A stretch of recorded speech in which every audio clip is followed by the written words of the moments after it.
Yes, hello, karibuni and welcome to our show tonight. Nimefika ikabidi ni relax kidogo, but I'm here. Let me have a shot.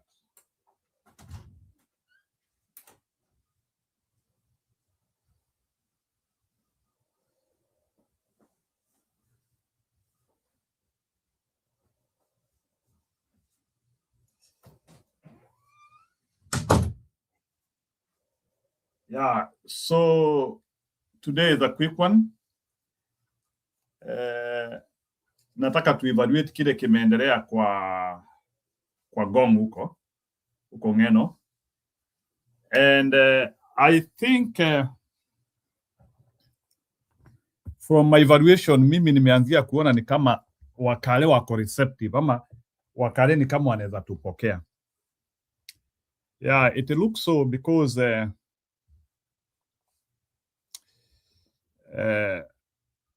Alfred Ketero ni kama ametingisha nyavu and it has really shown a lot of motivation and I think if we look for ways of not isolating the Kalenjin people and we also show them that they are part of the bigger problem which Ruto, there is something which I think we have to start learning. There is difference between William Ruto and the Kalenjin people. Those are two different unique things. And if we approach the Kalenjin people with care, actually we can get a big chunk of it.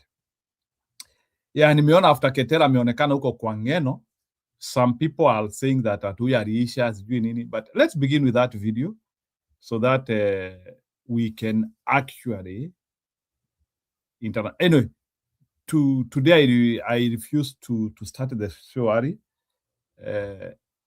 Nimekuja I needed to sleep a little bit because nilikuwa nasikia kichwa ni kama imesnap. So immediately I came from work at around 5.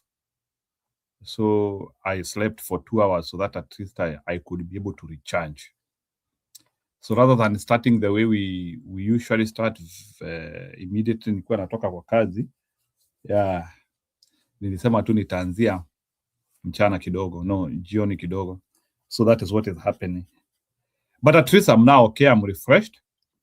And I think I can now handle a show of 2-3 hours comfortable now. Yeah, I feel rejuvenated. Yeah, na wale watataka kukuja kwa show, you are welcome. Yeah, as we internalize the one way of Ruto. Ruto is not a repeating thing. So and people should not be and people should not think like Ruto is like a Donald Trump case whereby you get out of power na unarudi tena. Ruto will never come back to power because he has shown not to be a patriotic Kenyan. As long as you are not patriotic to a nation, there's no in which power inaweza rudi tena. Tumekuja kujua Ruto does not love Kenya. So, and a man who does not love his nation, there's no way in which he can continue being in power or even hata akitoka ati atawahi rudi tena. He hates us and that is why he steals us to death. So, Ruto will lose power.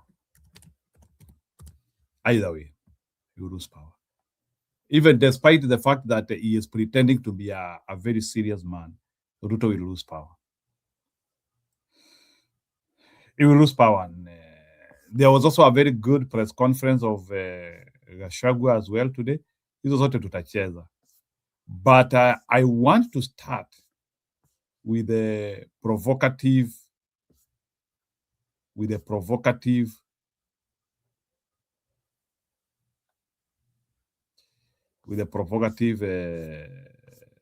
huyu kijana wetu tunamwitanga Alfred Ketel. I think huyo ndio tutaanza na yeye, Alfred Ketel. Let me see if there's some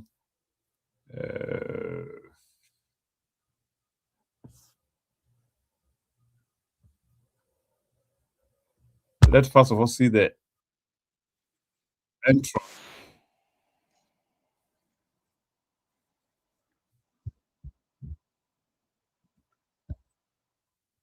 Nataka kwanza muone vile like when people saw yule ni Ketela kwa pale, the way he was welcome. Beyond reproach, man. Nataka musikie ile shangwe Ketela atagongewa. I hope Kalenjins still feel he is a man who can ndio hapa. I think it was very somebody was speaking, then Ketela is coming. Hadi kila mtu akasimama.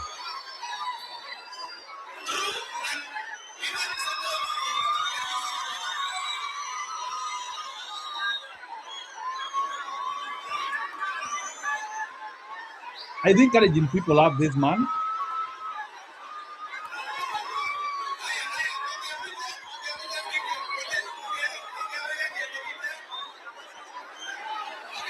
Unaona hata huyu jamaa anaongea hapa mbele. Attention imeisha bana.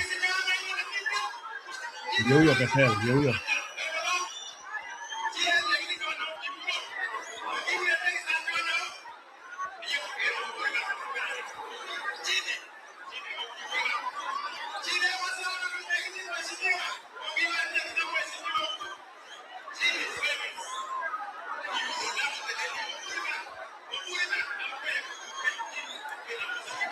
Na by the way, Ketela kama ni mjanja, hata Ruto akijaribu kumuita asiende, he will kill him. Ruto anatakanga if you are an enemy you become an enemy completely, lakini unaona ati history ya kusema ati ceasefire na nini, he will kill you. Ketela ni vile nakuelimisha. Unaona vile the way you have decided to be an enemy with Ruto, just make that enmity plain black and white. As long as the enmity is, unaona history ati you are an enemy, you are not an enemy, that's where people die. Wewe hii enmity yako sasa i-accelerate kabisa. Hata because unajua Ruto akionanga vitu kama hizi anaanzianga kujibefriend because he usually likes, anatakanga wale watu wako na ground. Ketela hata Ruto akikutafuta, don't dare, you'll be minced meat. Anakuleta karibu.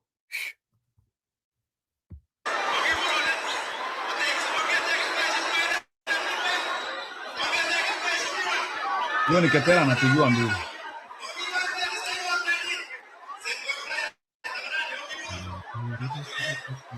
Unaona hata akina Sudi hapa wanaushika. Unaona hata Sudi anajifanya hapa sasa, huyu ni Sudi yako hapa mbele.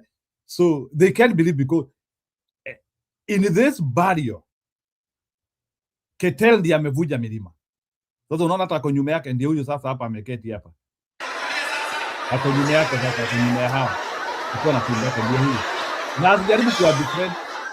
Ndio huyu sasa wanaongea na Sudi hapa. Ndio huyu. Ketela kwa hapa na ndio huyu Sudi wanaongea hapo.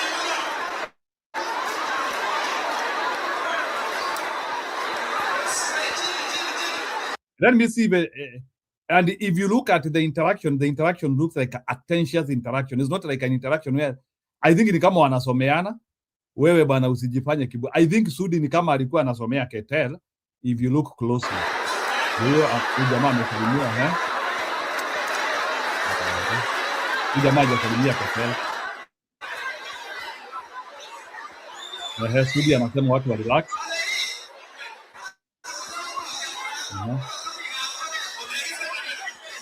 Na hiyo base imeshona by the way.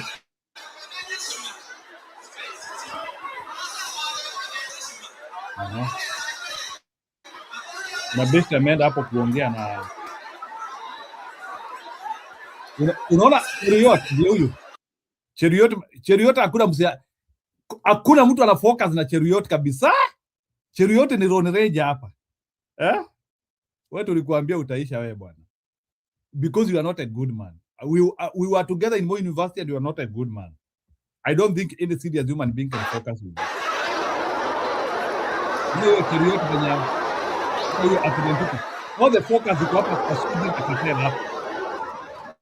Unaona hizo jamaa alikuwa lazima majenzi wao. Unaona hapo. Unaona sasa. Unaona Ntutu. Sasa huyu Ntutu anaanzia kuna kitu anaambia Ketela hapo, kama anamwambia sasa wewe hao watu yako, I think ni kama sasa unajua Ketela si anaambia watu wapige nduru. I don't know why people do not understand. Ni kupendwa na raia. So I think sasa Ntutu thinks like ni kama maybe Ketela alikuwa amemobilize watu. Ketere is from Nandi. Uko Nandi Hill. Hapa ni Emuruaga Digil. Ndio huyo. Mtutu leta na mambo.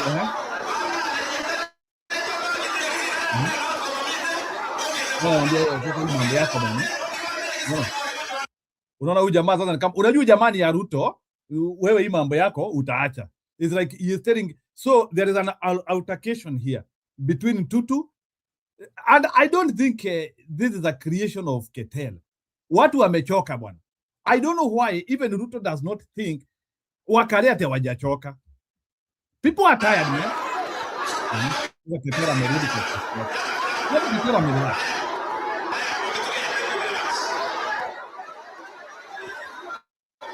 Ndio sasa ameenda. Imebidi Ketera atoke hapo. So there is that akasmo altercation hapo. Huyu konduti kitu. Ndio huyu gesi kitu.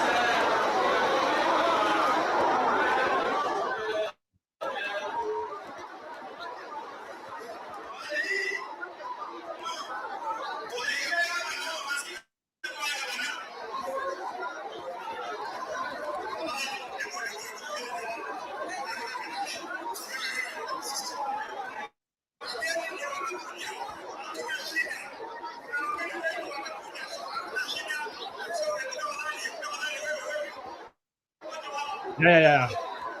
Toka Ketera ingia hapa, you know, people know that Ketera was defranchised in 2022. Usifikiria tu watu hawajui. Watu wanajua Ketera kura yake iliibiwa. Na watu walikuwa na, unajua hata ukichukua kura ya mtu, uwezi chukua watu. Ketera is very influential huku. Yeah. Anyway, I don't know, but I don't know what it takes these guys to learn. Anyway, wacha mimi niweke Ketel bana. Tusikie sasa. Imagine being able to build an app with your name on it, just by thinking about it. Meet Base 44.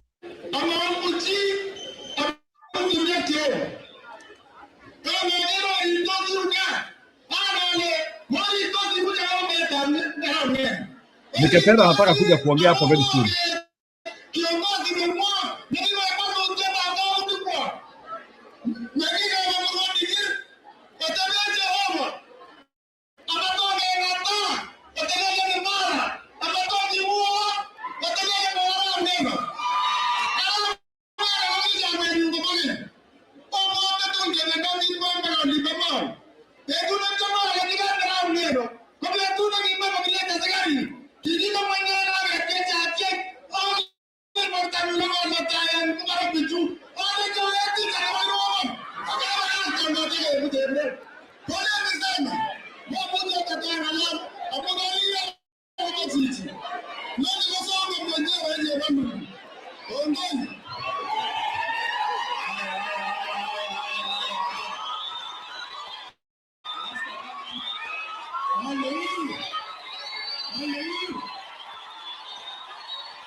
Ndio hapo nataka muanalyze hiyo nduru Ketero anapigiwa hapo. It's an abnormal. I don't think even Ruto can receive that inside Kalenjin land. And he has been here severally. Hata ile wakati alikuwa anagawia watu chakula. I have not had a Kalenjin, even Moi, I didn't think he received this. This was spectacular. Yeah, this was beyond. Wacha nirushie watu link. That was spectacular. Anyway, that was good, great.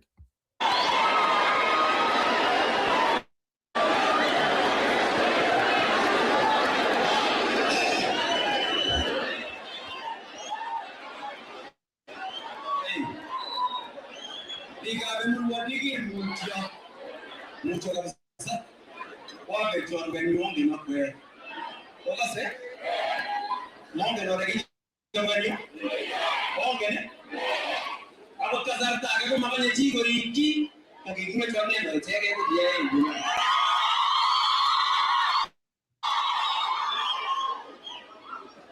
Amaja mwaji mama ni bongbong. Amaja mwaji ni bongbong. Keducha bongbong. Amaja mutia ngako garubong. Mutia Mbiki boy ngo visitor bongbong. Mutia Governor Ole San. Njotu. Mutia NTNE chokotambo ya bongbong. Mutia Mbiki ochebamao chokotambo ya bongbong. Mutia Mbiki bana tabarigoi. Mutia Mbiki tigiri chimatinda jolbi lakini apesa. Basa mokita gege. Toma ya napatana nani aloko bongbong. Toma. Na kuna jambo ambao ndugu yetu amesema hapa. Ingekuwa muhimu sana investigation itoke vizuri, ndio wakati tunasindikisha mtoto wetu, ndugu yetu, kiongozi wetu, itupungue roho ndio tulale na tuheshimu na tuseme Mwenyezi Mungu alitupatia. Mama japo kama Kiswahili mwana. Mama japo Kiswahili. Mama japo Kiswahili. Mama japo Kiswahili. Onge ndo matamu hapo je kwa kukuja na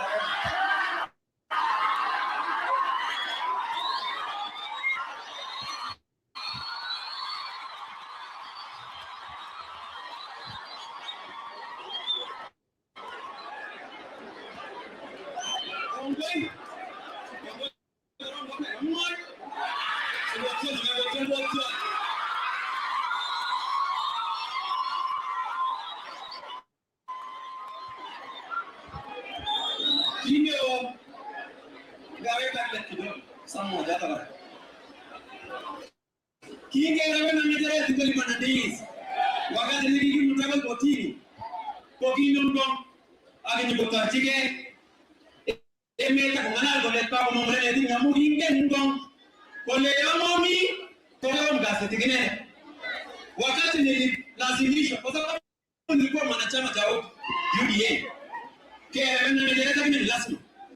Beware of day trading options. It's one of the fastest ways to lose all of your money. This is what some people will keep.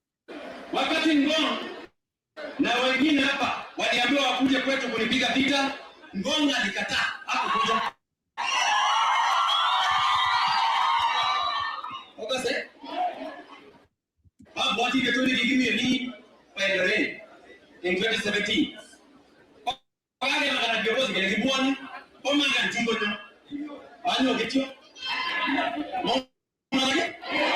Mona lagi. Abaneta moment ngo. Mama chemo yoge. Amu kianga ngo wale kiongozi ne baba wale ntingo. Wanataka tisikis, abai nandi, abai tugen, abai yeyo, abai papa, anakuwa. Amejo wakasrani. Como zinta macam dije boleh sudah jago, komentar lo, saya ini, go.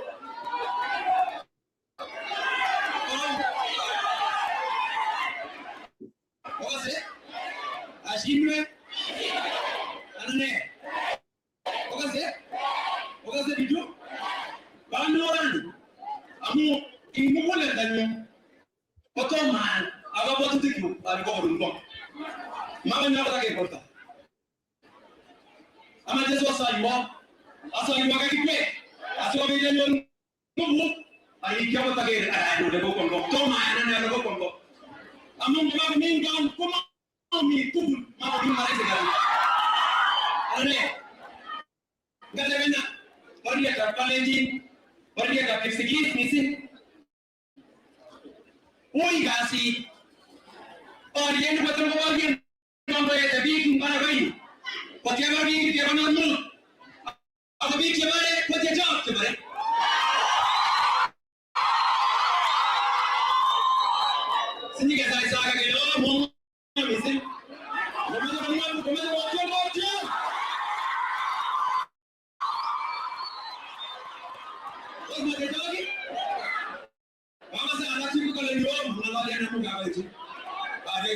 wange mimi kabegere anane ano ni nyama mmoja abageni kabigiri ngonda yuginye kenya ke tukul ko kenya ke tenu aba pedi tabarus ko kiga se digana ka mami lakini chamite aba ni kuma rais kwamba nyonde kumangala na mesi kwa nekane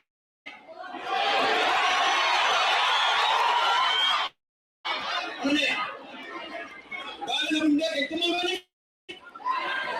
nne lakini bagala unyo bale bagala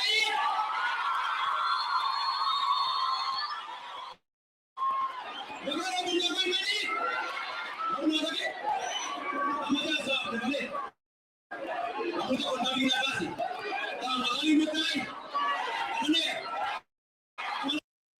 With AI, you can create any character you want in seconds. this used to require huge Hollywood budgets, complex software,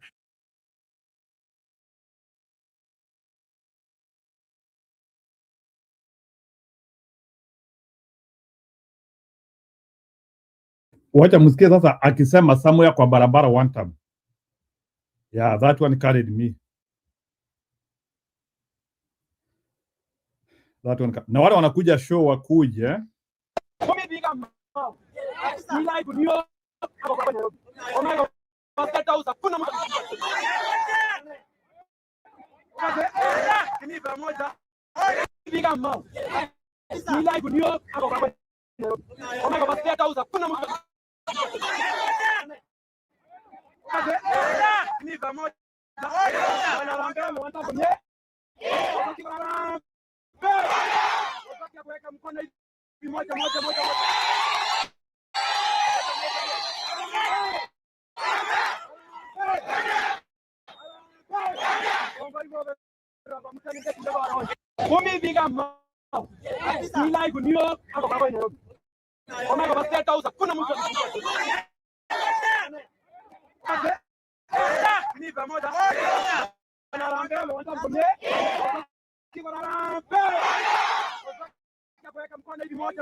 That one is really transformational. And I think people like Rigathi Gachagua, Kalonzo Musyoka, Matiang'i, they have to, Sifuna, Wamarwa, they have to look for ways to work with Ketel. I think Ketel has to start attending our rallies now. We need somebody from Kalenjins land as a principal, and I think Ketel can be one. And I don't think, in fact, I don't think Ketel can be a mole. The falling apart of Ketel and Ruto is known. And I think Ketel amejua Ruto. Ukiamua kukua adui ya Ruto, unakuwa adui ya Ruto sawa sawa. Yeah. And na wale watu in Kalenjins land, they have known how to deal with Ruto. Ni Ruto akikuwa adui yako, munakuwa maadui kabisa. That is how you can be able to protect yourself. Lakini unaona majamati wanajifanyanga sipendi Ruto, napenda Ruto. Wewe unakufa wewe. Na utakufa vibaya wewe.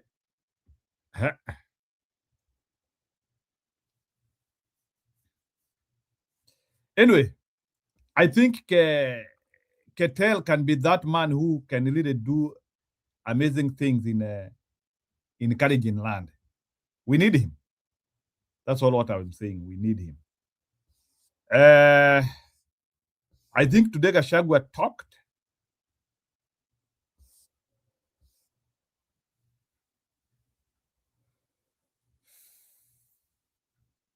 Wacha nione Kalenjin elder kwanza. So if you want to trade profitably, Then the niweke best place to Gachagua start is probably just akiongeleza go to this free community.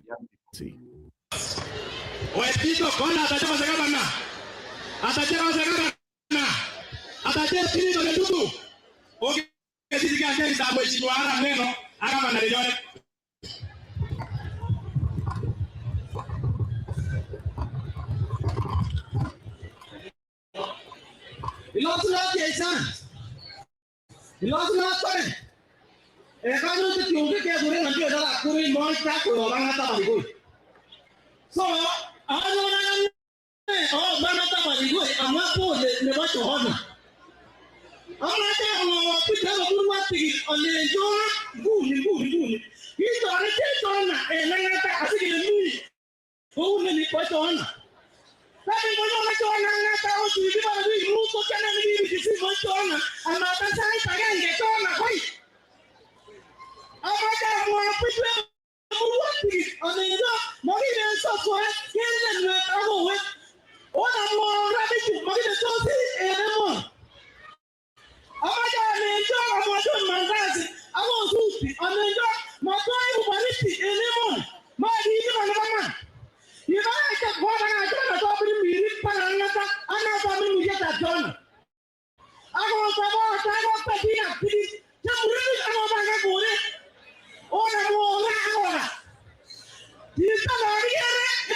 asante sana, asante sana, asante sana, asante sana. Tuweze kutulia sasa.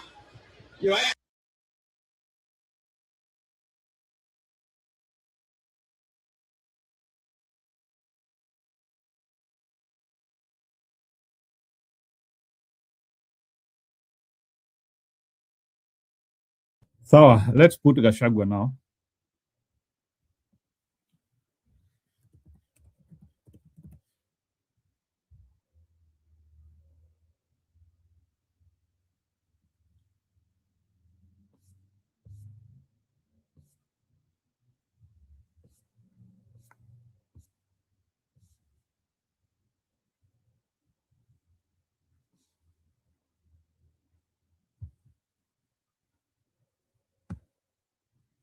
Hey friends, Eric here, and in this And the video I United want to talk to you about Opposition. how you can retire with just 3 Government of Kenya's stake in Safaricom PLC. Taken together, these instruments represent a dangerous and coordinated assault on Kenya's constitutional framework of public finance management, the long-term integrity of strategic national assets, and already battered public trust in state stewardship. They are being advanced at a moment when Kenya's fiscal credibility is under acute stress, and when the Kenya Pipeline Company IPO has demonstrated what happens when government asset transactions are conducted without transparency and without competitive process or genuine public buy-in. The National Assembly and the Departmental Committee on Finance and National Planning must reject both instruments in their current form. Number one, the National Infrastructure Fund Bill 2026, a solution in search of a problem. Kenya's infrastructure deficit is not a product of institutional scarcity. It is a product of execution failure, procurement corruption, and fiscal opacity. Adding a new fund to broken systems adds another layer of dysfunction with the reduced oversight. As of 2024, Kenya proliferation, the control of budget has flagged as a major governance risk. Article 206 of the Constitution is unambiguous. All public revenue must flow through the consolidated fund and be subject to parliamentary appropriation. We underline that. The proposed fund risks creating a semi-autonomous financial reservoir where cabinet-level officials can deploy significant public resources without annual parliamentary approval. On CS Bandi's admission and misleading Parliament, these concerns are directly confirmed by the conduct of Treasury Cabinet Secretary John Bandi in a sworn affidavit filed consistently presenting the fund to parliamentary committees as a public fund subject to parliamentary oversight. His court affidavit refuted a wholly contradictory reality. The entity is not a fund within the meaning of Article 206 at all, but a limited liability company, one that had not even been incorporated when these assurances were being given to MPs. A cabinet secretary who assures Parliament of a 5 trillion shilling vehicle constitutional status, then swears under oath to his private and incorporated nature, has not made a technical error. He has misled the legislature on a matter of the highest fiscal and constitutional consequence of the Constitution. The National Assembly must summon CS Bandi to reconcile his parliamentary presentations with his court testimony. Parliament cannot pass legislation. Cabinet Secretary has admitted under oath was misleading. Instead, Kenya should deepen its infrastructure bond market, reform the PPP framework, that is public-private partnership, 3% from 3.1 trillion to 4.9 trillion against low single-digit GDP growth, and strengthen procurement oversight at project inception, where the greatest losses occur, as demonstrated by the Social Health Authority, SHA, Standard Gauge Railways GR, and Dane JKI and Ketraco deals, the competency-based curriculum education, and the Rirone Mau scandals. Number 2, sessional paper number 3 of 2025, selling Kenya's crown jewels for fiscal pain relief. Safaricom is not simply a structure utility.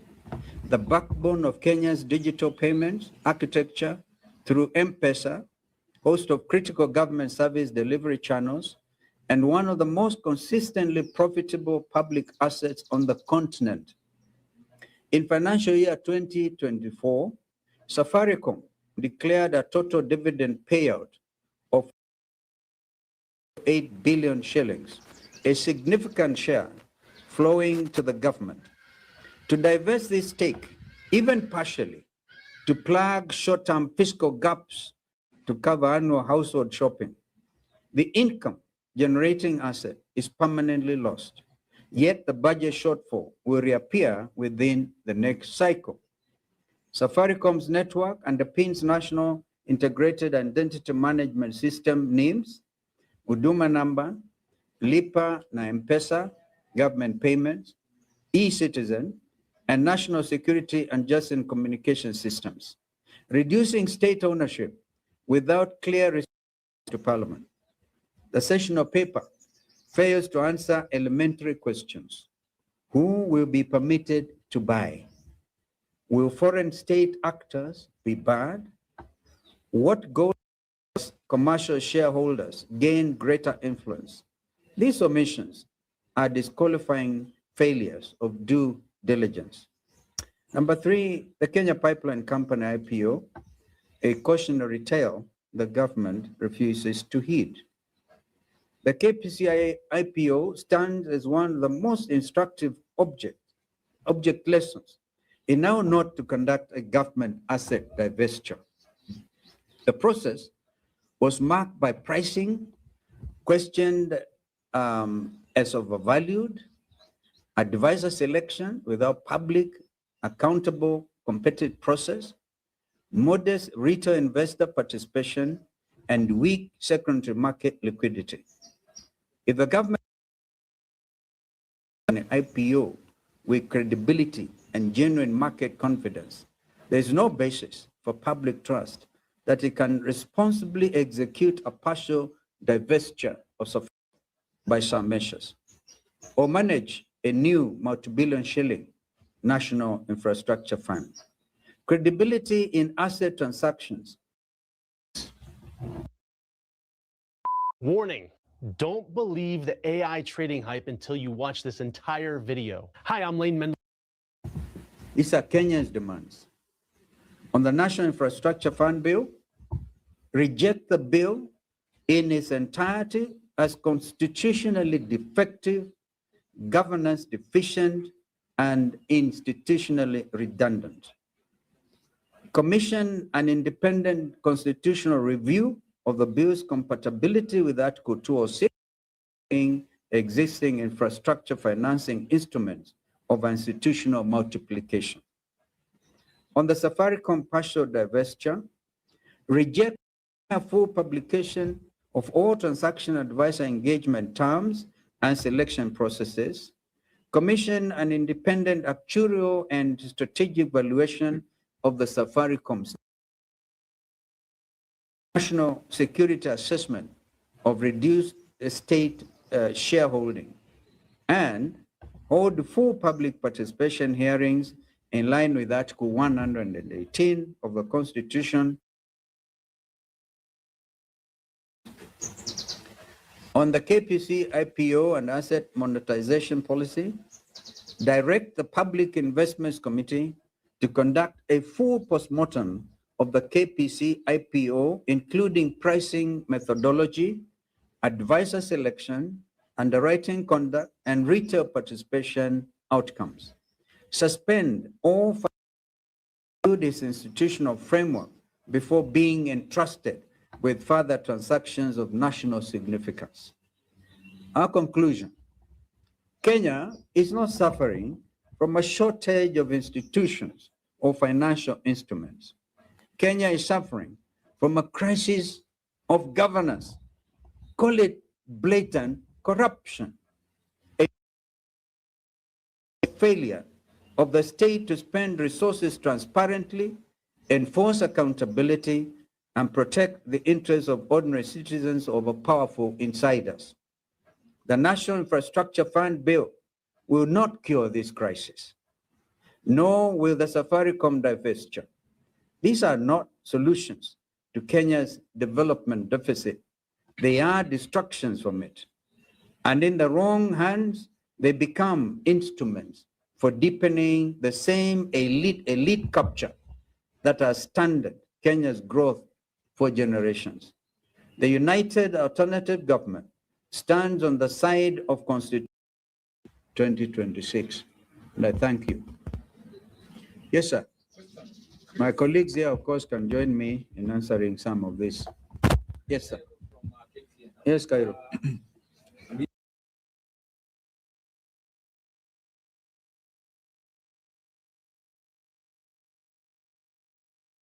Listening to your statement, you're taking more of your focus on the 13th Parliament. And we know that the 13th Parliament so far, when it comes to bills, the Kenyan Kwanza administration have been having the last laugh. Do you still have hopes that going forward that they still listen to your grievances? And if at all the National Assembly passes this, what would be your next course of action? And by the way, yeah, there. Why don't we are aware that, and even before our late brother Raila Odinga left us, we used to openly say that the state capture of the 13th Parliament, every Kenyan discussion between Senators Methu, Richard Onyonka, and Ojieda, and they were very clear about the fact that the people's hopes are not in the 13th Parliament. This is why we have called this press, very important press briefing, because this is where people's hopes and expectations are.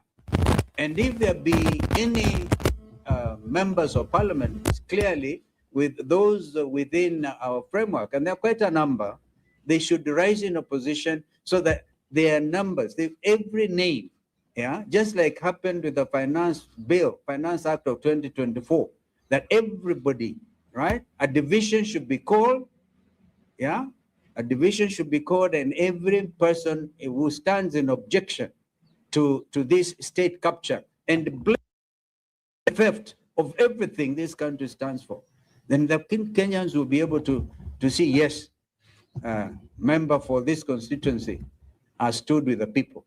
But we are aware they may attempt to force. If they do, this line of action is we have course of justice.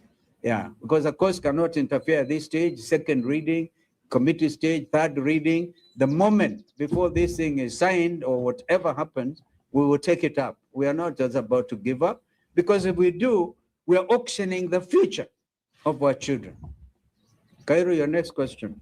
My second question was, I remember vividly before Christmas, you had promised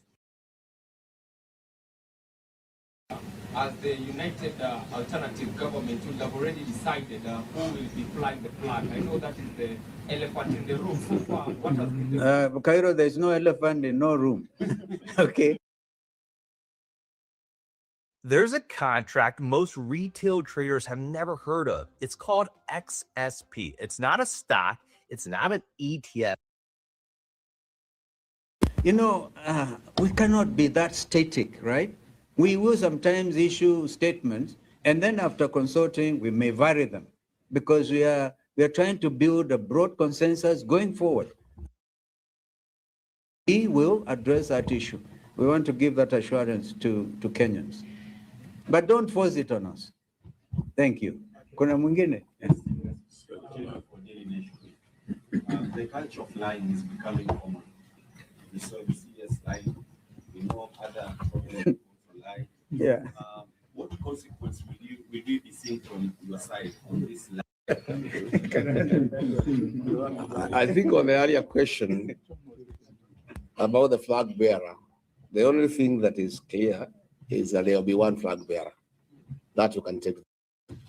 In the year 2002, Mwai Kibaki, the single presidential candidate for the opposition then, was announced on 14th October 2002, when the elections were to be held on 27th. This lying culture to an end is to send William Ruto home. There is no other remedy, because to talk about corruption and bribery, he has made bribery a way of life. It's a new normal in this country, where he's bribing people on the loans of State House, where he's carrying money with sacks across the country, and he has laid it bare. So the police are asking, if the president is bribing people, why is he crying when we are being bribed? You know, he's the one who has set the standard for the country, and it's a very sorry state of affairs that can only be corrected on the ballot, because I don't think William Ruto can change. We have given up. I tried when I was deputy to ask him to stop lying, and he was very irritated that I can propose to him that we stop lying to the people. So I think there is no other way, there is no other remedy. I think we just have lies for 17 months, but the Constitution has set up a date to deal with such situations. Gachagua anasema ati he advised Ruto to stop lying and he refused.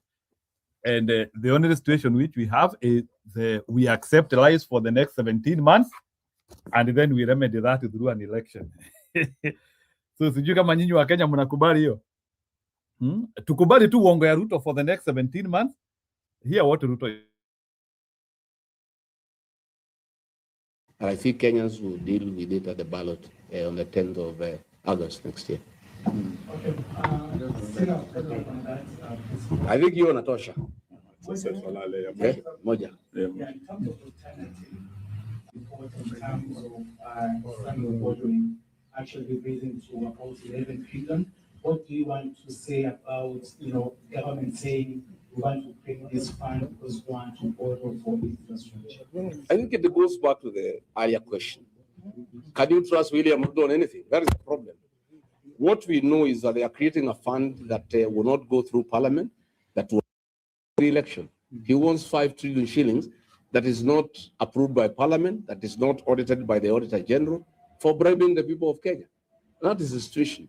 So I don't think anybody, because I don't think there is any proven matter that they have given a certain commitment and it has gone through. So I think that credibility issue is really very worrisome. Asanteni sana. Allow them to go. The second explanation is government cannot be doing business just as the private citizens. The government should not be competing with citizens in terms of making profit. So therefore, if you stand in the way by opposing this sale of the state as part of the government shares in some of these entities, are you trying to stand in the way of private citizens making profit?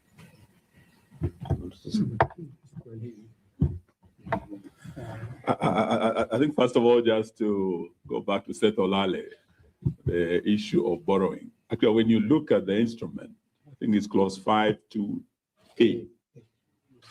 It is for borrowing. But what is more dangerous is lack of parliamentary oversight. And that is bigger than the budget. So I think this is what we must take with a pinch of salt, because we know the people we are dealing with. It's a very highly transactional government, and the characters who are actually the key players in this have a history. And looking at what they're doing, or the extent they can go to make money, to commercialize, to put personal interests over national interests, even in Darfur, where you have the blood money, the diamonds, the gold, the RSF. You go all the way to the M23 in DRC, the diamonds there. These are people who can go to any extent for that extra money. What would stop such people from auctioning strategically what hopes do we have in this parliament? And we are saying it's not a matter of hoping. It's a matter of defending the national interest to court on the 12th of March. So we will not just live on hope. We are responsible opposition. We are going to take on this government step by step, blow by blow, and deal with it. Thank you. Creators, take these 3 apps I built to run my business made with Base 44. They're ready for you as free-to-use templates in the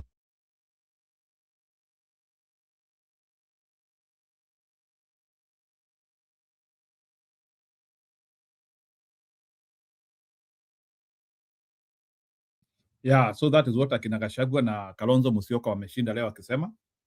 Yeah, that was a powerful presser. I liked it. Yetu tu ni kuwaunga mkono.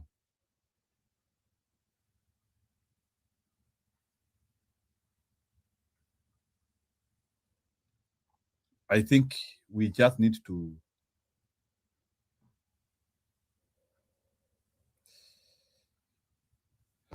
support the opposition whichever the way.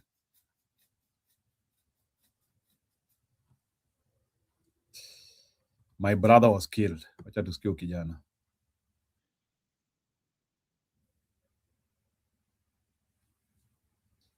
Tusikie huyo. Then nitaingia kwa mambo ya ODM. I'm just waiting for people who want to come and commentate.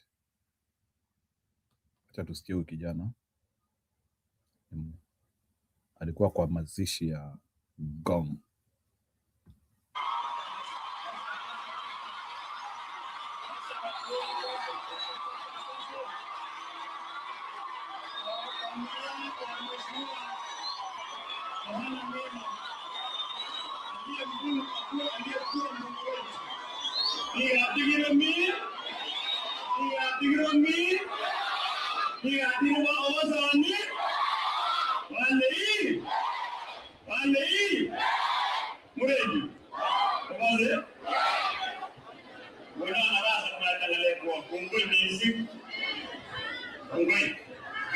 Nasema familia ya mwenda zake hayati Johanna Ngeno, mbunge wetu na aliyekuwa bosi wangu, familia za wenda zao, hawa marafiki zetu wengine waliopoteza maisha pamoja na mbunge wetu, natuma pole zangu binafsi na zile za watu ambao tunafanya nao kazi kwenye ofisi ya Mheshimiwa Ng'eno.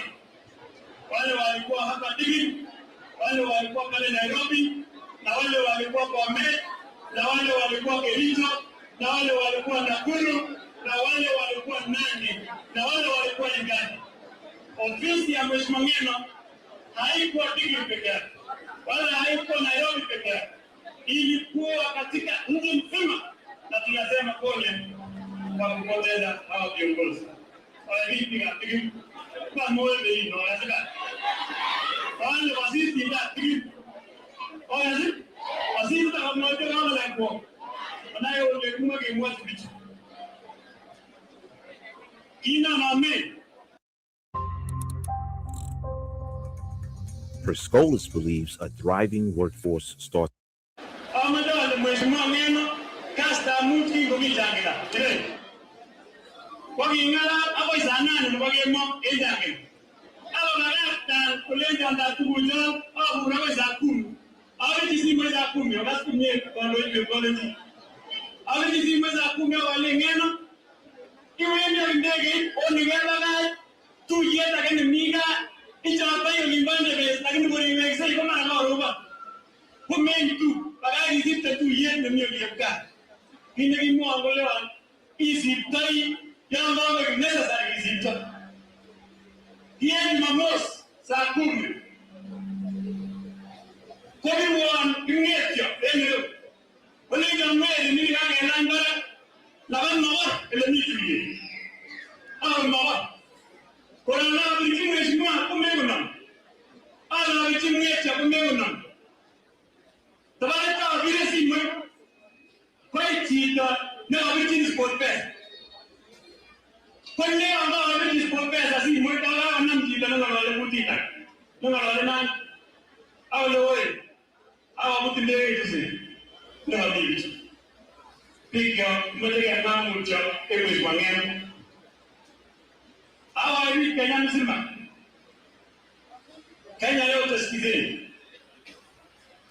When we lost the Kalenjins through Chapakash, there was a call for thorough investigation. When we lost Saitati and Maro, there was a call for thorough investigation through the Chopper. We have lost people, but there has been consistent thorough investigation. Sisi tunataka kama raia wa Uhuru wa Digi, sauti ambazo zinaitisha ya kwamba uchunguzi ufanywe ili tuweze kujua ni nini ilimuua Mheshimiwa Ng'eno. Ya kwamba Mheshimiwa Rais tunasema wewe umesema uchunguzi unafanywa. Shikilia hapo Rais. Ikiwa kuna mtu alihusika, tunaomba Rais kwa sababu umesema wewe kama kuna mtu alihusika kwa njia yoyote, kama sheria ya Kenya haitaweza, sisi tutaweza. Hiyo ni mamalizi. Mheshimiwa Gavana, ulisikia vizuri tuliachwa kwa mikono yako. Hiyo sitaongeza. Amata mama ndio hiyo msilishi mimi. Ingeona lengi tu. Kwa mimi kimi nyegea sisi karibu 200 yengi gold. Hapo Ng'eno. Kwa yake kwa ndo sabe Ng'eno. Awon kuru ni mama mimi na mama mimi ngine ngine. Mimi zizi piga kitu hivi. Mimi zizi kitu. Ndio Ng'eno. Hiyo zizi yetu ngeta wewe asumo mwingi ya Ng'eno. Ndio Mawagele Ng'eno rest in peace. Kwa kutoa mkoare na abuwa ngekanje bonde awayanga elewa. Mawagele Ng'eno rest in peace kwa kutoa mkoare na abu arba awaya tu. Mawagele Ng'eno rest in peace kwa mami university nemi enuwali. Mawagele Ng'eno rest in peace kwa zeretosti genata mawagele Mawagele Ng'eno rest in peace kwa sababu mimi nige maisha mabimua. Hizo vitu zote nimesema. Tunaomba kwa sababu Rais anasikia na sisi tunajua. Tunaomba Rais akamilishe haya maneno. Tena, Mheshimiwa Gavana, mimi ni mara nyingi kimingo rani keto magozikaito. Ni ana mami. Ni ndani kama ni kaita na mami. Kizama nasa mheshimiwa Rana kaongea na rais ili title deed waletewe kwa sababu title deed ni security ya area hii. Finally sababu sitaki kusema mengi. Tia gatunu. Na wao ndio tuengeno. Tia gatunu wao ndio tuengeno. Kemo ile itaga. Kemo ile itaga. Hawa maji ya tiki. Para agere kama baambo tu. Amaje eta engage. Amani ndala zabe kon au tunaona na kwa beta mwena wala ne maana na kwa mwena. Imana na maana. Imana na maana. Azabu biga tiki. Aleo tumekomite yana kama mori kidoda yana. Ala bagani lete. Ala zabe hapo. Ona yone aina to kuna tamba ngolo kwa kuna maana mheshimiwa wetu Arabella. Yakita nene. Kwa kitangaza ngele kitu tena tia na wewe takenge ni mbona ni mheshimiwa. Yakita nene. Kile geti mwandi ya tia rota na lepo na rota. Lakini within the 90 days hizo ambazo bado tuko nazo katika ofisi. Tunasema kwamba tutawafanyia kazi raia vile Ngeno alikuwa anataka kuwafanyia. Asanteni sana na Mungu awape baraka. Mama Mandazi ama alikuwa nani ate. Remember college? Well, now college is over, and here comes.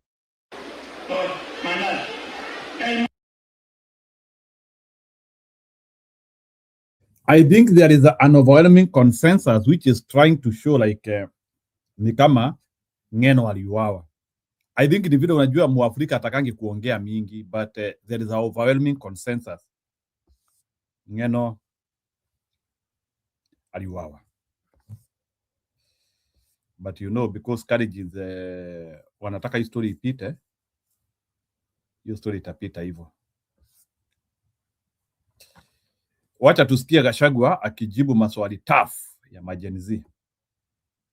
That engagement. Asanteni sana. Thank you very much.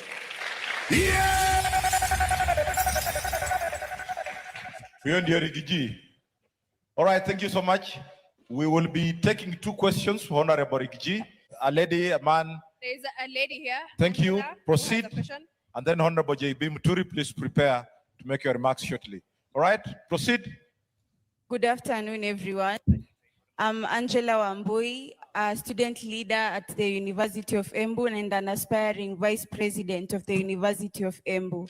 So my question to His Excellency Mheshimiwa Rigathi Gachagua is, first of all, I'd like to say that we as youths and young people, we have felt his impact for the past years that he has been in leadership, and I'd like to say that since he came out from leadership, we also felt the impact now that he advocates for our issues as the youths.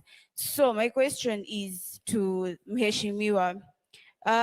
You have been very vocal about restoring the dignity of the payslip of Kenyan workers. Now, we as the youth, after graduating, we don't have any guaranteed job opportunities. Mheshimiwa, what do you have in store for us as the youth now that our job opportunities and our future after graduating in university is not guaranteed? What do you have in store for us, Mheshimiwa? Phone on the other side. All right. Yes. Kindly, in conclusion, I was requesting if maybe Mheshimiwa could allow me to shake his hand. Rigiji iko Kairitu hapo. Mheshimiwa. Proceed. Yes. Angela na Mheshimiwa makofi yao jamani. Amesema only opportunity comes. How many times? Exactly. Angela, chukua namba hata kama ni ya kijana yake. Asante sana. Ukipata asante sana. Iko Keith huko nyumbani. All right, thank you. Over to you. Yes, comrades power. Comrades team. Comrades one. Aya, sawa. Now, my name is Rono Emmanuel, to Your Excellency and to everyone who can hear me in the order of hierarchy.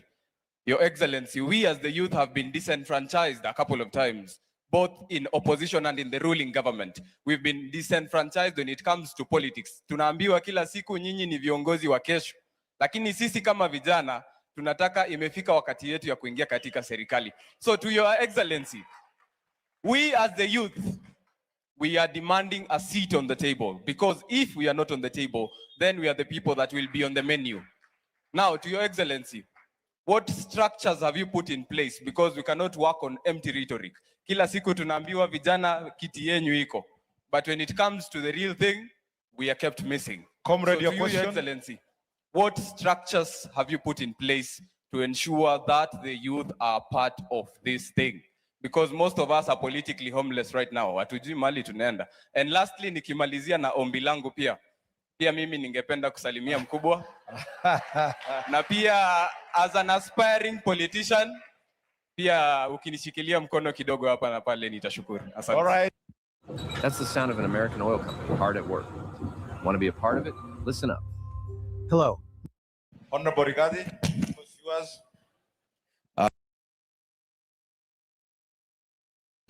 Inakaa kusalimia Gachagua ni high stake Anyway, hao vijana wamejua bana.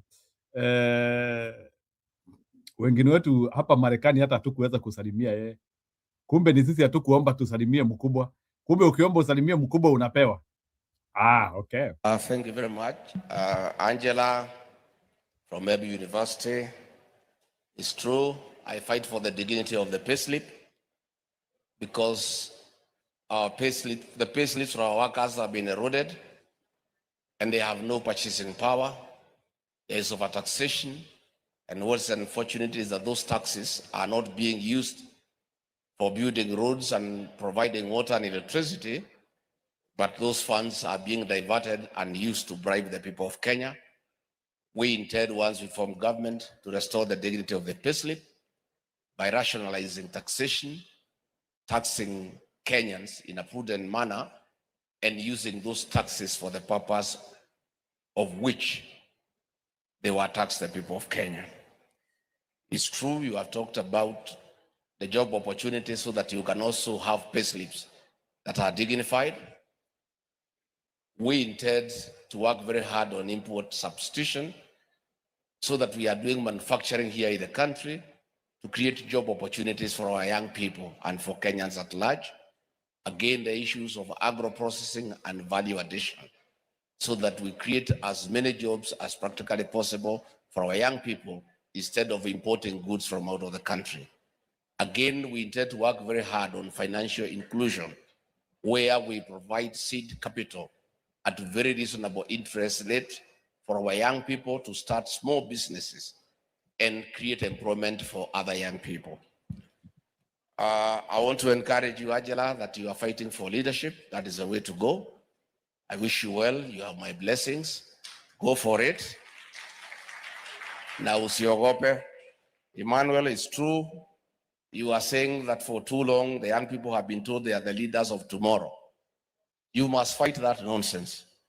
You are not the leaders of tomorrow. You are the leaders of today. And you must fight for your space on the decision-making table. And if you are not on the decision-making table, make sure you come down with that table. Sindio? And in our party, DCP, we have clear provisions and created organs for our young people to get them involved in leadership. We have our youth league that is very active. I think the leader of that youth wing, Wanjiku Thega, I don't know whether she's here. Wanjiku Thega is the leader of our youth wing. We also have a caucus for students to engage in leadership. And those of you who are in universities, DCP is your party of choice. We have the leader, he is called Willie. I don't know whether he's here. He's here. So please, when those of you who want to get into serious leadership, engage this young man, and he can give you how to start getting involved in leadership. We want our young people to participate fully. And as I've told you, nobody will come for you from your houses. Come where the leaders are and demand your space. You know, the other day I had a meeting in Kratina, my hometown, and the young people demanded that they must speak before we speak. And that is what happened because 100% of the meeting. And that is the way to go. If there is a public rally near where you are, be there and demand your space and articulate the issues that you need to articulate.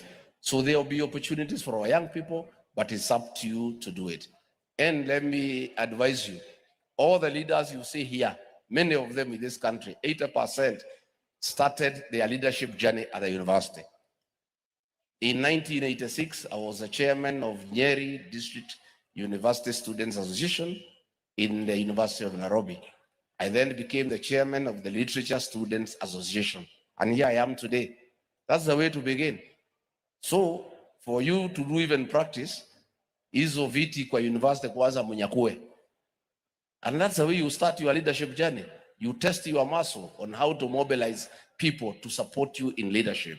And then your journey for leadership will begin in earnest. Asanteni sana. Thank you very much. Thank you so much, Honorable Rigiji. Honorable Eugene Omalo will be preparing to come on the stage. In the meantime, can we have questions for Honorable Muturi? But there's a protest, Honorable Rigiji. There's a young lady there that is holding us hostage, that she must ask you a question. So please direct your question, and then we pick questions for Honorable J.B. Muturi, and then Honorable Eugene Omalo will be coming on the stage. Yes. So shoot your shot.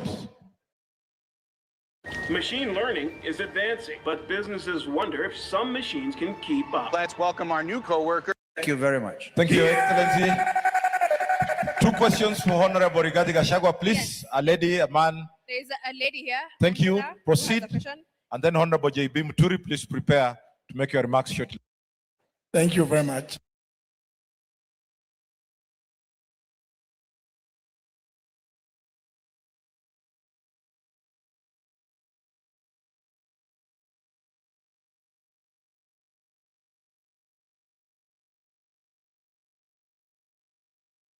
Auntie, thank you very much. Let me begin by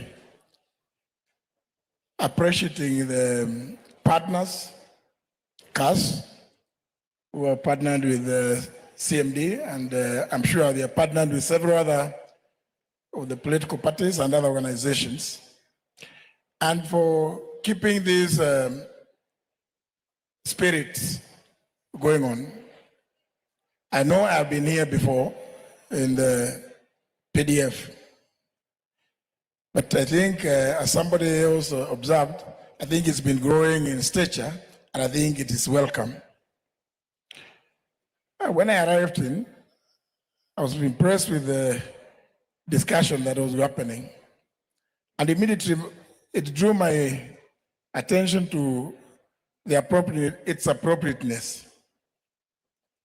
Because the things that you are discussing here are well captured in our Constitution. In fact, when you look at the socioeconomic rights, our Constitution intends that many of the things that we are discussing should be addressed. But how do we address them? When we do not, first of all, appreciate a very cardinal provision in our Constitution, which is Article 10 on national values and principles of governance. Unless we, as Kenyans,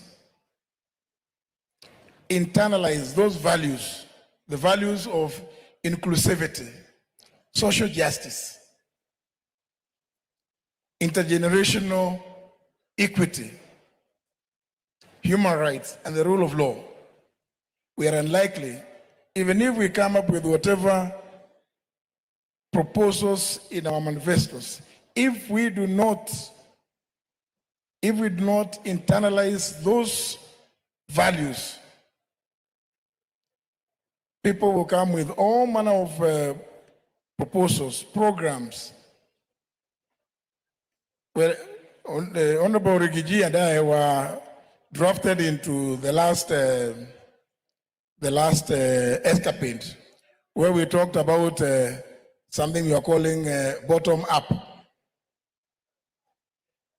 As we all know, the so-called bottom up has collapsed. It sounded quite great, and everybody got carried away. Yes, this is something that is going to address the plight and the well-being of the majority of Kenyans, but it collapsed. Today, we've come up with all manner of grandiose ideas. They are pushed through our various institutions, most of which have been captured, with the exception of the judiciary. And I want to agree with the Honorable Kalonzo Musyoka.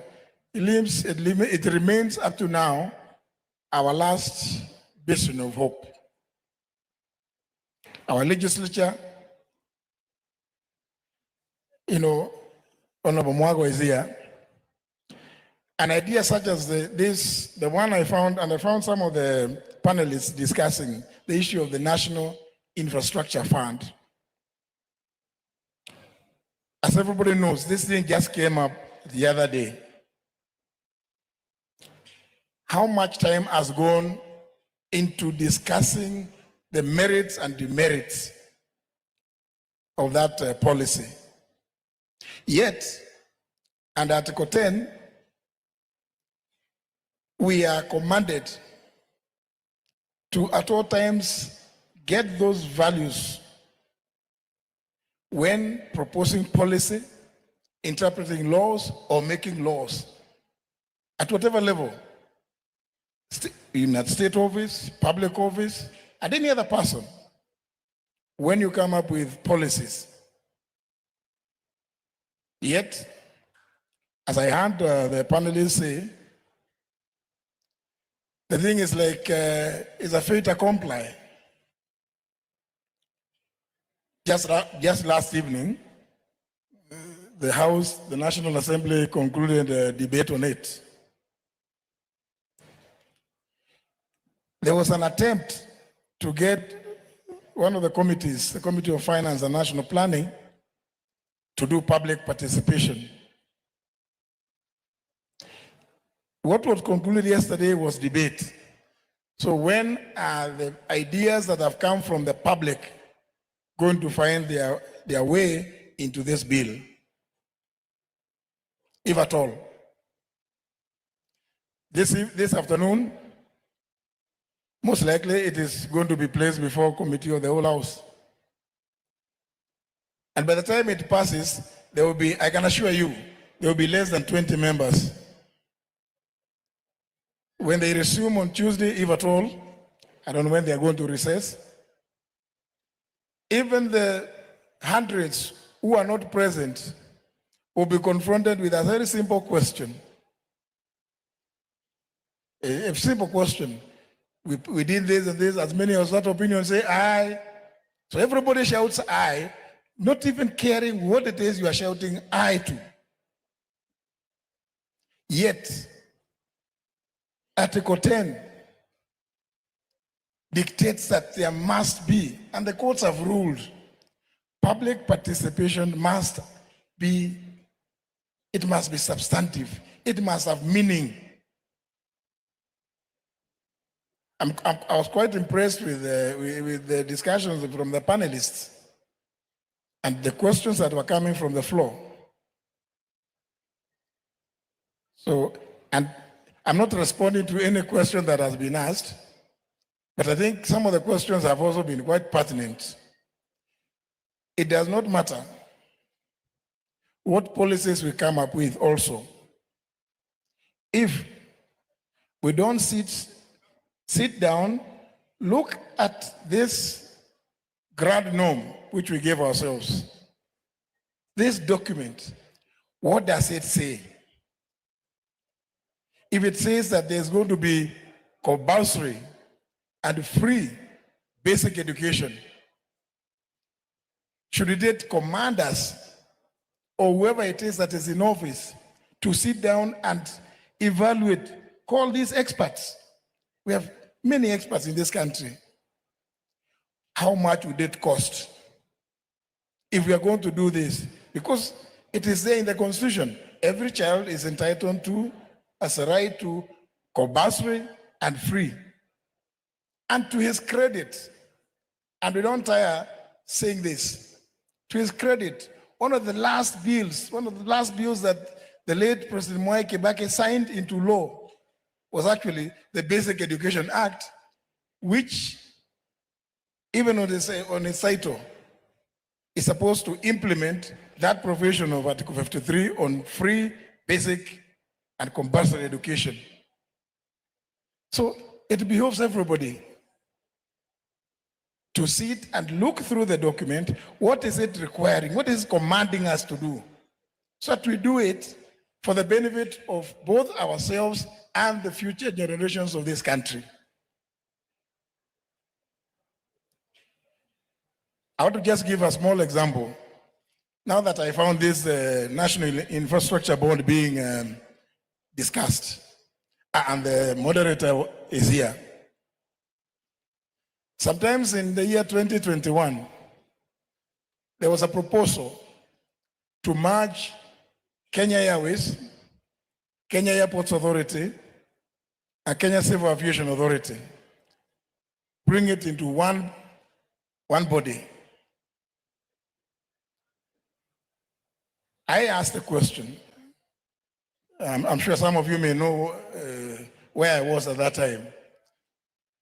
Has this thing been discussed? Who's going to? Because there are Kenyans who own shares in Kenya Airways. Kenya Airports Authority is owned by the public, so it's owned by every one of us. When you make it into one body, a limited liability company, how are the Kenyans who have grown these institutions going to benefit? Well, everybody has their own style of doing things, the moderator of that panel, but I read through the document and I realized this thing is too dangerous for the country. And notwithstanding like we have today, because today, anything that is proposed from the executive will just pass. People will just be bulldozed and some bought, and they will pass. So if you realize you have that kind of situation, you must devise ways of ensuring that that does not happen in the interest of the public. I did what I did, and today, those three entities are still separate. But of course, you have seen the latest efforts which were there, which some of my friends here went to court to stop. They are done a deal. It was still going to do the same thing. So I want to really say that I appreciate my presence here and the contributions that I've had from you. I want to assure you that we in the Democratic Party are fully committed to ensuring that what is required of us to implement fully the Constitution, and more particularly issues to do with the rule of law, human rights, and social justice, are enjoyed by every Kenyan. I don't want to say that I want to salute you by whatever salutation, but suffice to say, I believe what our party stands for is, from my heart, you give power to the people. DP, power to the people, because it belongs to you. Even the Constitution acknowledges that. Thank you very much.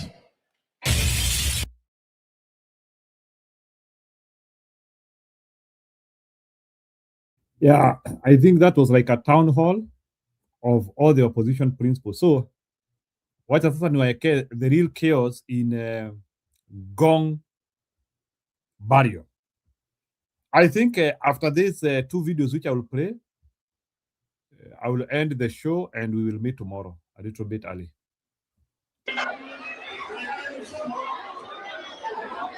Those are Kalenjin men who pretend to be so serious in life.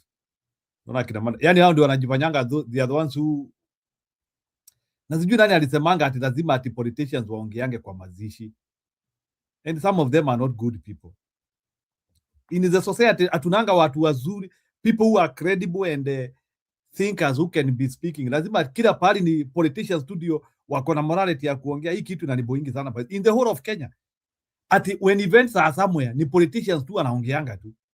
Hiyo kitu inanisinya sana. It only took a single chopper crash for an entire region to turn against President Ruto. A region that once worshipped the ground he walked on now wants to fumigate his footprints.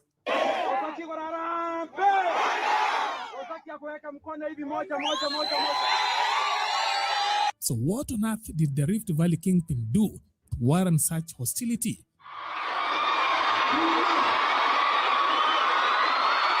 You see, for years, the Rift Valley region has been affectionately and possessively termed Ruto's bedroom.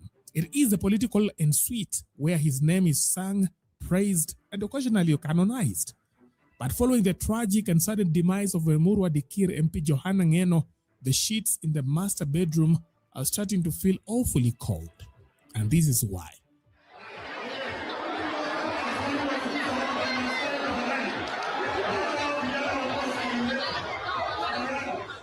As thousands descended upon Narok County to view the remains of Ngeno, a man whose life was cut short in a chopper crash last week, the atmosphere was more of a political earthquake than of mourning. If you're still browsing sam.gov for government contract listings and writing manual proposals, listen up. There's a better way to find.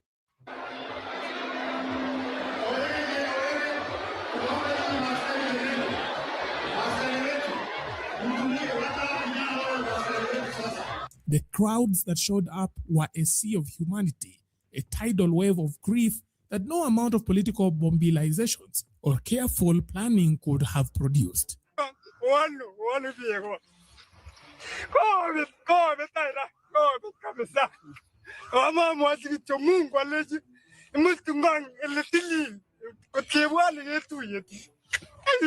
let's be honest.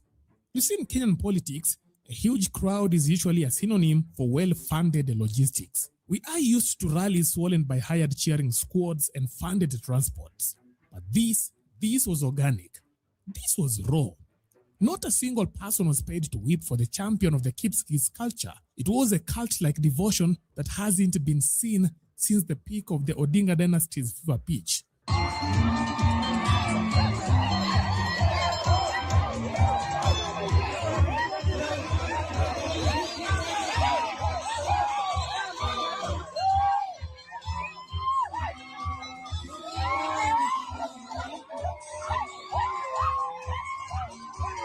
And that is where the president's headache begins.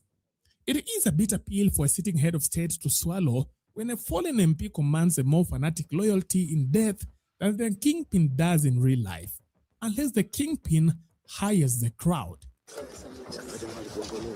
While Ruto has been comfortable in the belief that the Rift Valley is locked until 2032, the ground in Emurua Dikir is telling a different story.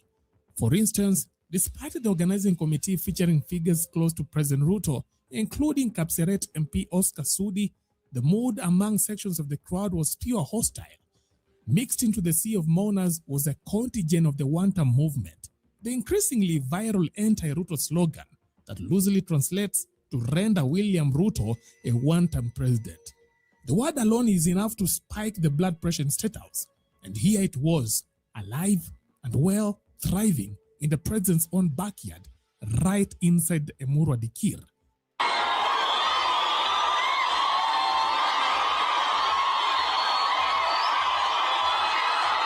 In fact, when Alfred Keter, a member of the one-term movement, showed up, he was welcomed in with the kind of enthusiasm normally reserved for prodigal sons.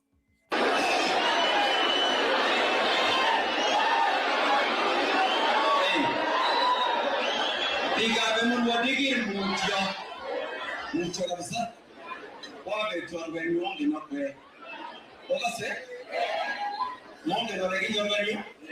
As if that weren't enough, after the ceremony, Keter took to the streets of Emurua Dikir to campaign against Ruto, right in what has long been considered a sacred pro-Ruto territory.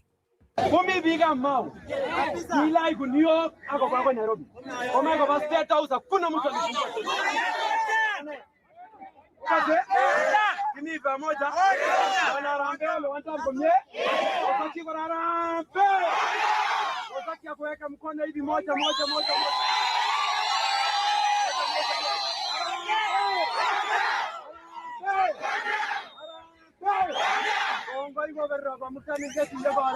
So why does it matter? Because Emurua Dikir wasn't just any constituency. It is one of the places that marched behind Ruto with confidence, led in part by Ngeno himself, and imagined his presidency stretching comfortably to 2032.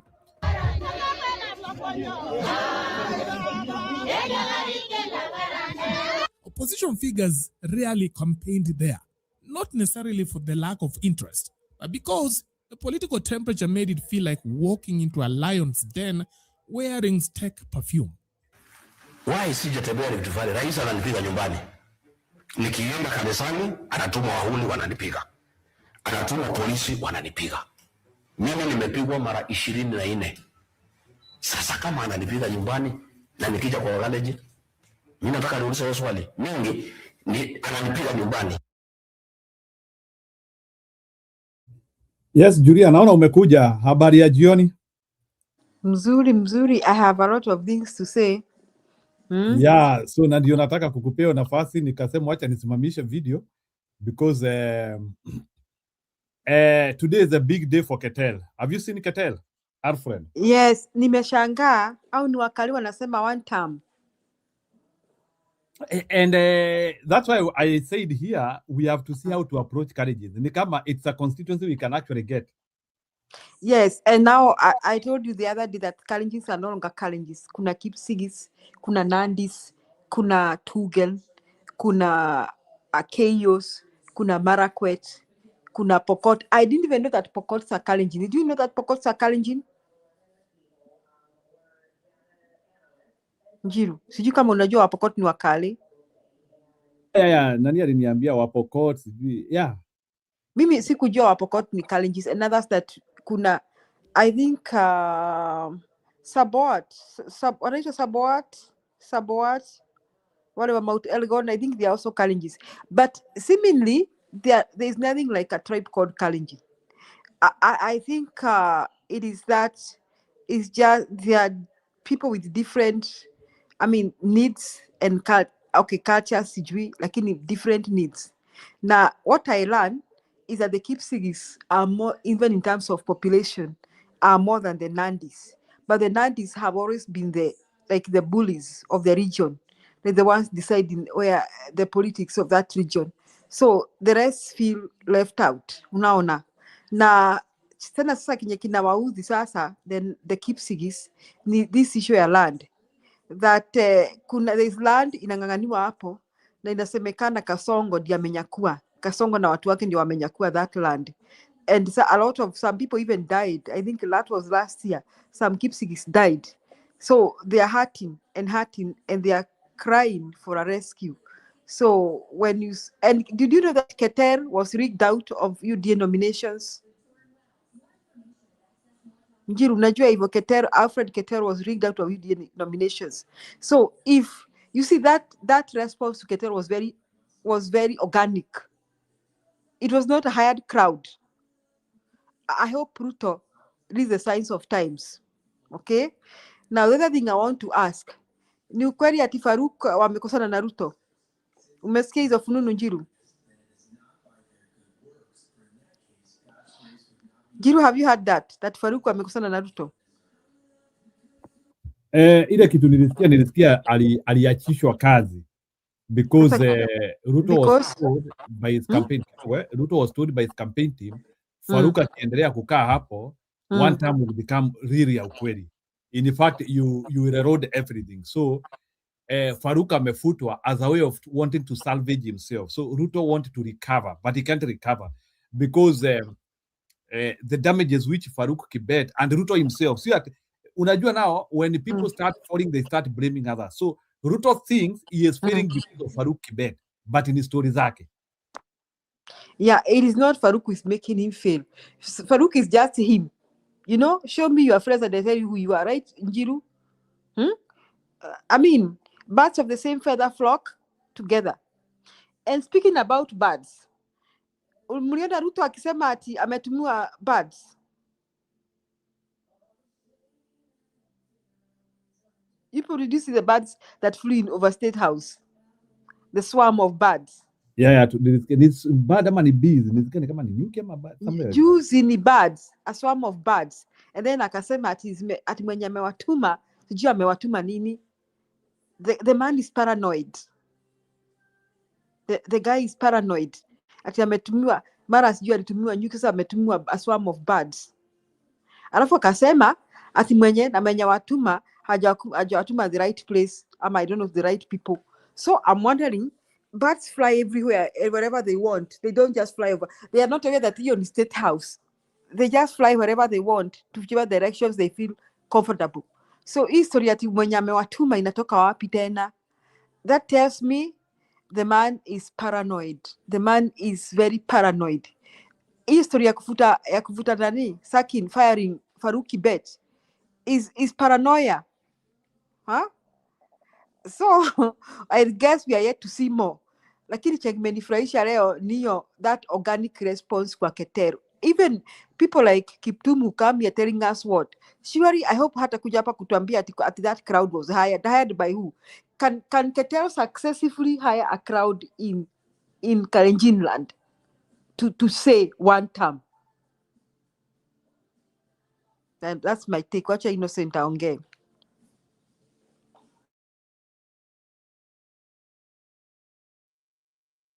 Hi, how are you?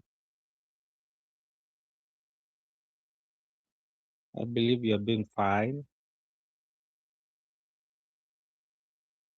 Julia, the birds zenye zilitumwa huko, I believe from the African traditional beliefs, there are some birds zenye zikikuja zianguke kwako, mtu anakufanga. And those birds zenye zilikuwa huko ni zile zikianguka kwa shamba yako zilie mtu anakufa. Okay, from our tribe. Na nasikia na Wakale ni hivyo. What birds were those? Were they ile ya macho kama ya mtu ama ni gani hizo? Sijui ni gani, but mi nikiziangalia kwa picha nilikuwa naona ni kama ni crow, but I don't know. Yeah, and there were many. There were many. Yeah. They were like a big swarm. 10,000 of them. And he had a meeting. Alishtuka, njire hebu tafuta hiyo clip. Alishtuka, yani jamaa alishtuka asema na mwenye amewatuma amewatuma to the wrong, ati mulisikia sijui hapa kuna tumwa nini. He said something like that, eh? No, alisema ati message ya zilitumwa sifanye asija deliver, so he doesn't even know ni nini. So that means he was also concerned. Yeah, maybe he believes zikipiga hiyo kelele kuna kitu inafanyika. Otherwise he could have ignored it, right? Yeah, but there were so many na zilikuwa all over kwa gate, yani hiyo entrance ya. Kuna echo sijui kama ni ya is it Njiru? Ni echo yako ama? Nasikia echo kwangu. Yeah, that's okay now.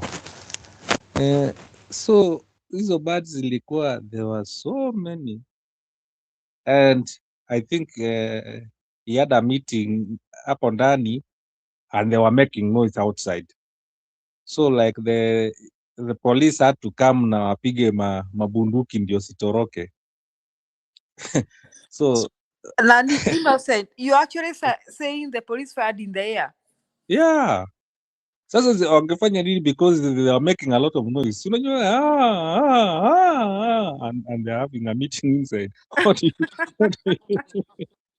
What do you do? You can't continue with the meeting Okay, because or was there something dead in State House yenye eh? hatujui?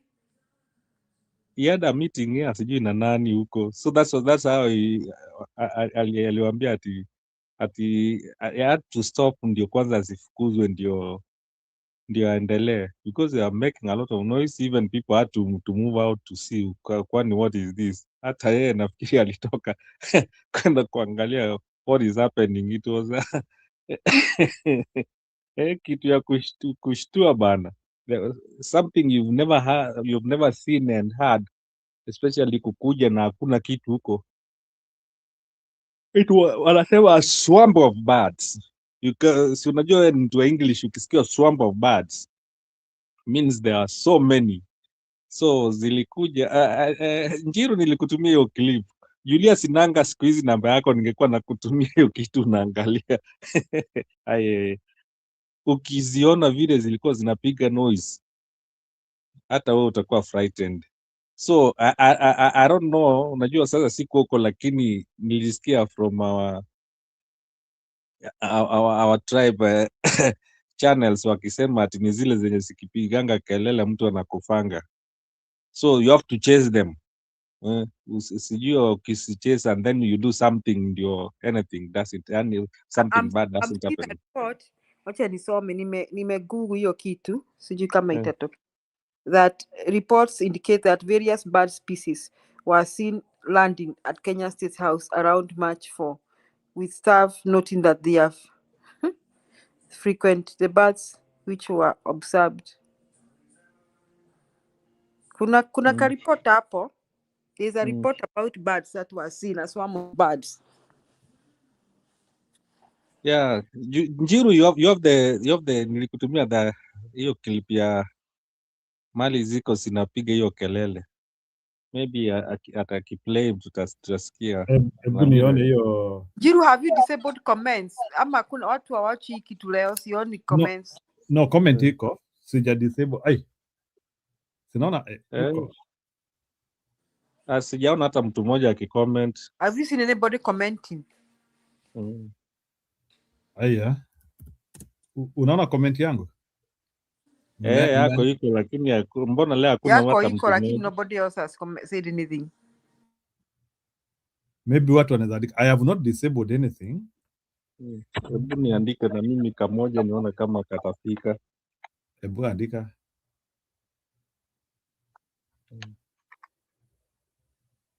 Means zinafanya. Yeah, zinafanya. Ni watu wamerelax sana, ni watu wamegoma.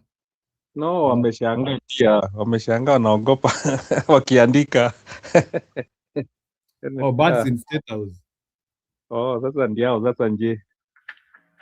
It is a YouTube video. I'm the one who has commented to see whether their comments are going through. I was just wondering. On the go a lot and having reliable coverage. Last year when we So, wacha nifanye, wacha niweke from YouTube. Okay. Nipe tu dakika moja because I thought it is. Yeah, you can be reacting as I look for it. So, concerning Ngeno's funeral, I told you I have a shamba near where people were killed. And indeed, shamba yenye imechukuliwa. Okay, Ruto has some land huko walichukua na kina huyu former wanaitwaje governor, walikuwa wanaitwaje, jina imeenda, wa Narok. And Ole Tunai. Tunai. Ako neighbor wa Tunai, and now they wanted hii side ingine ya hii side ya Lang'ata, inaitwa Lang'ata, iko karibu na Kuria. It's so fertile. Na there are a lot of Kalenjins cases na Wakuria kidogo kwenda chini kidogo. Na Wamasai unajua waliusanga hiyo shamba, hawakujuanga. Unajua shamba wa Wamasai wakiuzanga inakuanga ina tumitimiti, lakini you know, the farmers wanajuanga shamba mzuri ni gani. Ukiona miti fulani ikimea, unajua hiyo shamba ni fertile. So watu walienda wakanunua those days kitambo sana, they bought hizo mashamba na walinunua pesa kidogo sana, so little that sasa ilifika mahali hata Wamasai wakaanza kusema hebu turudishie shamba yetu, hata kama ni kuwapei, hata kama ni 100% more, hata kama ni 1000. Unajua kitambo hiyo shamba zilikuwa zinapatiwanga tu juu hawakokuwa na anything kufanya, lakini these days it's prime. Mahindi zinapandwa huko, vitu zinapandwa huko, so I believe now Ng'eno ndio alienda kuwatetea those people, and they still have, and many Kalenjins are there by the way, wako wengi, na most of them walipatiwa, wengine walipatiwa free, not kununua, juu kulikuwanga na vita za Wakuria na Wamasai, and Kuria juu wanatoka they border from Tanzania na Uganda hapo karibu, so walikuwa wanakuja wanaiba ng'ombe za Wamasai. Wakiiba ndio wakakuja wakasema hivi, we give these Kalenjins, juu ni watu wa vita, watatusaidia kuchunga hizo ng'ombe zao sisifanye. What they wanted is wapatie hiyo shamba iko karibu na Kuria, so that wakuwe ni kama hao ndio border yao katikati, before Wamasai wafikiwe watakuwa wamefikia wa Kalenjin. But sasa unaona baadaye ilikuja ikapenduka ikakuwa fertile. Sasa ndio, that's why now the Masai wants the land back, and wanataka kuuzia watu wengine, they get profit. So hiyo ndio history ya hiyo place, and that's why you saw Ng'eno akienda kutetea watu wao, because Wakalenjin wengi waliendanga huko kwenda ni kama kukua ndio shield ya Wamasai. So that is the genesis of the dispute ya land ya huko.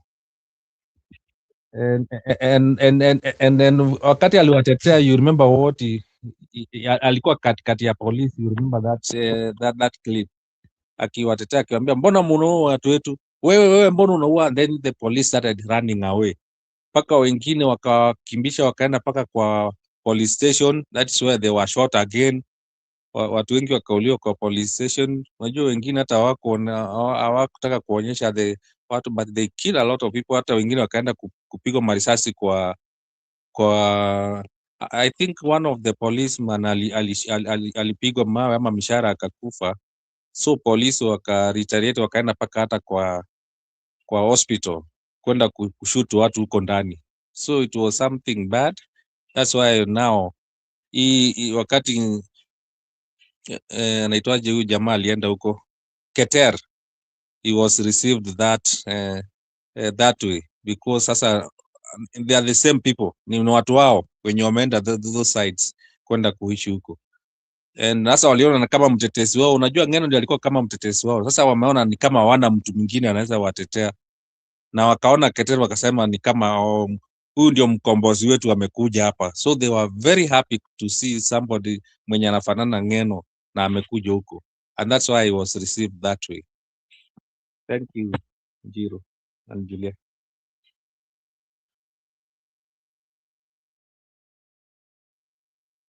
Otherwise pia Njiru niliona wa Munyoro Rigiji alikuwa one of the institutes, na akaambia those students, you remember me telling you that it's high time that wakienda kwa ground, wacha watu wa ground pia waongee, sio ati nyao ndio wanaenda huko wanaongelesha watu wanaenda wakienda. So the students, we had enlightened them, tukasema lazima sasa waanze kuachia watu kwa ground waongeange, and Rigiji alienda huko akaambiwa, hapana, mnakujanga mnaongea mnaenda, hata mjuangi sisi tuna shida gani. So Rigiji alikuja akaanza kuambia, okay, I believe that is the right way, from today tutakuwa tunakuja tunawapatia. So they have started giving people waongee pia wa ground huko, wanapatia mic wanaongea, si at politician tu ndio wanakuja wanaongea wanaenda.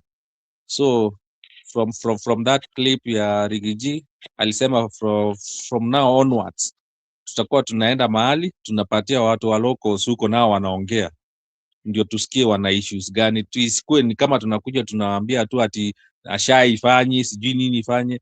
You remember what we said?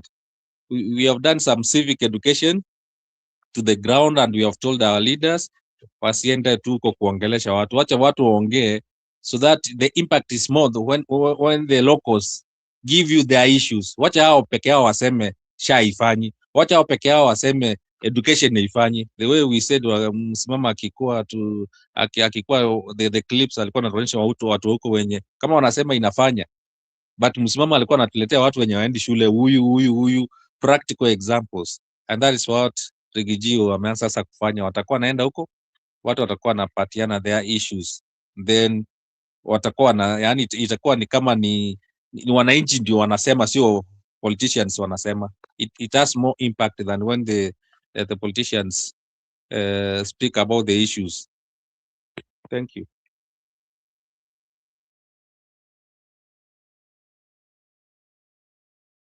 Sawa, nimepata video yako, acha nicheze. I have 2 videos. Kuna hii yako ya ndege na niwachezee pia kioni, muniambie. There was a bit of the great bird mystery, chaos at State House. around here. Welcome back. Today we're diving into the unprecedented chaos that just brought the nation's capital to a complete standstill. Picture this. Thousands upon thousands of birds blackening the sky, literally storming State House and forcing all government operations to an abrupt halt. Did not give them the correct time. Yes, you heard that right. The heart of government interrupted by a massive flock, and the rumor mill is absolutely on fire. There was a bit of engagement from the birds around here, and I thought there was some destruction. Is it a sign of death? A terrifying bad omen? Critics are sounding the alarm, warning President Ruto that something terrible is looming very soon. The theories are flying fast. I think Are these the Gen Z that were killed by Kasongo, taking to the skies and paying him a visit in State House? Is it the dark magic of the infamous Gerongo torch? Even the president is allegedly asking, who gave these birds instructions? some destruction. The anti-Ruto camp, Sisi Ni Sifuna among them, is calling this the very first plague. It is not about the birds, it's about the instructions that were given to them. I think the person who instructed the birds did not give them the correct time. They say Pharaoh must listen to the voice of the people. What's next? Frogs? Bees? Missiles from Iran? Wantam. They are shouting from the rooftops, He Nimbaya! He Nimbaya! Weka Mawe! Many are drawing dark parallels, reminding us that this exact phenomenon happened to Eregi girls right before disaster struck the school in 2023. I think the person who instructed the birds did not give them the correct time. So I have to ask you, and I want you to drop your answers in the comments right now. If these birds are indeed a divine message, are they a warning for Ruto to repent? Or are they a dark curse sent by his political enemies? Let's argue in the comments section below. Because the Ruto sympathizers are certainly not backing down. They are standing firm, declaring that no weapon formed against their president will prosper, and demanding these birds be returned straight back to sender. Meanwhile, the conspiracies are wild. Some say the great Menelik Kimani sent them, while others point fingers at Kalonzo Musyoka all the way from Ukambani, saying Wakamba wameamua. But let's step back and look at the spiritual angle. Biblically, birds gathering in unusual numbers can be a profound sign of divine attention, a reminder of God's care, a call to repentance, or a symbol of transition. For manhood and leadership, it serves as a stark reminder that authority must always be exercised under God's covenant, with justice and humility. In the end, whether you see a political conspiracy or a biblical plague, remember this: nature always has a way of speaking when the voices of men are ignored. When the skies darken and the establishment is forced to pause, it is not just the birds who are restless. It is the very soul of the nation demanding to be heard.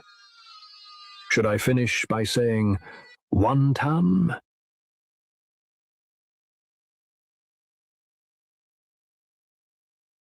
Let me ask you a quick question. What if you can start and grow your own profitable business by helping other businesses get access to money?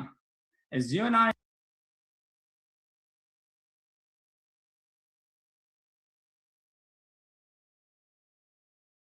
Yeah, imeisha. So, Bwana Innocent, do you have anything on that one?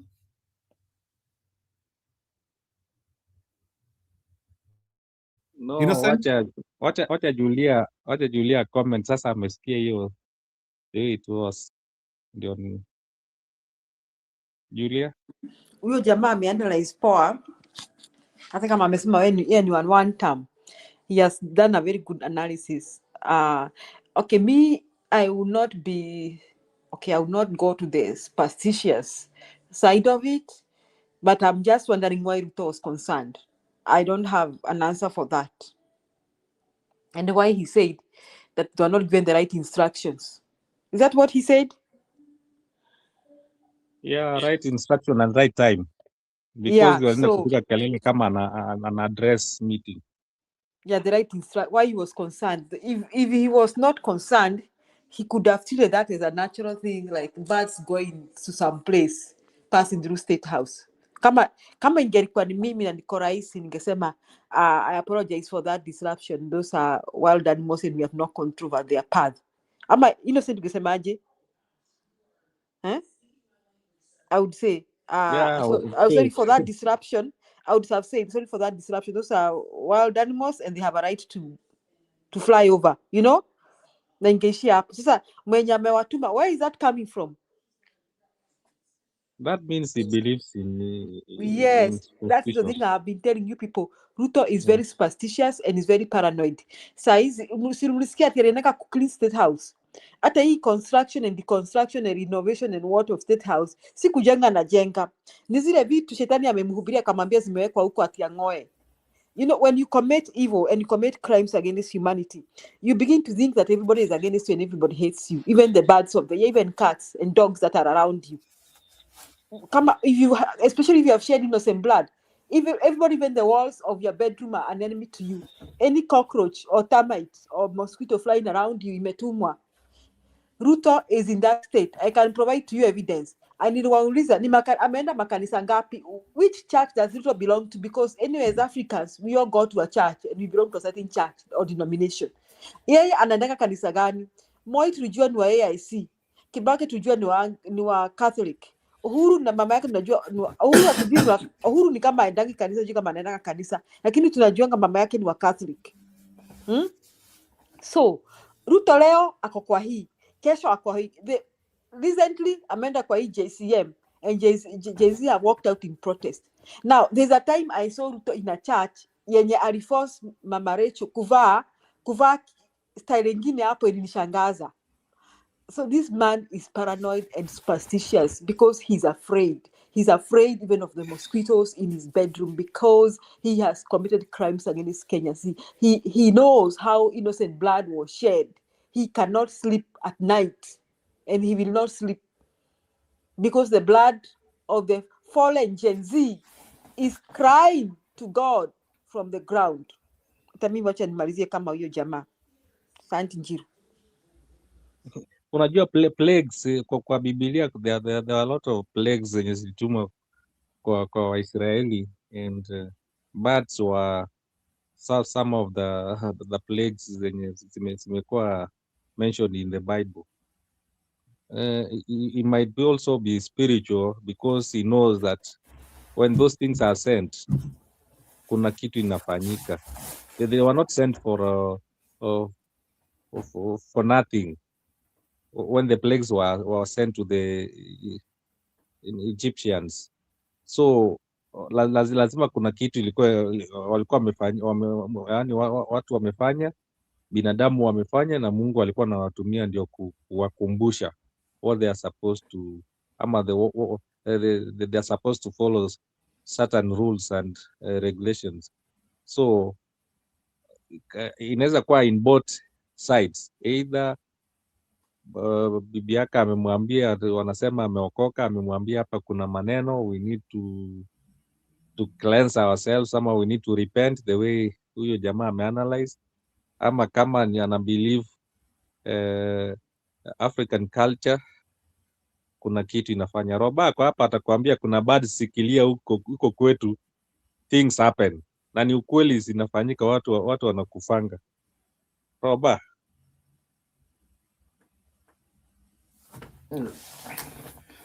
Thank you. It's my time to come in, Juru.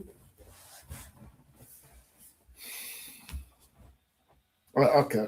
Hey, thank you, Julie. Thank you, Innocent. Thank you, Juru. Hey, my sister Julie, I want. Oh, there's a video tape. Or Kenyatta to be a Catholic. He goes Catholic, so I'll check mwenyewe. So to add on what you just said, he goes to church. Sikujua Kenyatta anaendanga kanisa. Yeah, I'm Catholic. He's a Catholic. Yeah, he's a Catholic. Yes. So I only know him na nyama choma na pombe kule. Sasa. Lakini unajua kwa Catholic hiyo hajafanya chochote hiyo, they are allowed to drink, so there's nothing wrong with drinking, Madam Churi. There's nothing wrong. I'm just saying that truth is everywhere and everywhere. Ni kama mtawi. Yani he's everywhere. Where is he? I don't even know what church goes. I knew where Moi alituambia mahali tulikuwa naenda kanisani. I know where Matiang'i goes, ametuambia yeye ni Seventh-day Adventist. Karonsa ametuambia yeye anaenda wapi. Some other people, but who knows Kasongo? He doesn't care as long as mahali napata kula tu. Methodist, yeah. PCA. So ni kupiga twende as long as you can take his pride. Hiyo ndio kanisa yake sasa. Hata ya Satan. How do you know? Okay, a couple of things here. Let me start by saying thank you. I've been listening to you guys. Thank you for keeping Sanchil in the studio because he was kind of giving in. Wakati amecheza hiyo, nimeona your tips. Bila amecheza from the beginning. I think there's one thing I've not had input addressing here in terms of what we are seeing in Kalenjin. What we are seeing, for me, and so let's also not forget what happened a couple of weeks ago when the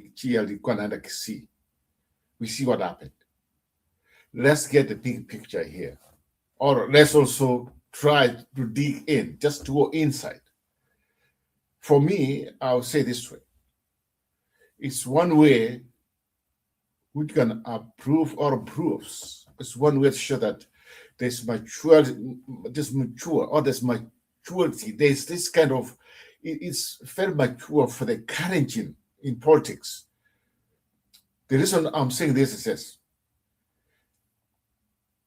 Gitel came there, he did what he did, nobody threatened him.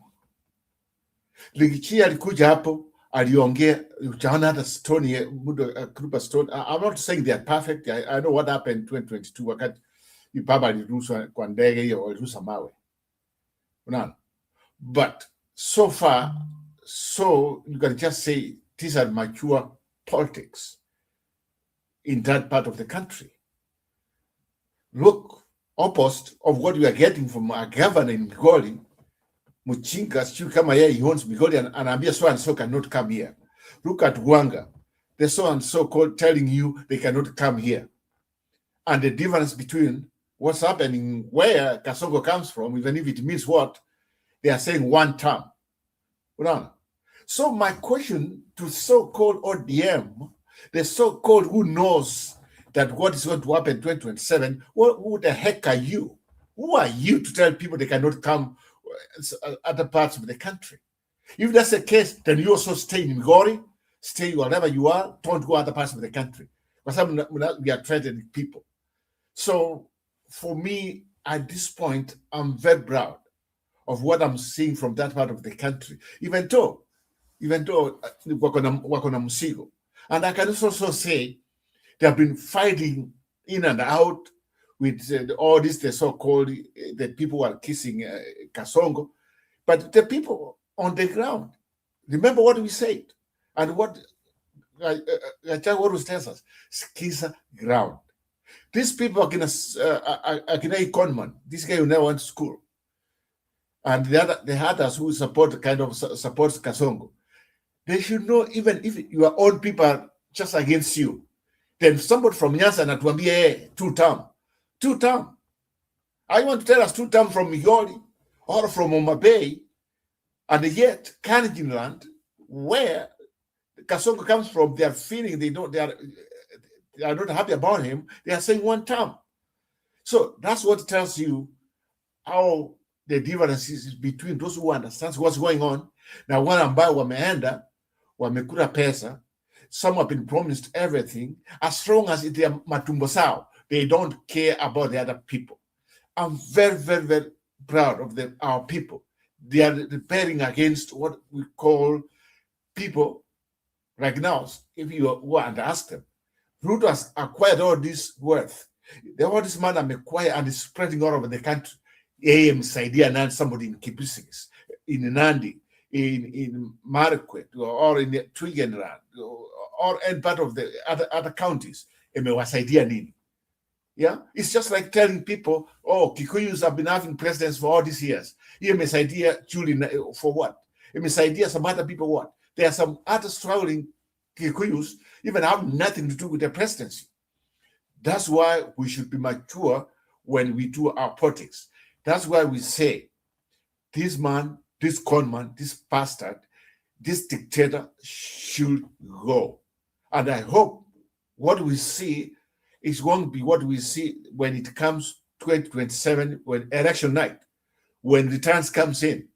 We want to see this, even if it means a half of the people, even if Ataki win, but if some of the people, they will reject him, that one will send a clear message. It doesn't matter. It doesn't matter you come from where I come from. If you come from my community, even if you're my brother, if you are not serving the people, you don't serve to be in power. And for the people in Kipsix, the people we saw there, congratulations, send a clear message, even tomorrow, or a few hours from now, when that dictator comes in, huyu amejivalia ngozi ya kondoo, akikuja, you guys repair, tell me 1 term, time for him to go.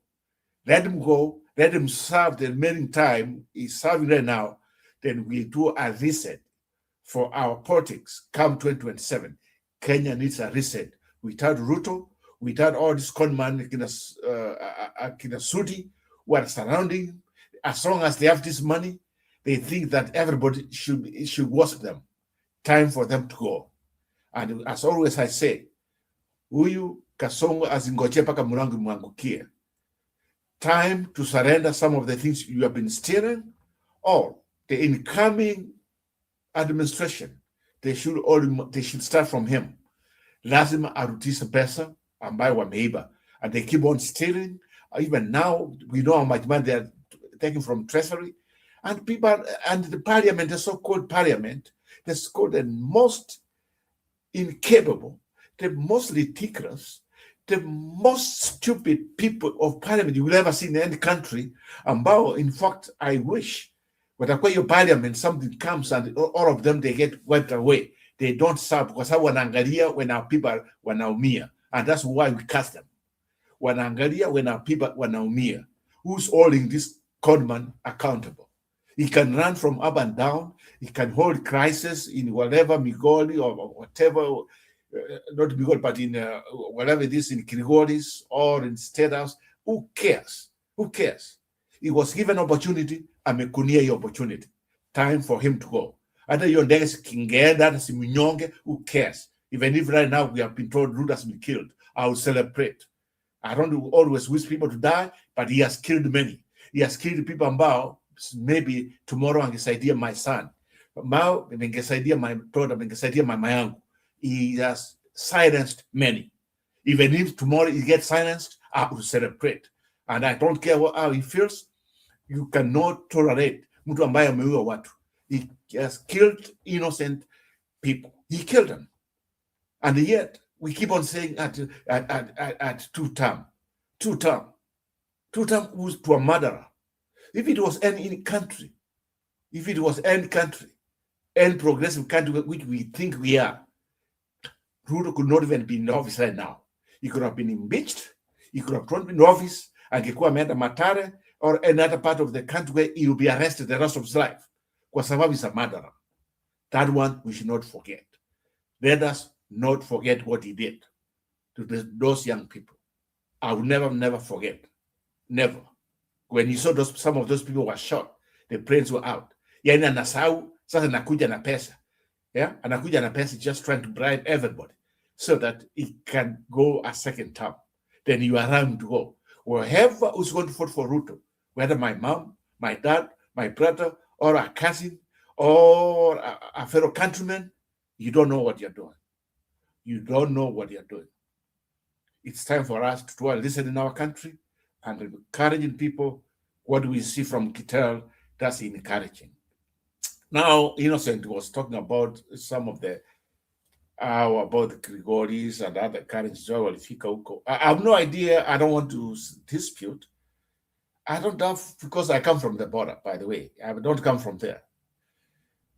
Our people, we are at the border of the Maasais and the Luo on the other side of the planet down there in the Rift Valley. So for what I know is most of the Kisi people moved there around that area because by that time, the Maasais didn't know they did not find member of farming. These are people came there, even some of us were the beneficiaries. Hata mimi sahi niko na miwa hapo karibu na the so-called, you guys, the factory which was built there called Transmara. Even some of us were there. My dad was able to get some piece of land. I'm proud of what we did. Nobody has ever come to me and attack our Shambarak because we have the title and we put it legally. But what I know is those who are acquiring or trying to get land from those people, or they did the way they did it, they should face the music. That one should go on. But they are bordering the Kuria. I don't know anything about that because I know the Kuria, they are just in the other side of Tanzania, the border of Tanzania. After that's Migori, which is Wajaluo. Then after Wajaluo, ndio Wamaasai. But the Kulis came from there, wakakuja wanachukua ng'ombe tena wanapita kwa Wajaluo, from Wajaluo ndio wanaenda huko kwao, Tanzania ndio walikuwa wanachukua hiyo ng'ombe. Says you are right. Yes, they brought the Kalenjins here maybe to protect them, and that's how the Kalenjins and those people, they get mixed up. But don't forget, there are different people of that background or that constituents, a lot of people of different backgrounds, including my fellow Kisis, who are a lot of them up there. Now they are part of the community. And we hope they, when it comes, the next time they will choose somebody and who can represent like the way he represented. I didn't know much about the guy who got the accident in Ngeno, but we honor some of his videos on YouTube. But the one thing is, people, there's something which is eaten here. Was he killed or not killed? Was it an accident or not? When I just somebody said something very important for me. Where's the accent of Saidoti Alikufa? I don't know. Ogora Alikufa. I don't know. How many times you have been told in Kenya, you investigate. Terrorists, wanakuja, they attack the people, they kill a lot of innocent people, but you are told investigation is going on. You never see nothing. So I hope something will be happen a few hours from now, but I don't think anything will come from Kasongo. I know he's in trouble. That's one person who keep on saying the weakest candidate ever to run Kenyan politics. This is very easy to debate. Is this Kasongo? He has been exposed with today's technology and all these things of going on. Now you can know what's going on. He lied. He can come and manipulate people like Moy did to 80s or 90s, some years back. That's what he taught. He never knew that people gave him an opportunity, whether he won or not, which I don't know. People gave him an opportunity because of the way he campaigned. He lied to get power. Now, when people question him, what he lied, how he lied about it, when he has killed them. Sometimes anakuja, he wants to silence everybody. He thinks he can nitakuja, hakuna mtu atanishinda. Sahi mimi nakwambia ukweli, angalia even the way even he doesn't even sleep, you can tell. You can say huyu anachukulia tu sahi. He knows he's on to lose. And that's the good news. He has to go. He has to go. Regardless of what, he has to go. Asiongoche mlangi mpige, Ruto must go. It's one term. Let me leave it there. Thank you, guys. Let me add something, Roba, what you've said. One of the underlying issues of any community in Kenya, especially to all the tribes in Kenya, is killings. Once you kill a person, hata kama wewe ni mtu wenu, hata akikuwa brother yako auwe mtu kwenu nyumbani, huyo mtu hatapendwa.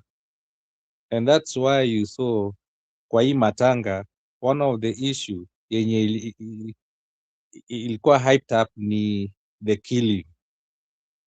Watu wenye waliuliwa huko kwanza, because the constituency where he was representing, watu waliuliwa wengi, Gen Z waliuliwa wengi, and then you see some of the Kalenjin ama Kipsigis MPs wenye walienda kwa hiyo matanga, some of them ndio walikuwa nasema that I endorse what the president said, shoot and kill. Hata wengine walikuwa nasema don't shoot kwa mguu, shoot them and kill them. And then wakaonekana kwa hiyo mkutano. That's why people were so irritated and they were so angry kuwaona wakikuja huko na one of them na yeye amekufa, so they could not there's no way they could reason with them because waliona ni kama sasa hawa ni wauaji wamekuja hapa. Huyu jamaa hata Sudi peke yake could not speak. He could not even finish speaking kwa hiyo matanga because alikuwa amekuja na ile kiburi yao sijui nini na nini, ndio akaanza kusema ni kama watu wamelipwa kukuja kumpigia kelele. Watu hawakulipwa wakuja kumpigia kelele, watu walikuja because of the issues they were facing, na huyu jamaa na mtetesi wao amekufa, and they wanted to know what killed this person. And that's why the people were so angry, na angeweza kusikiza mtu wote mwenye ana support the two term, because killings have been happening in this government. And that's why wakina Sudi akisema ati hata nyinyi mnasema nini, hata mimi nina hiyo pesa naweza kuwalipa kila mtu, niwaambie mpange laini niwapatie 2000 waende. And again watu walikasirika juu aliona ni kama ni watu wanataka pesa, wakamwambia sisi hatutaki pesa yetu, we do our jobs, we get more than what you are telling us to give us. At you can give us 2000, what is 2000 for them? Roba, you know 2000 kwa farmers those sides, hiyo ni kitu bure sana, hata iwezi nunua fertilizer moja. So for them walisema they were so angry, hata ni kama waliharibu moods za watu kuambia ati nitawaambia mpange laini wapatie 2000. Ndio wakaanza kuona kumbe these people ni kazi yao tu ni kulipalipa pesa tu hapa na wanakuja kutuambia nini. And that's why I've had and confirmed the report, but nimesikia that Ruto had to fly to Kilgoris, ile palace yake huko ya Kilgoris, and na nikasikia ati mandega zilikuwa zina land huko for all the registers from Kipsigis and Nandi, walikuwa na land huko wakuwe na meeting waone how they can, because Ruto is supposed to attend this funeral, na akaona ni kama akienda huko maneno itakuwa mbaya, so like they had to go and organize vile akienda hii matanga asipigiwe kelele. Unajua Ruto ni mtu mwenye hataki makelele, so walikuwa na arrange hao wakienda hii matanga hata pigiwa kelele. Basically what they are saying is wataenda kununua watu ndio wakuja watakuwa mstari wa mbele. I believe ni kama sasa hawa watu ni kama watakuwa allowed kukuja, people who have been affected ni kama hawatakubaliwa wakuje kwa hiyo meeting. Maybe they try to get their own people. From what we are learning, they might not want the locals wenye wako huko wakuje hapo, ama ukienda huko utaenda kupiga kelele, utaambiwa ukipiga kelele utaona president anakuja. Like now they are organizing now to make the funeral isikuwe na hiyo makelele. Ilikuwa Sudi could not talk. Huyu mwingine mwenye sijui ni alikuwa anaitwaje, mwenye alikuwa anasema shoot to kill, yeye hata alienda kupatiwa mic, watu wakapiga kelele wakakataa. Nelson Koech. Hata hiyo Mandago. Mandago walienda kusimamia, alibia wanafunzi, some of the kids hapa pesa ya wanafunzi. So those people angeweza kuongea, yani matanga ilisema wao ndio walikuwa wanataka watu wanataka waongeleshe, sio so they had to silence them. So ilikuwa so bad that they were yani hakuna mtu atiangongea anza kuambia maneno ya government saizi ama something is working ama nini ama investigation inafanya. They wanted to mtu mwenye anaongea their own language, mwenye anaongea who killed them, then that person sasa ndio walikuwa ni kama ndio their own. Lakini ukikuja kuambia sijui ati maneno ya education na mtu amekufa unawaambia nini, maneno ya sijui security unawaambia nini, those issues they could not hear them. Number two, Robert, the same thing you're talking about, I was also surprised to see this Gaucho guy. Sijui nilimwona akichunga ng'ombe huko na ametuma video nyingine anasema ati wewe akina Sifuna ati Migori, you don't know Migori, wewe akina babu wewe ati hatutakupiga kwanza, wewe tutakugusa kidogo kwa sababu wewe ni mtu wetu, lakini Sifuna ati ujaribu kukuja. So I was wondering if people like this can talk, na ni watu wanasema they are close to akina Aida, mbona as come out and disown them? Ati mkikuja msipokuja na naitwaje huyu Winnie ama Rosemary ama Raila Junior, then mtakiona. And imagine ameweka kwa video, sijui alikuwa analisha ng'ombe za gani, kama ni zile ng'ombe za Raila ndiye alikuwa analisha, anasema ati yako huko Migori sasa analisha ng'ombe, ati anaongojea ati wakuje ndio wataona. So these are some of the threats zenye zinaongelewa, but nothing happens. But wewe ngoja tu mtu mwingine aseme, or maybe watuta yani wawanta aseme any issue like that, utaambiwa ni hate speech, utatafutwa, ama uandike tu kitu kama hako tu kwa mitandao utashikwa. But you see these people, hao wanaongea tu na nothing happens. Wakina Uburu wanatetewa na mtu kama Gaucho. And I was wondering mpaka people now are saying, kwani hao Wajaluo wanafikiri hii Migori ni yao? Kwani hakuna Wajaluo wengine Nairobi, hakuna Wajaluo Mombasa, hakuna Wajaluo Kisii? So na sisi tukianza kusema ati we don't want to see them in our place, what happens? So they are opening up a can of worms, especially if akina inaitwaje Linda Ground. If this is what they are calling Linda Ground, then I'm telling you things are going to be worse, especially if they cannot denounce what wakina Gaucho are saying, and wanaweka ati sisi tutalinda Uburu, tutalinda Wanga nini. Those issues, those are not the politics. So Roba, I agree with you, ni kama wa Kalenjins wame mature in politics. Them they as long as you talk about the issues, hawana shida hata kusema one time. Thank you. I can see we have new entrants in the room, and maybe I just wanted to welcome them so that maybe before I welcome them, tunipike na msimamo, mutaniruhusu tu dakika moja nicheze video iko hapa, because it is part of what we are doing,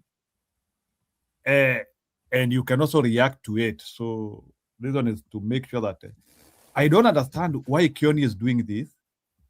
Ile jukwaa haisaidii wale ambao wangetaka kuwa wabunge, senators, members of the county assembly, hasa kwa chama cha Jubilee, kwa sababu inaonekana hatupati nafasi ya kujitetea kwa wananchi. Na kwa sababu sisi wote tumekubaliana kwamba hakuna zoning, vyama vyote vitawania viti kila sehemu, ni vizuri kila chama basi, na hasa sisi wana Jubilee, tufikirie vile sisi wana Jubilee ambao tunatafuta viti, vile tutatafuta viti, na tumekubaliana kama aspirants tutengeneze forum, tuanze kutembea. As we sell the united opposition, we also sell our candidature, ili Wakenya waweze kujichagulia viongozi wale wanawafaa sehemu yao. Na sisi kama wana Jubilee tusipochunga, hatutapata nafasi ya kujiuza kwa Wakenya, kwa sababu hiyo united opposition platform sana sana inaonekana ni nzuri sana na watu ya DCP wanapata nafasi pia, na kuna kameza ingine inawekwa mbele ya watu pale, na hako kameza pia kanaanza kuleta aibu. Kalituletea aibu kule pande ya Gilgil, wakati mama a woman candidate ambaye anataka kuwa MCA hiyo sehemu ya biashara alitendewa mabaya, na tutaki our women leaders being violated by men when they are looking for leadership. For that reason, itatubidi tuanze kufikiria kwa haraka, na sisi tumekubaliana kuanzia hapa Nyandarua, we'll start moving as aspirants kutafuta hizo viti, and we'll go to every part of this country, na tutaenda tukiuza all the united opposition candidates, lakini pia tujipatafutie nafasi ya kuwa viongozi. Mimi mwenyewe nilinyimwa nafasi ya kusalimia watu ya Ndaragwa, watu ambao nimeongoza zaidi ya miaka 10, na ni watu ambao wenyewe ndio walikuwa nasema mpatieni mic, hatutaki mambo ya aibu dogo kama yale, kwa sababu pia haisaidii principles kuonekana kama watu ambao wamejipanga vizuri. Kwa hivyo hayo ni mambo ambayo tungetaka kusahihisha tunapoendelea mbele. Njiru, that's okay. What he's saying, I don't think is bad. I don't see no problem there. I see everything good. Those issues have been simeongelewa sana, wanasema wakienda mahali ni kama Gachagua, yeye anataka kama ameenda na ametembea na watu wake, anataka watu wake wakue. This is the cleaning the house. This now they have to run from this one here so that they don't offend, so that they know. Now they should to build the structure. Yeah. Build the structure starting now so that you don't see now we are what we have been talking about. Lakini mimi nishoni shida. Hapa hakuna shida. So Njiru, I just wanted to comment before kina Stone PK wakuja. Yeah. So hakuna hiyo issue imekuwa raised, wasiende wakue ni kama Gachagua ndio ni kama ndiye amekuwa nao si unasikia hata siku hizi akienda huko nje anasema ati I'm the spokesman. Mkitaka kuongea na Kalonzo ati mpitia mimi kwangu. Hata Kisia alisema hivyo. Ukitaka kuongea ati na Matiang'i pitia kwangu, ati mimi ndio sijui alikuwa anaita ni prefect ama nini wa opposition, ati spokesman wa opposition. So walianza kuona ni kama na bully watu, na wakasema tupatie Gachagua flowers zake bwana, tupatie his flowers.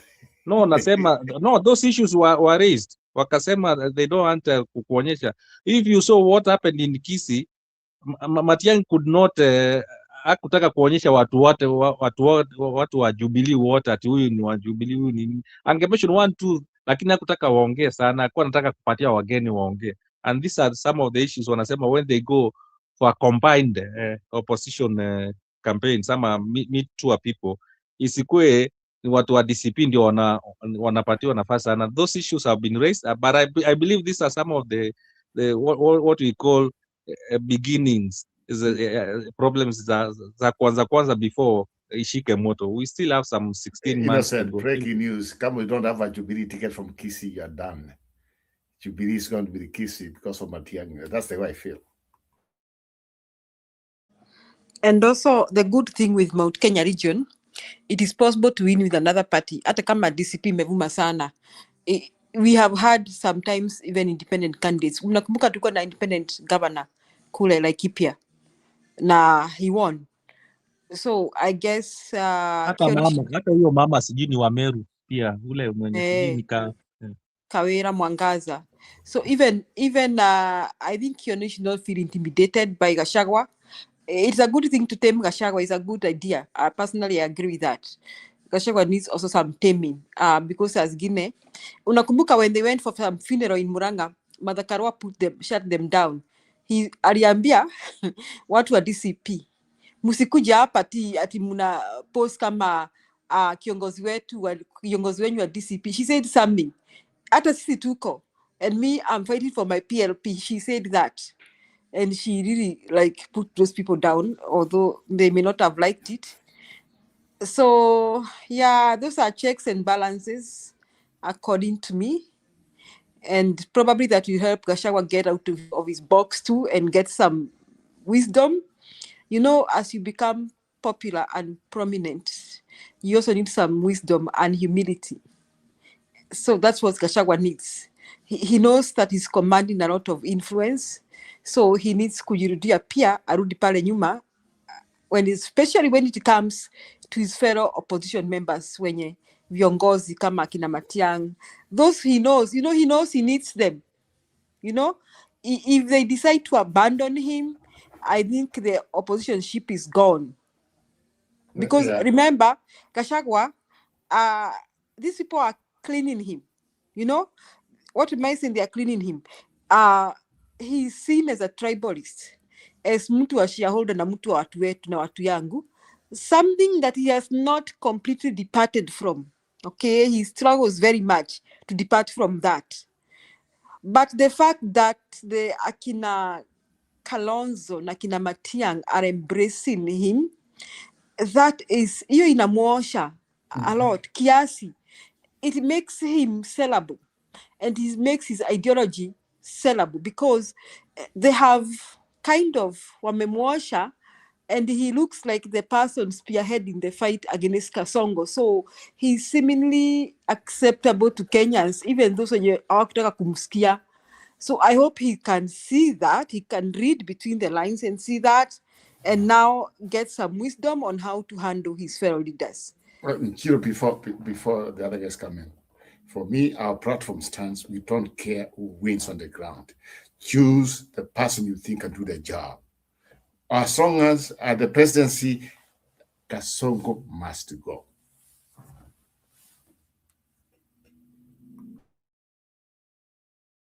Okay, Musimamo, go ahead.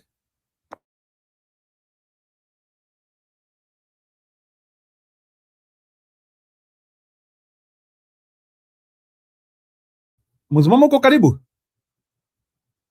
Acha endelee mkubwa wangu kwanza, PK. Aya, PK, go ahead.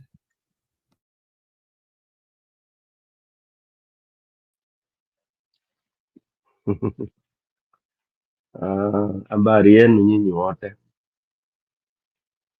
na wale wako kwa comment section. It's very interesting to see, there are many issues. Maybe nitaanza na hii ya mwisho ya Kioni.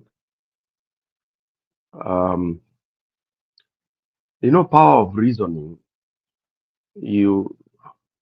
inakuanga na siri. The silver lining is not easily visible.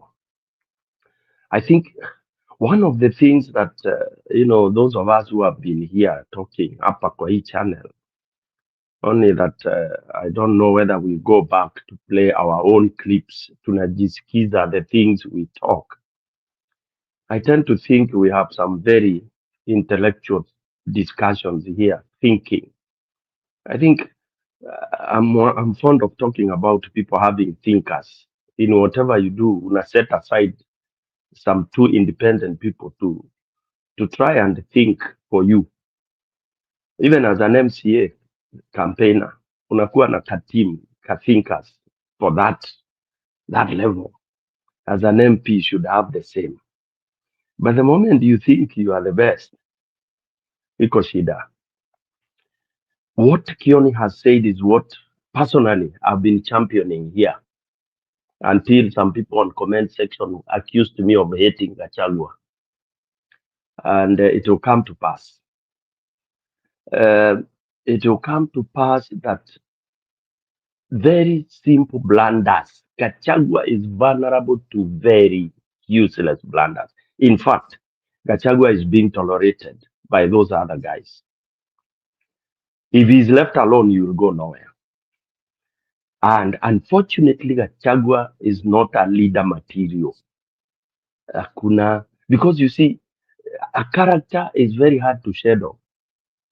When you talk, unateleza mpaka unasahau you are with other leaders. That's a big weakness, very serious blunder. In fact, I would wish Gachagua never gets to be the president of this country because tutalia vile tunalia ya Ruto. This is my own opinion.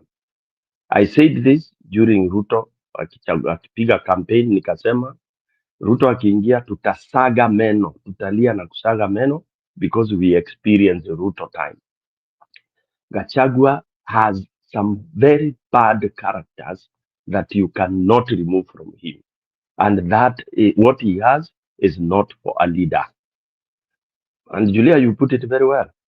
He has hangovers, that selfishness. As much as we all say, oh, we belong to this tribe, there is a way you play the game.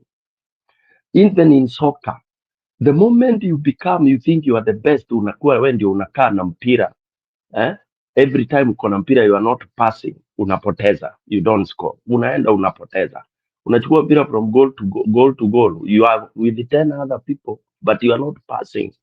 You become a problem. Gachagua is the weak link in this group.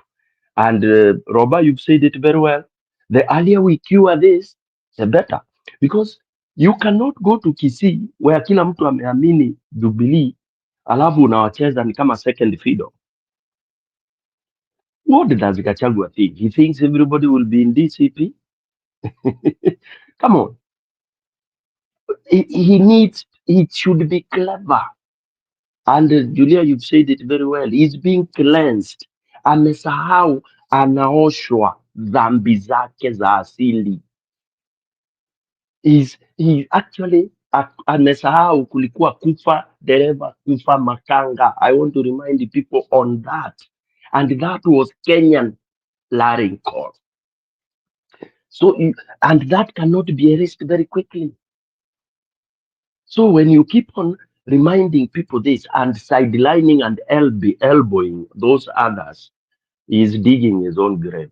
And for me, my fear is atasambaratisha nini United Opposition, na kusambaratika ni aje hii force tunataka haitaingiana, because you know why some people are keeping off. Let's say that, to say the truth, for some of us who are very keen to observe, why do you think people are not quickly to embrace this United Opposition? Why do you think people like, I don't want them names, but why is it we are struggling to say these people should come, should be one force, should be this and that? There are serious underlying things. Na ukumbuke hawa si watoto.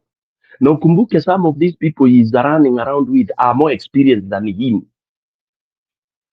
But amewafanya ni watoto. Just because you can shout loud doesn't mean you are the best warrior. PK, ongeza, our watu they have learned to work with structures. They know what structures are. They are experienced, they are professional politicians and also structures in the government. So Gachagua amezoea from Moi to Kasongo. Ebu analyze him from that kind of a character. Exactly. And you know, because already he thinks he can be the presidential candidate na atoe Ruto. Impossible. It's impossible. We should agree to that. It is impossible. In fact, I keep on telling people, refer to what Botswana did to remove the incumbent. Botswana had a Gachagua type of a person. Yes. And alikuja pale mwisho, akasplit, akaenda kando na hasira, kwa sababu watu waliraise issue kama hizi Kioni ana raise. What did he? He ended up being the opposition. Yeah. Where we are, it's not that so and so is the best, so and so is this, na emotions za ukabila, na emotions za huyu ni wetu. Come on. Go to Kisii, you touch Matianga, you are finished. Come on. Go to Ukambani, touch Kalonzo, you are kwisha. Ala. Enda Embu, touch Muturi in a negative way. Even if you think Muturi is not popular, the 600,000, what we call the 400,000 votes there, zitakosa. In short, the humility and humbleness today is so needed. Look at when they go kwa hiyo platform wanaongea. Gachagua talks all the time. and he talks for all the dakika zote au wengine, and yeye ndiye anawaambia haya, yani unaharakisha. And I've been complaining about this until the meeting has no meaning. It has no meaning. Some people have low opinion about how we are packaging our message, and it's because of the dominance of Gachagua. He is drunk. He amelewa kabisa, and he has to be tamed, and thanks to Kioni for bringing that. They have to go back to the drawing board. This is the beginning of the splinter group in opposition. And I'll say like what Robert said, we needed an opposition. It doesn't matter who, but we need to remove Ruto. But we cannot remove Ruto with the people feeling. By the way, your feeling ya nani, ya Kioni, is the feeling with all those other guys. All the others. All. Take that to any bank. But they are just trying to play along because they think there is time. And for me, I wanted, vitu zikuwe cracked. Thank God.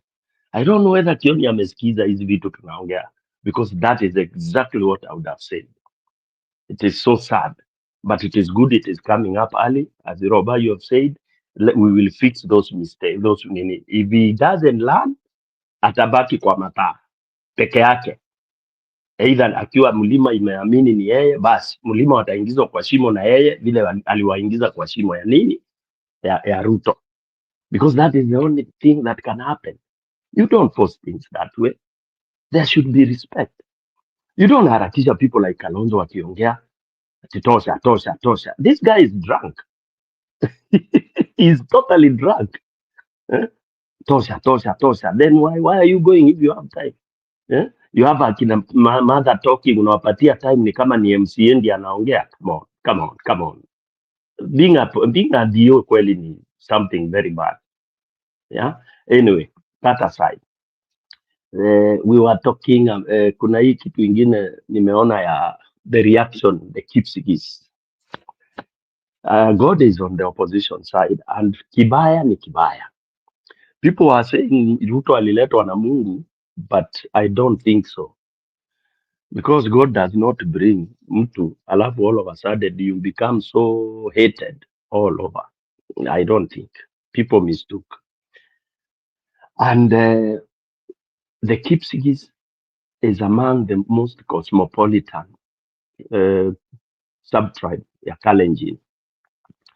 And Kalenjins, the Kipsigis have always looked at things style ingine very interesting, and they only come to be whipped last minute. And they have always supported the Nandis, Arab Moi and Ruto Shingo Upande. Why? Because they have been suppressed, depressed, curtailed for all these years. Hiyo miaka yote. It has been like that. And that is why unakuta the rebellion imetokea mapema. Imetokea na iwezi kufichika. Mimba imefika miaka 9. That is the problem. So that's why unaona the venting is coming out kwa people kama Ketera. Ask yourself how and why. Then you have the answers. Thank you.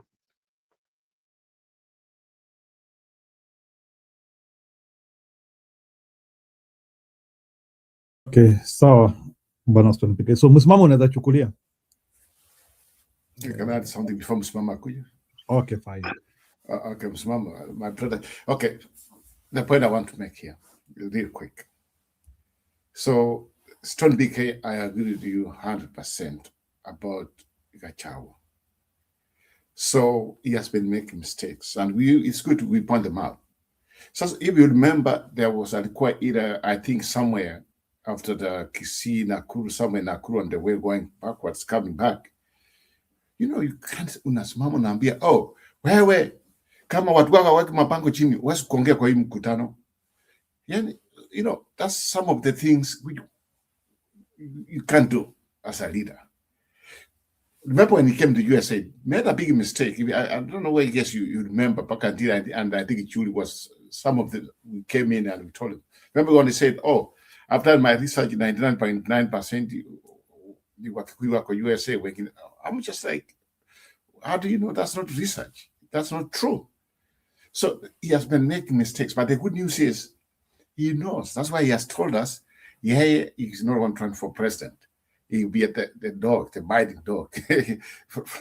Yeah, so he's very good on that one. But at the same time, I don't think what we see is too early, but they have to unite. That's why we kept on saying, for them to survive, they must have one house. They should speak one language. They should come and start up a spokesman who prepares them. ABCD, but not him. Sasa kama yeye ndiye ana prepare other opposition, then he itaenda mbali. So he has to come down to them coming together, forming a formation, having a spokesman, having then there they start building that team up. If they want some help, we can help them out. But at the same time, what I see is an answer. So that one remains like that one, Mamo, my brother. I just want to bring that one out. So we can point them the mistakes he has made, but it's okay. There's good news. At the end of the tunnel, there is the light. They say there's light at the end of the tunnel. Ametuambia yeye atasimama.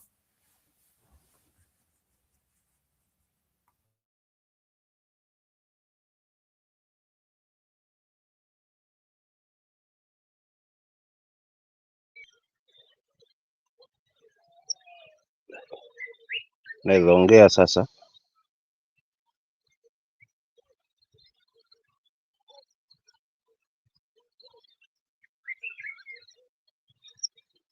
Jirus kama anapatikana. Msimamo, you're okay. You can hear you, Msimamo. Go ahead. Yeah, uko sawa. Ya kwanza mpokee zangu, ndugu zangu nyote ambao mko hapo studio na wale wanatufuatilia upande wa pili. Kwa swala hili la Gachagua mengi yamezungumza ndugu zangu hapa, na sidhani kama na mengine zaidi ya kuongeza. Mengi ya kuongeza, labda niongeze tu kidogo zaidi. Unajua kila dalili inaonyesha kwamba United Opposition huu ushindi ni wao. Lakini huku kwetu tunasema mwindaji akishatega mtambo kule msituni alafu asirudi kuangalia, then bahati mbaya ama bahati nzuri ukamate haswa mnyama kule, then yeye haendi akiangalia, basi yule mnyama akifa kioza, makosa ni ya mwenye ule mtego. So it's like sasa hivi wasiwasi wangu na spidi nyingi ambayo iko na kiongozi Gachagua. Kuna ile kuona kwamba yeye ndio kila kitu, bila yeye hakuna jambo. Lakini pia kuna mapungufu kwake, kwamba hajaamini kwamba mfano kwingine kukisimama mtu mwingine, yani na wasiwasi kwamba ndani ya moyo wake kwamba anaweza simama kwa niaba ya mwingine kwa chama kingine, ili mradi ni wa United Opposition na asimame kikamilifu. Nadhani itakuwa ni ile kwamba kama atasimama DCP basi atakuwa pale ngangari, maana ni mtu wangu wa DCP. Kila mtu haiwi hivyo. United Opposition wawe na plan, kwa sababu ushindi ni wao. Once Gachagua amepata kiti ni ushindi wa United Opposition. Once akina Kioni na Jubilee na kina kiongozi Matiang'i wamepata seats, still bado ni ushindi. Ni Martha Karua ni ushindi. Everybody ni United Opposition, kama ni Wiper ni ushindi, kwa sababu by the time ya hivyo vyama vitakumulate na kuchukua viti vingi, sisi bado Kasongo atakuwa hana sauti hata asukume bao hili kwa mkono. Hili jambo nimelizungumza muda mrefu hapa. Hata lisukume kwa mkono hili bao, basi atakuwa hana sauti, kwa sababu sauti imekuwa imeshikwa haswa na United Opposition. But how are going to win? Ni jinsi gani wataweza kushinda haswa kwa hili?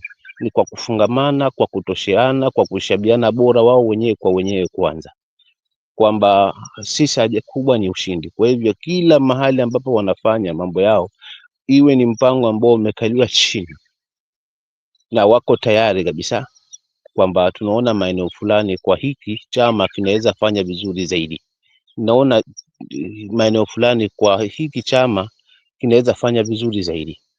So wakiwa na plan ambayo itakuwa ni nzuri na kucapture hivi viti vyote, si bado itakuwa na sauti. Lakini kwa hii hali ambayo mtu akisimamisha wake ni yeye, mwingine ambaka, because mimi sijasimamisha mtu huko na mimi nilisimamisha mahali huko, na haya majivuno ambayo haswa yanajitokeza at early stage, haswa na mapungufu haya ya mheshimiwa Gachagua, basi itaumiza na mwisho wa siku itatupeleka kule kule ambako hakutukutaki, kwa sababu mtu husifiwa kwa jambo, na kwa kweli ukitazama haswa mwenye kupanda hii mbegu ambayo inakuwa ngumu sasa hivi kuing'oa, miongoni walioweza kuipaliana kunyunyizia maji ni mheshimiwa Gachagua. So kwa kujitoa kwa hili si yeye tena, kwa kujitoa kwa hili ni hawa ndugu zake ambao wameweza kumfunika mbawa kidogo. Kwa hivyo asiwe kama mtoto ambaye huko tunasema hata ukimfunika nguo bado anatokezea kichwa tu, atatoa kichwa tu. Asiwe hivyo, atulie kwanza ajiregret, afikirie kwamba ni mmoja wao wa kuweza kuchangia haya mambo yote ambayo tunapitia kwa sasa, licha ya kuonywa vya kutosha. Kwa hivyo asituletee utamaa mbele, asituletee ujamaa mbele, asituletee, aonyeshe usura wa utaifa, lakini vile vile pia na kujutia kwa yale ambayo ameweza kuyafanya kwa Kenya, na ataweza kuaminika zaidi na kuheshimika. Hii ya kujipiga kifua na kuonekana ni yeye na kutaka DCP kila mahali ionekane ni DCP, ukifika makofia ni ya DCP, hutaona makofia ya Jubilee, hutaona makofia ya Wiper, hutaona katana watu wameenda katika mkutano wa United Opposition, ukiangalia ni DCP yote hiyo. Hapa mimi naona tunachezwa, wasije watu wakawa wamekula fungu lao na walikuja tena hapa kutucheza for the second time. Kwa hiyo itakuwa ni mapema watu wachuje magugu na mbegu basi. Hiyo tu ndio nataka kuongezea pale, lakini kiukweli nafasi hii wanayo. Nafasi hii ni yao haswa. Mungu kaonyesha, katuma hata ndege State House. Hiyo ni ishara wazi kuonekana kwamba uongozi umetoka huku kwetu tunasema. So kila ishara imejitokeza haswa. Tumeona ndugu zetu wale ambao ni wamefiliwa haswa na wale wahanga wa ndege, jinsi wanavyo react towards those viongozi ambao walikuwa wanajipiga vifua haswa hapa, wengine wakiwa denied hata kuweza kuongea kama kina Senator Cheriot katika hizo mikutano. So meaning opposition iko na kila nafasi. Kwa hivyo ni kufunga kwanza, kufungana mapema na kupanga haswa kugawana hivi vitu, yani kugawana hizi maeneo kutokana na ile population yenye iko pale, lakini mradi tu wako pamoja na ni ushindi wao wote, basi Wiper ikileta 20, DCP ikileta 10, DAP ikileta 5, ile ikileta ngapi, lakini vyote ni vinti. Hiyo ndio sauti ambayo itaweza kutusaidia pale bungeni. Hatutaona uozo wa hili bunge kama hatutaona uozo kama huu ambao tunaoshuhudia wa bunge la 13. Mwisho kabisa, alafu wakumbuke vita vyao ni vyepesi. Mbona? Kwa sababu vita vyao hapa si manifesto na nini, ni Wakenya wanataka kuondolewa ugonjwa ambao upo, ugonjwa ambao lazima huo ndo ukubali, huo ndo barabara ifanyike, ugonjwa ambao ni kiongozi ambaye yeye ndio amejivika bajeti zote za hili taifa. Hata ile bajeti ya mwaka kwake si tatizo, akisema hapa barabara tumetenga bilioni fulani na itatengenezwa contract wiki ijayo hapo itaanza. Hiyo ndio kiongozi ambaye yuko nayo, hivyo yuko nje na katiba. Kwa kweli sasa ni wepesi wao haswa kuweza kampeni yao, sera zao ni kidogo sana, kwa sababu kila mapungufu yamejitokeza katika huu uongozi, na ni shida iliyopo ni kuondoa huo uongozi na kufix uongozi. So watengeneze kitu ambacho kitahit kwa mwananchi, lakini pia kitahit kwa viongozi ambao bado wanafungamana kule, waelewe kwamba pia nao watawapa kichefuchefu, uone kwamba tukiganda huku hata namba za tutakuwa nazo. Kwa hivyo tutashuhudia uhamaji wa viongozi kutoka haswa kwa yule wakirudi huku, kwa sababu wanajua huku ndo kwenye namba hatua ikapewa mbavu na hizi by elections zilifanyika haswa. Lakini kwa kweli kwa imefikia hiyo hatua bado wale wajumbe ambao wanafungamana na upande huu walikuwa wana wasiwasi aidha watarudi ama hawatarudi, kutokana na jinsi ambavyo wananchi walivyo. maana wananchi wana fungu lao na viongozi wana fungu lao na serikali iko na fungu lake. So this is the time ya kutumia hii opportunity, kwa sababu I do believe if you lose a golden chance it never come again. Tukipoteza hii wasitegemee 2032 itakuwa rahisi. Hii pamoja na ugumu wake, but this is the only way ya kutengeneza mambo yale, lakini wakifail hapa na hao jamaa wakitengeneza serikali mpaka 2032 itakuwa ngumu sio kuweza kuondoa kabisa, maana watakuwa ndo wamejipanga zaidi ya hivi. Mimi nitaachia hapa, asante. Msimamo, I think that one is okay. Yeah, I want to draw a question for all of us, and maybe so that we can dive deep on that issue. Now that Kioni is bringing, now we can see that opportunity of Kipsigis area, and I don't think it's only the Kipsigis area. I think could the Kalenjins be that silent majority if they are approached well, to the extent that Ruto is even trying to plan so ili, because anaona yani kuna ni kama yani hata hao wakale they can actually drift. So maybe the swali nauliza,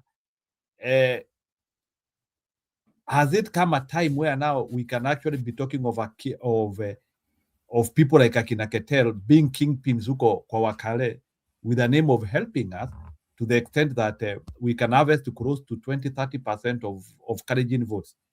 That's what I wanted to hear from you. So maybe, Julia, what's your take on that? Alafu tunipike nishikilie kidogo, I pick a phone here, then I'll still be here. Let me answer the kind of sister. At what are you saying, that Ketel can kingpin of Wakale?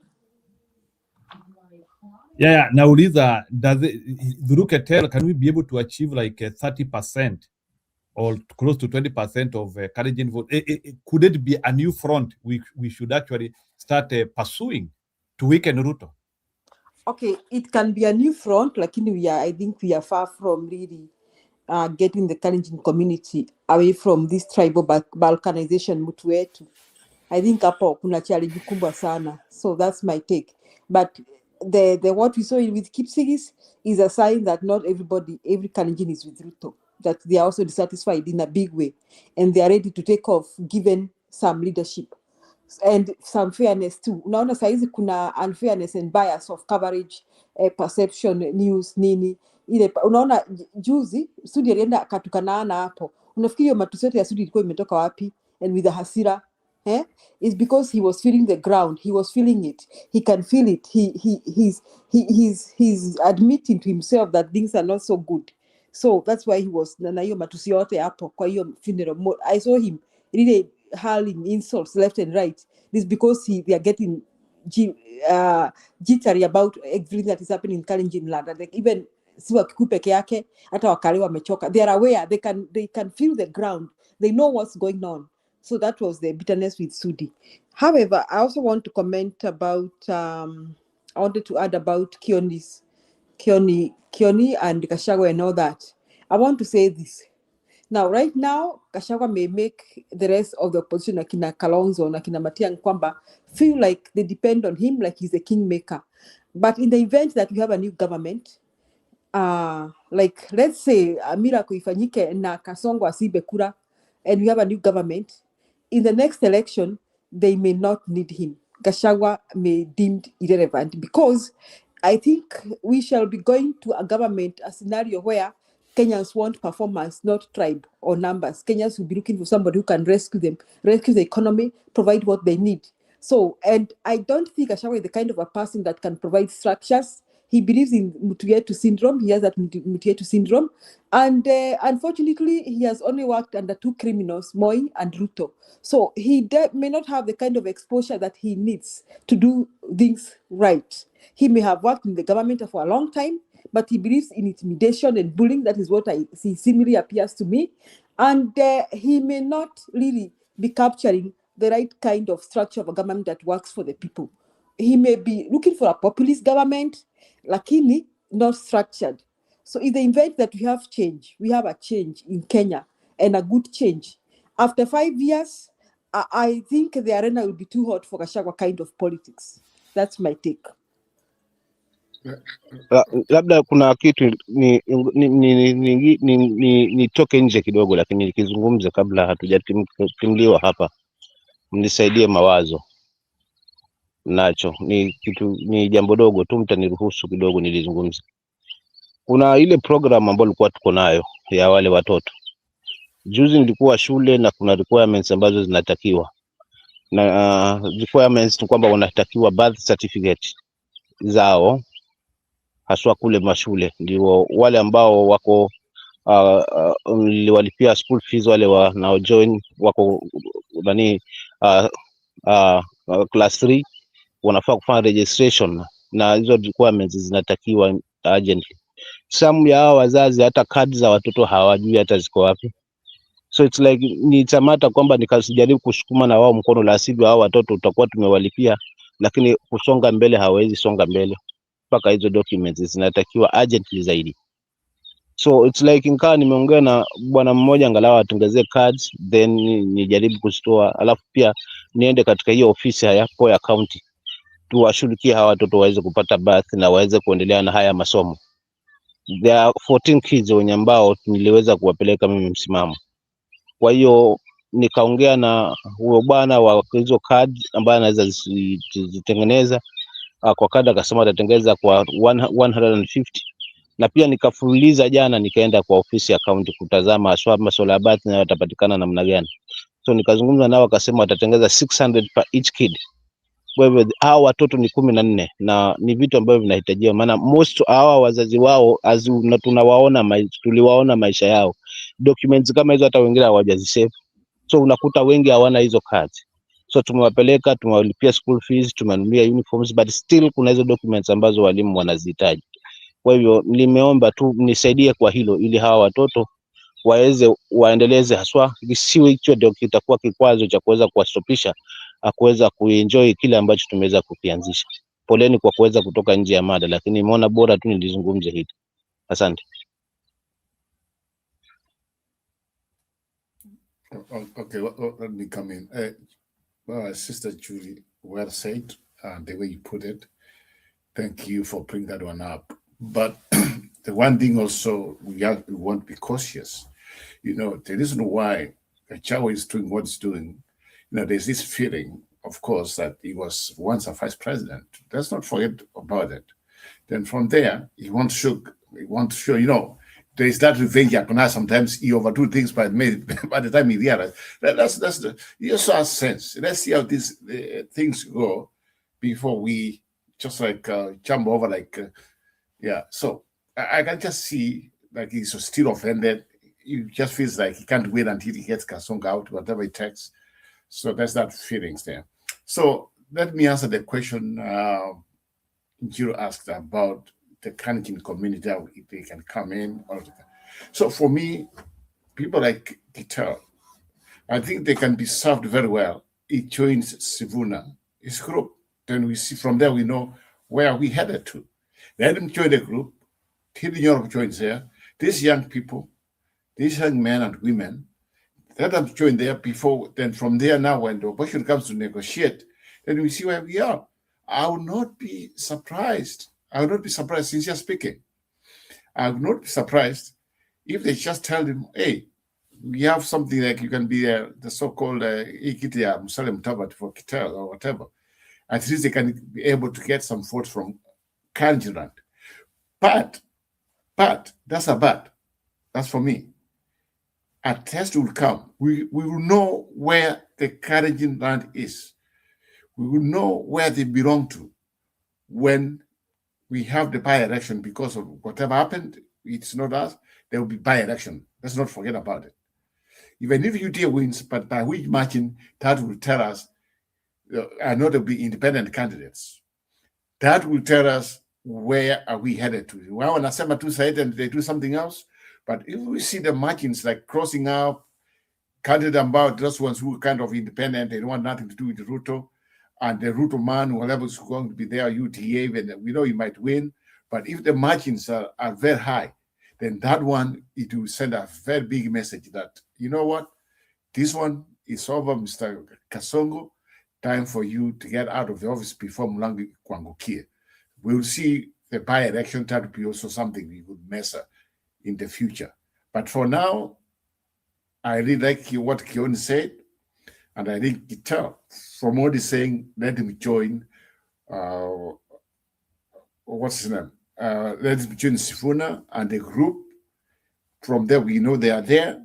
We know the Gachagus, the Matiangis, the Karonsos. Then from there, now we know our portion is set. How do we go about it? Who's going to be the presidential? Who's going to be Makam, whatever? It will be like a 1 week, what you work, what you fungi. Then from there, they come whoever who's going to win. Whoever's going to win. Not because I'm getting old, I'm Karonso, now it's my time. No. Or I'm Matiangi, Kensis called me. No. Who can beat Kasongo? And who is going to be the people?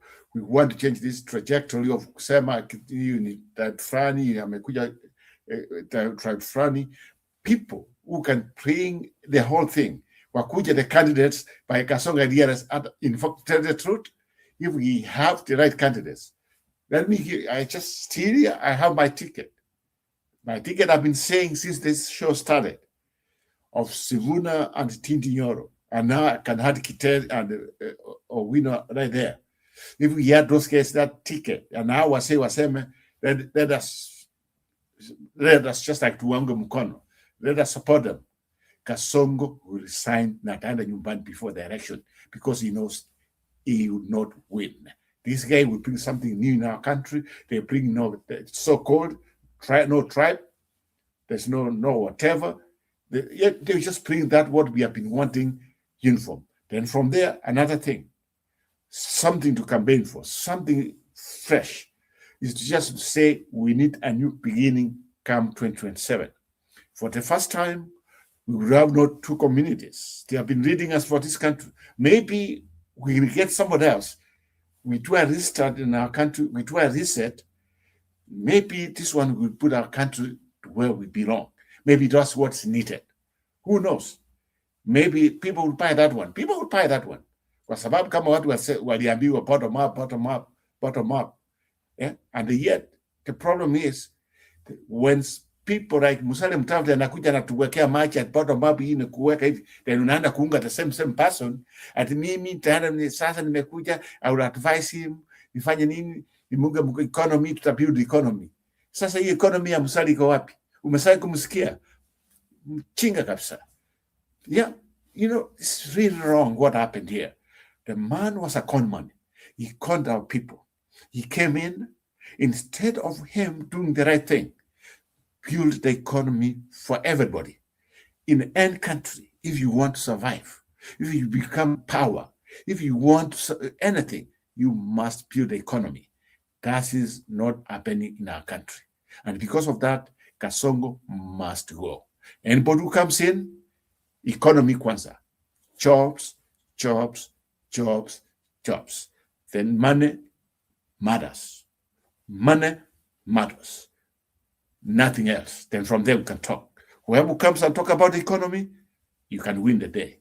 But if you are coming in with corruption, like Kasongo does corruption and other things, he's coming to ask wasp everything comes from him. Yani amekuwa kama ng'ombe. Unaenda mkamue so to get something. We will never succeed. Time to change our politics. Time to change our politics. Thank you.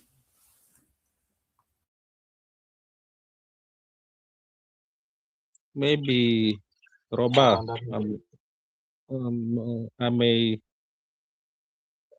I may have a different opinion from yours. My take is that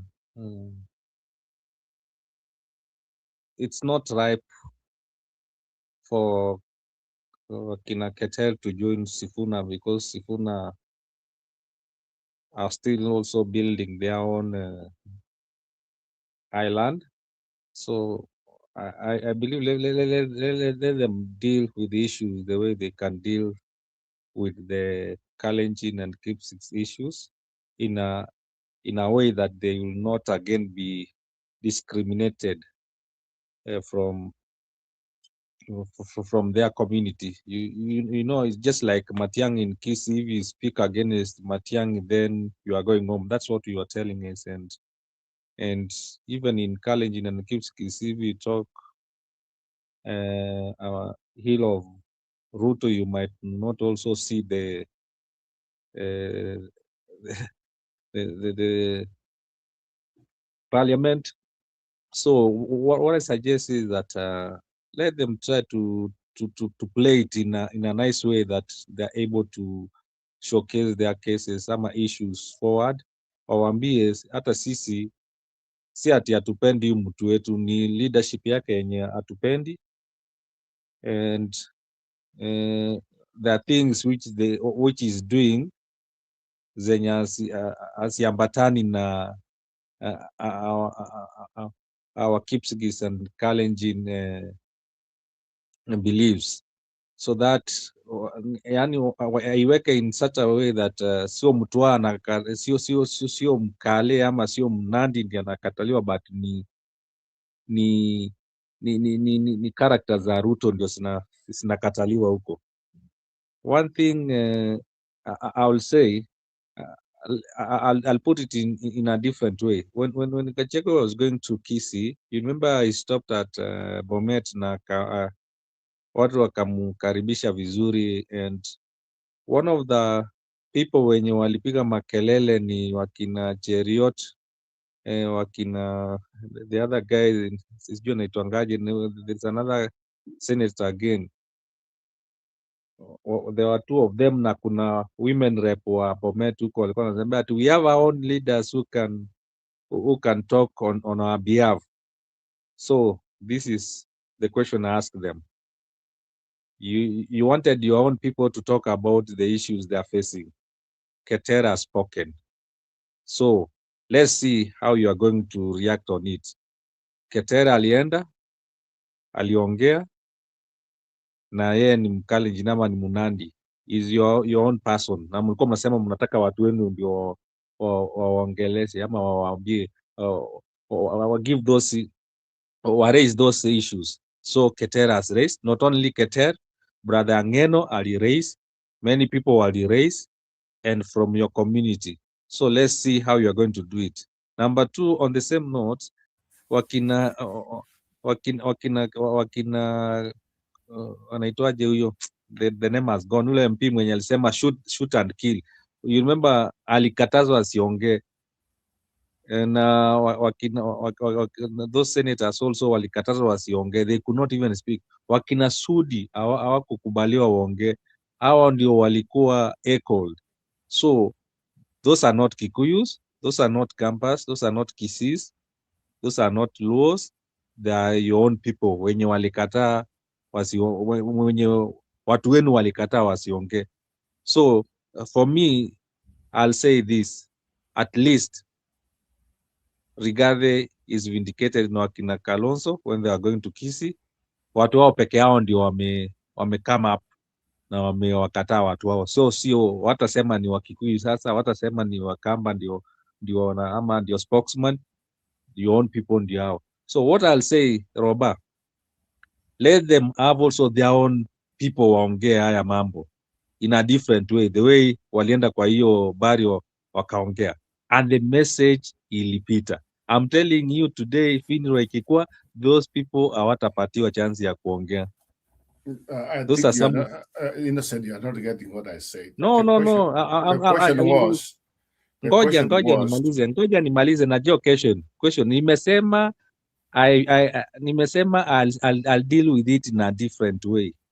Question nilisikia na aliuliza tu question vizuri, watakuwaje? Nikasema Keter might not ama sio, it's not the right time for him to join Sifuna, because hawezi kuweka vitu vizuri wakikuwa na Sifuna sasa, wataona ni kama anapiga mtu wao. That's what I've said. So nikasema on my opinion, that's why I'm saying in my opinion, wacha akoi vile amekuwa, wacha issues ikikuja the way the mtu alikufa and they raise the issues. Unajua sasa alisema mtu wao, they want to know nani aliuawa. Unajua sasa kusema Wakenya waliuliwa ama jinsi waliuliwa. You are just talking about tomorrow. I'm talking at the long run. What has to be done? I'm just talking about because the same guy we are talking about here is one term. Aliambia what mean one term. What I'm saying is the reason why I'm saying that group is the group that when he fits there, even the way he was talking, the way he's talking, when you analyze his speech, he kind of leans towards Sivuna way. What I'm saying is if he joins that group, does not necessarily mean he's going to be on top of it or he's going to be like he's going to cut the day. No, it fits there. That's why it fits there. It fits that group. Even if he cannot win, he fits that group. Then from there, maybe you never know. You never know. He can be there, whatever. He can get. I mean, Kitera has been consistent. It's one guy we should appreciate in politics. He has been consistent from even if he never won. He never won because of the but if we were really making sense, people like him, he opposed Kibaki, he opposed Uhuru, it's not the first time we are seeing Kittel. He has been there, he has been on the block. It's one guy who has been consistent and we should appreciate people like him. That's what I meant. Yeah, of course, that's exactly what I'm saying. You're repeating what I'm saying. I said it's not the right time to join Sifuna now. Na umesema tu vizuri at in future. That's what I said. Yes. So you're just agreeing with me. Nimesema this is not the right time at your join. Saizi asema now niko na kina Sifuna because nimesema Sifuna are building their mansion now. So as Ruko huko, the message might not go well saizi because watasema ni kama anapiga Ruto. Nikasema wacha aseme there are some problems in the governance ikuwe ni governance, sio ni Ruto. Don't mention, unajua wakina Sifuna wanasema I will not vote for Ruto, na ndio nasema huyu hata kuja asema ati I will not vote for Ruto, wacha yeye akuja aseme kuna issues za Kalenjins ama za Kipsigis zenye hazijakuwa dealt with. How are we going to deal with it na mtu wetu ako huko na ni kama atuguzi? From that point ndio nimesema if he starts like that then he's able to win most of the Kalenjins and most of the Nandis, and they're able before to the other guys come. Before the other guys also let me finish. Let me finish and they will come in. Because sasa nitapatisha my points zangu. Let me finish. I didn't know you are presenting. I thought it's a discussion you were talking. Okay, just go ahead. Yeah, let me finish. Yeah, I was answering. Now, so what I was saying is that Gachagua has been vindicated. Na watu walisema ati wanataka watu wao waongee na watu wao, na nikasema now let me see the woman rep wa Bomet mwenye alikuwa anasema ati amekuwa politics for 20 years na hajaiongea maneno yao. So wakina Ketel, what you are saying, Ketel has been consistent on that, na wameongea, we are going to see. Na nimesema ya pili, most of their own people wenye tuliambiwa ndio spokesman wao, they were not allowed to talk, so we are waiting to see that.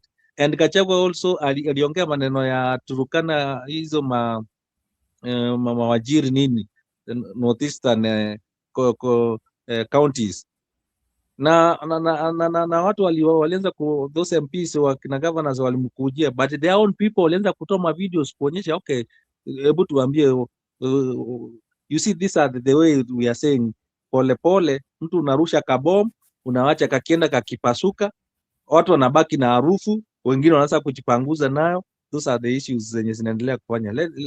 Let's have more of the Keters. That's what I can say. We need more of the Keters, and I believe this is the time.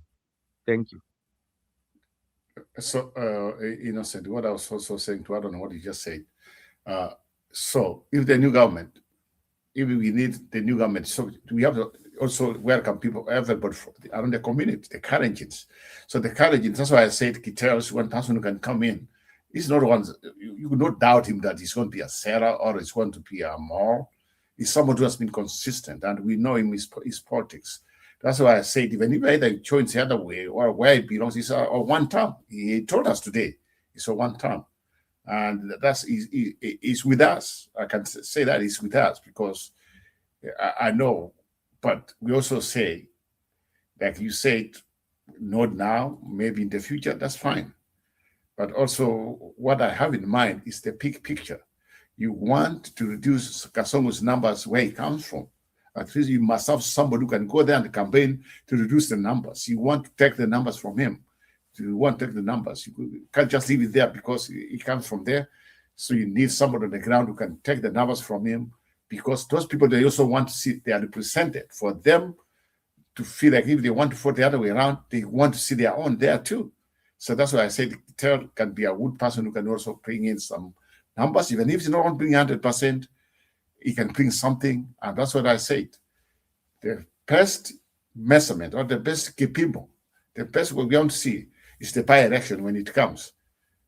A couple of months from now, when that one happens, we would know where the temperature stands and where the Kalenjin people are, more especially the Kipsiks, where they right now. So, like I said, if it's cross call, even if UTA wins, that will be a measurement.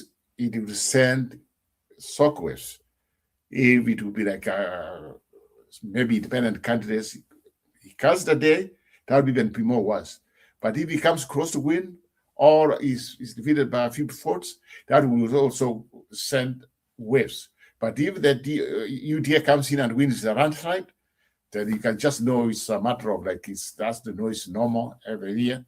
Then it's not going to be something else, no changes. So that's I would like to wait until the entire election.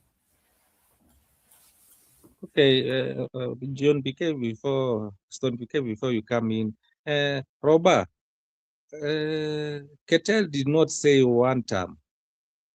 Ni umati ndio watu ndio walikuwa wanasema one term, na yeye tu alikuwa anainua mkono wanasema one term. Mbona watu wanauliza one term? Well, let me finish. Si umeongea, let me answer. He did not say one term. Hakuna mahali ametumia one term. If you listen to his, for him ni issues alikuwa na raise, akiraise issues which are affecting their ama ilikuwa imewatendekea kama Wakalenjins, sijui kama ni Wakalenjins huyo ngeno, sijui kama Kalenjin ama ni nani. Alikuwa anasema these issues. Let me talk. No, you are lying, because there's a place he went to the town. You have to be first. I'm talking where he went to the town. It's good sometimes. It's good sometimes. Wacha mtu amalize kuongea ndio unaingilia ndio ikue at least. That clip sio ya hiyo siku. Roba, that clip sio ya hiyo siku, ati sio ya jana. Sisi tuko Kenya. Hiyo nyingine kitambo, sio ya jana. Yeye mahali aliongea ni huko, and he could not angekubaliwa, angekuwa abducted. Robert, let me tell you, that clip sio ya jana ilikuwa. Aliongea kwa matanga, na wakati alimaliza kuongea, he didn't mention any one term. Yeye aliraise issue, wakiraise, hao ndio walikuwa nasema one term. And that was a smart move. Those are smart moves zenye, you are in this camp, and you know where you come from, huwezi kukuguza kitu fulani the way you want it. Alikuwa na raise the points, watu ndio walikuwa nasema one time. But hiyo clip ingine yenye unasema I saw it, sio ya hiyo. They were just connecting it. Siku ingine alisema hivi huko. That's kitambo, sio ya jana. Thank you.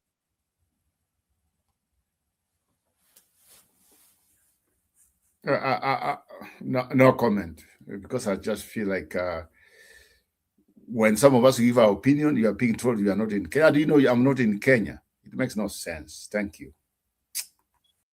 Thank you, Roba. That clip is not for yesterday. Hata nguo zenye alikuwa amevaa, if you want to know, nguo zenye alikuwa amevaa kwa ile clip is different from nguo alikuwa amevaa kwa matanga. Roba, you need to be smart. Okay, Stone PK, tuendelee.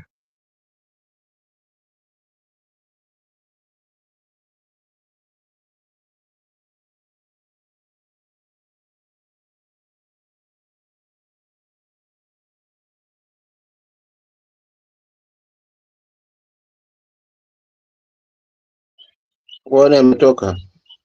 Stone PK ni kama amehanga, atarudi. Msimamo unaweza endelea.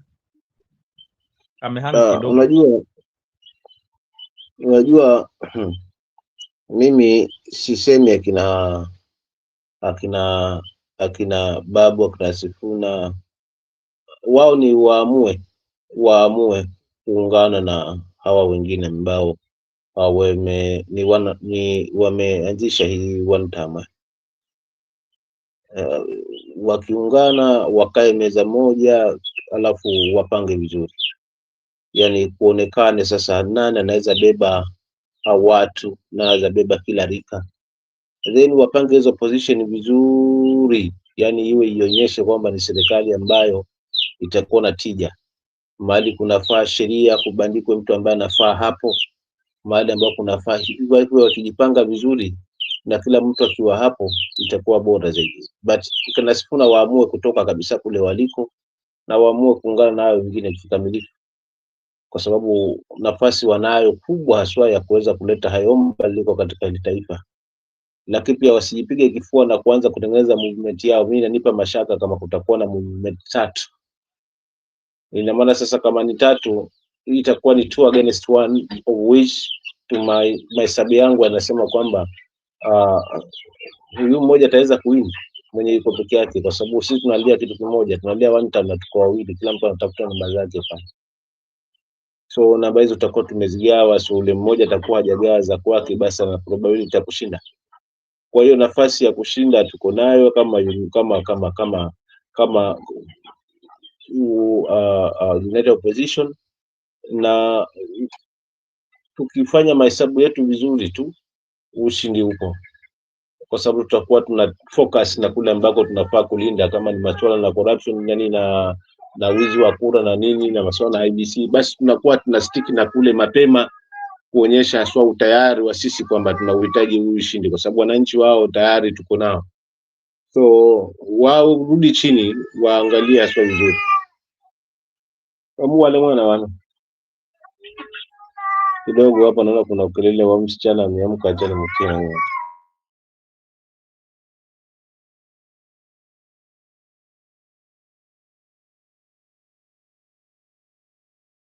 Okay, thank you, Msimamo. You deal with the issue first and then you will come back. Njiro, I don't know where you are. Maybe you can bring Stone PK in. Nafikiri wale mwana mba naona shabata utatuzi. So yeah, niko hapa. So maybe we can react to maybe Bwana Innocent, maybe we can also react to, like, do you think the opposition has been able to do the right change, hata kama kina Kioni wanaongea hivyo? Do you think the opposition is doing the right thing, and should they accelerate having those joint rallies, and maybe some of those criticisms wanasikia Gachagua akiambiwa? So how do you think, like, vile wanafanya rally zao ziendelee hivyo, or there could be a better way of doing it? Okay, maybe okay, Msimamo, hebu ongea. Naona ni kama unataka kuongea kwanza before mtoto tena kusumbua. Yeah, mimi swali la ndugu yangu hapa nitalijibu hivi. Wanafaa sana kwenda katika huu moja. It's a good thing to me, but iwe kwa well structured, yani inaonyesha ule mmoja kabisa kwamba mwananchi akipigia DCP hajafanya makosa, mwananchi akipigia Jubilee hajafanya makosa, mwananchi akipigia DAP hajafanya makosa, akipigia Wiper na PLP hajafanya makosa. After the right thing, kwa sababu huo ndio ushindi ambao tunategemea. The more numbers ambazo tutazipata from those united opposition parties, that's the voice of the people. So kuenda kwa umoja huo ambao unaenda nao ukiwa kwa well planned, well structured, na unaonyesha tija, hauonyeshi tamaa, hauonyeshi majivuno, hauonyeshi mimi na wengi wewe huna kidogo, hauonyeshi kwamba unajua mimi najua zaidi, mimi ndio nasikizwa zaidi, mimi ndio ambaye napendwa zaidi. So ikionekana hiyo ikiondoka kabla ifika kwa mwananchi, kwa sababu naamini itafika kwa mwananchi, kwa sababu kuna wengine watasema kama jamii yetu haijakuwa represented na sisi hatumo. Itafika hapo sasa na itaanza na hawa viongozi. So ili kuwa hilo kwamba wananchi hawafanyi makosa, kama vile ambao wanaenda wakitangaza, wakipeana maiki, wakipokezana vijiti, wakizungumza kwa pamoja kwa niaba ya taifa na kusema sisi ndio ambao tuna hakika kwamba tutaleta haya mabadiliko. So mwananchi atakuwa yuko the right, kwa sababu mwingine yule ni mwingine na backup ni wa chama changu na hana mashiko vizuri, anaweza backup wa Jubilee ambaye najua kwamba anaweza kupata uungwaji mkono mzuri, lakini hata hivyo sisi ambao tuko ground inatupa tija ya kuweza kufanya kazi zetu huku ground vizuri, kwa sababu tukikutana na watu wa DSP Kwale nitaambia, unajua kwenye potential mahali ambapo unaona kwamba kuna potential ni hapa.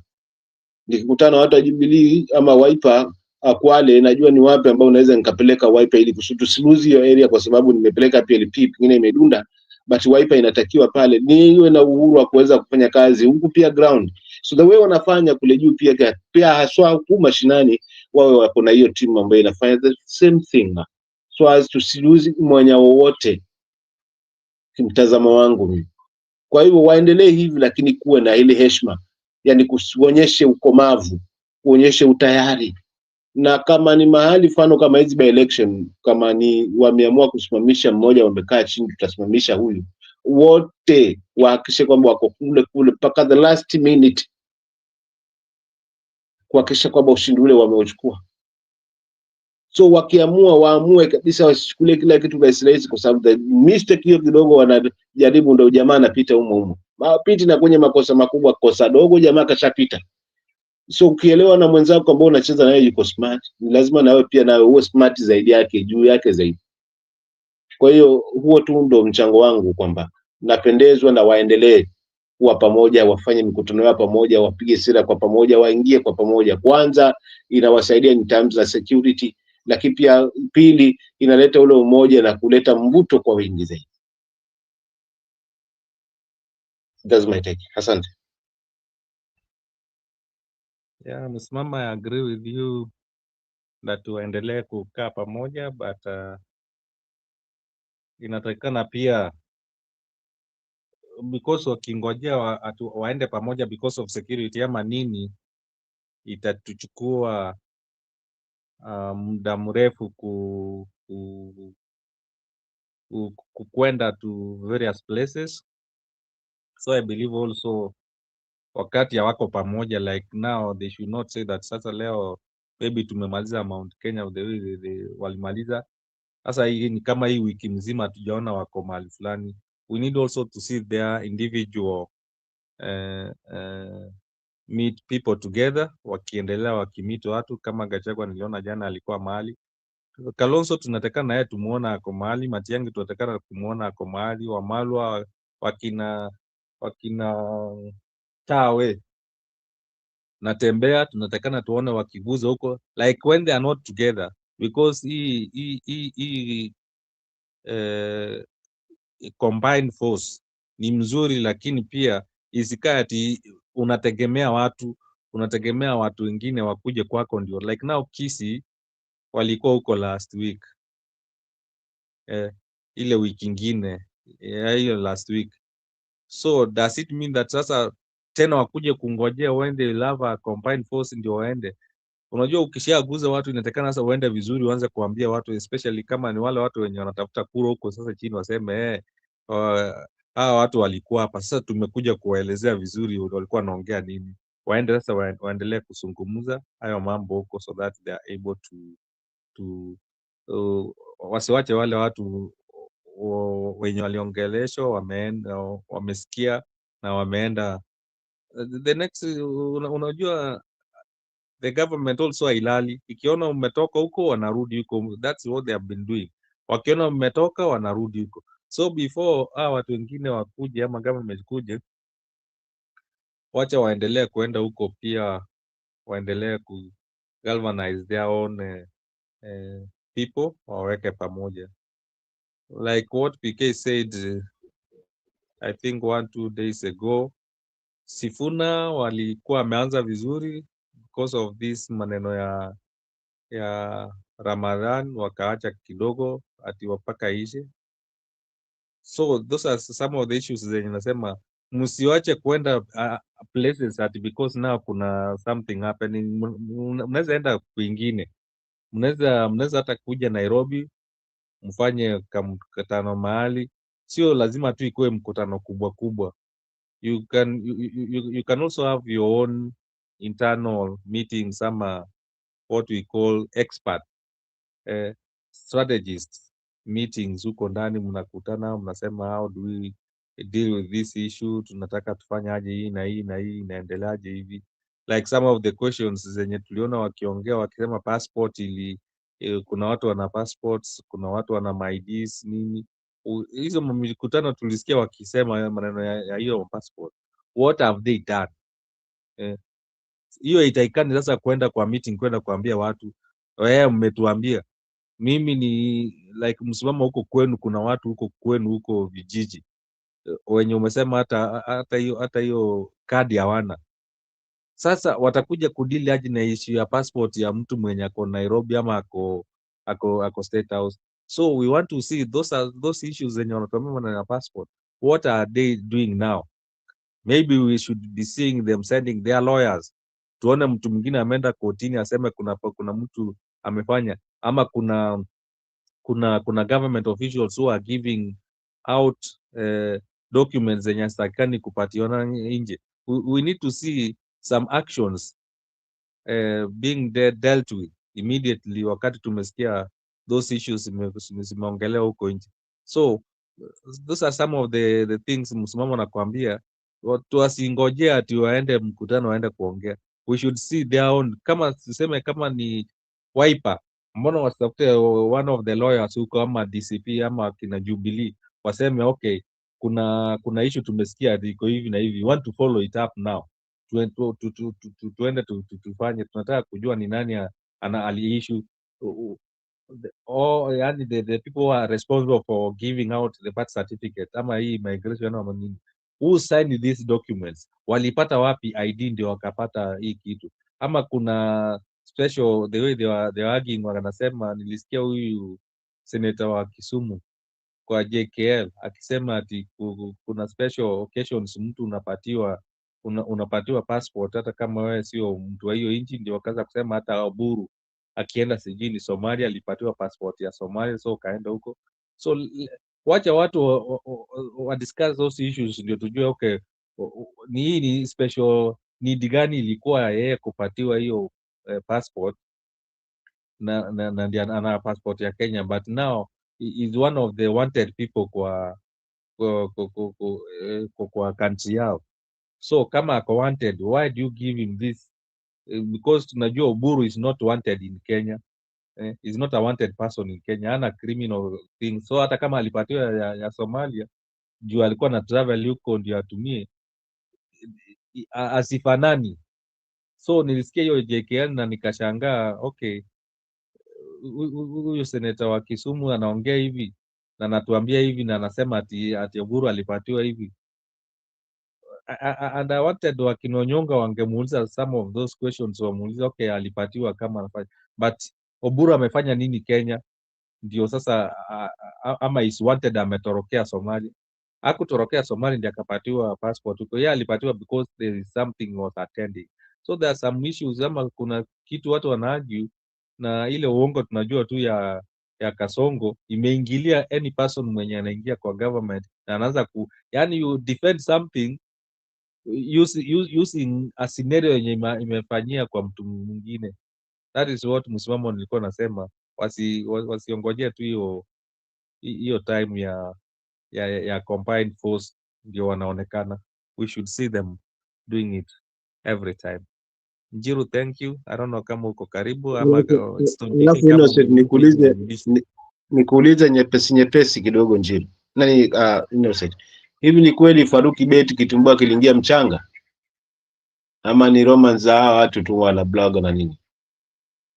Hawezi jua, lakini of late sijamuona akifanya campaigns. Nilisikia ni kama campaigns ameharibu kura za watu mingi because vitu walikuwa wanaongea opposition walikuwa nasitumia na uliona wakimguza kidogo the alternative government, uliona wakiguza wakasema kuna mtu hapa sijui ana kazi gani. Unaona Matiang'i alimguza huko Kisii akasema hatujui hata anafanya kazi gani kwa government, na yeye ndiye anaishu ama anasema hivi na hivi, ana give orders, ana give us who.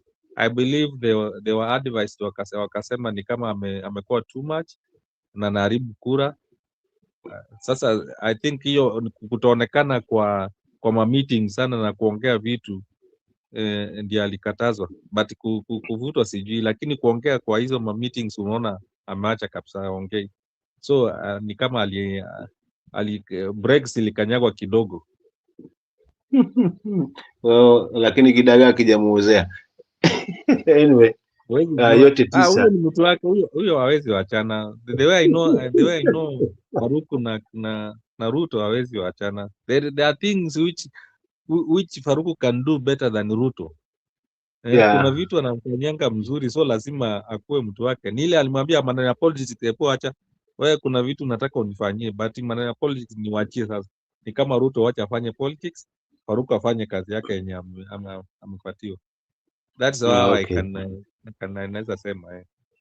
Okay, sawa. Nataka tukujua nyepesi hizi wanaziona mara kwa mara, naangalia mara naona but anyway, yote tisa. La 10 ni kama ulivyozungumza, na kubaliana nayo kwamba pia kuna haja ya wao wenyewe pia mtu kuingia machine on daily basis, si lazima mpaka, lakini mimi nakuta kwamba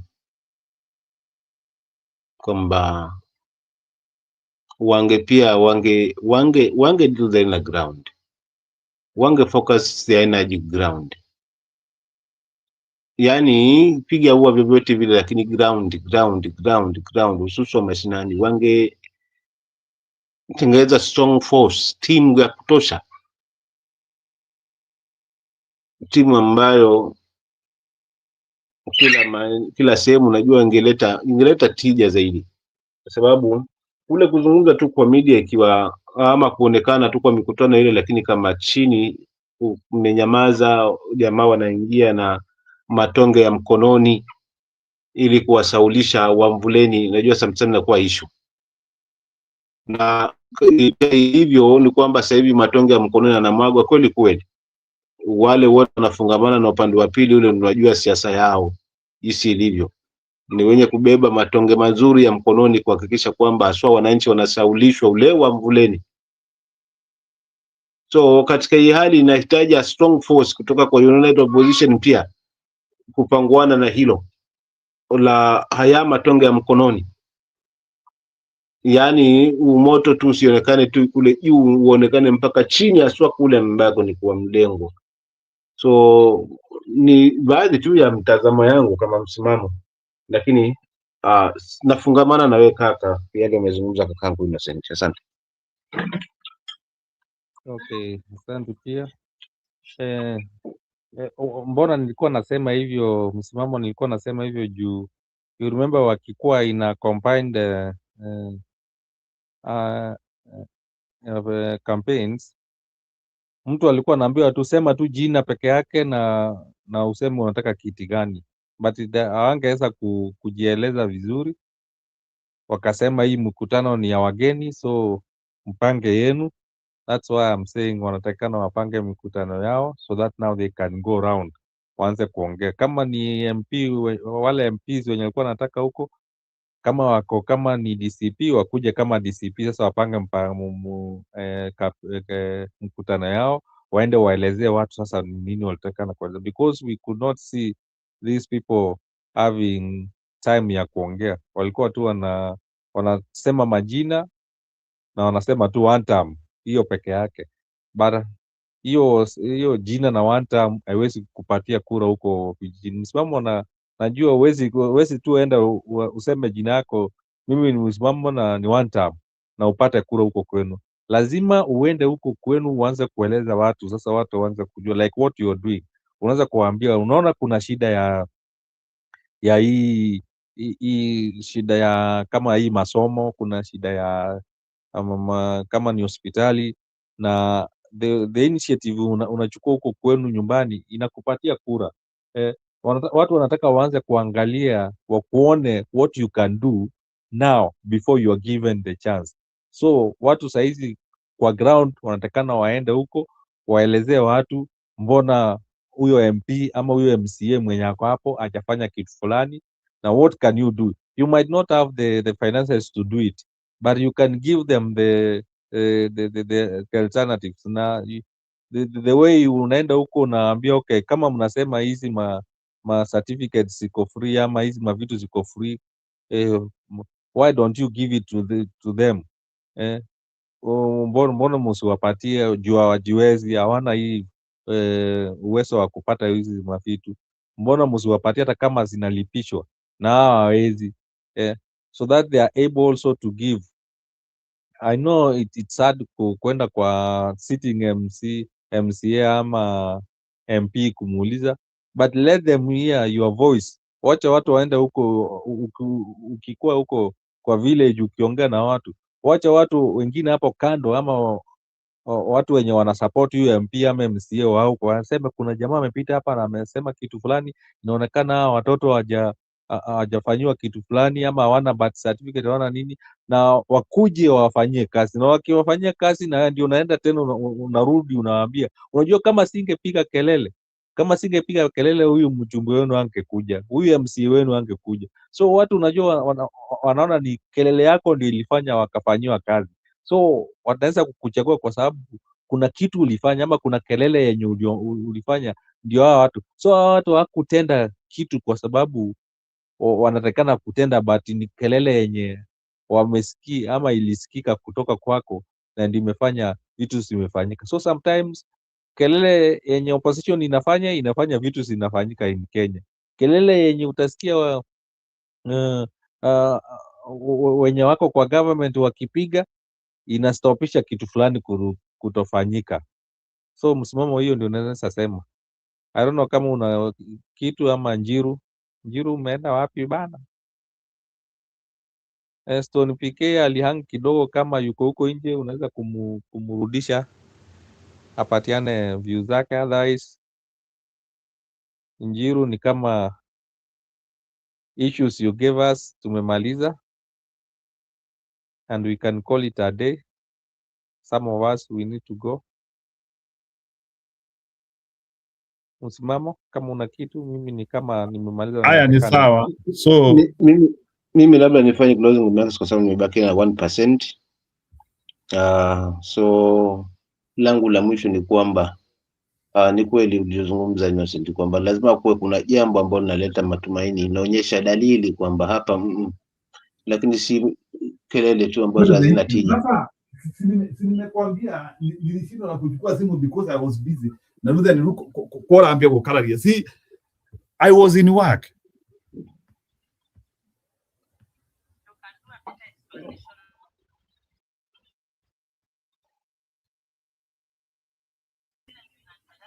Haya, msimamo endelea. Pole. Mimi ni kumalizia tu kwa sababu nimebaki na 1%, kwamba nafungamana na ndugu zangu waliozungumza hapa wote, lakini tufanye letu wananchi, tusifanye makosa. Hamasa kwa sisi wenyewe, kuambiana ukweli na pia kuhakikisha kwamba tunajiandaa, maana viongozi hawa wana fungu lao na sisi tuna fungu letu. Mwisho wa siku itapita kampeni na masuala haya kura, kutanyamazwa, mwisho wa siku tutaachiwa mashaka yetu. Kwa hiyo tufanye yetu la kwanza ni kuangalia tu, tusiangalie tu aswa wale viongozi, bali wale mabonyenye pia nao wanaotubana mbavu nao pia tuwe tunawaangazia, kwa sababu pia kuna fungu lao pia ambao wanatukanyagia nalo. So kuna mapungufu mengi ambayo katika hii safari ya mageuzi lazima tuyaangalie kama sisi kama wananchi. So tujiandae kwa kila pande na kwa kila jambo, na mwisho wa siku ushindi utakuwa, kwa sababu kila dalili Mungu ametuonyesha kuliko kwamba uongozi unayumba, ni vile tu umebaki tunasukuma tu, lakini kuyumba unayumba kweli, haujatulia. Kwa nafasi hiyo peke yake natupa matumaini kwamba mageuzi tunaweza kuwa nayo, lakini fungu letu tumeliweka wapi? Tutakubali kupewa chambo alafu tujipate kwa ndoana na tushindwe kutoka? Kwa hiyo hilo tu ndo langu la siku, kwamba tujihadhari. Ni wakati sasa hivi wa kunyoshewa chambo, lakini kilivyo kwenye chambo ndani kuna ndoana. Kwa hiyo tusijipate kwa ndoana tena kama tulipo kwa sasa, alafu tukawa tunatapatapa jinsi ambavyo wa kutokoa ni nani.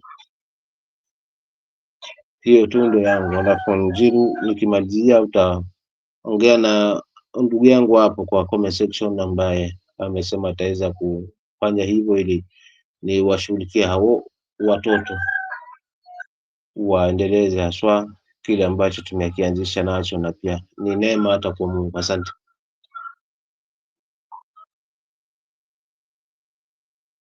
back to you Njiru, kama uko karibu hapa.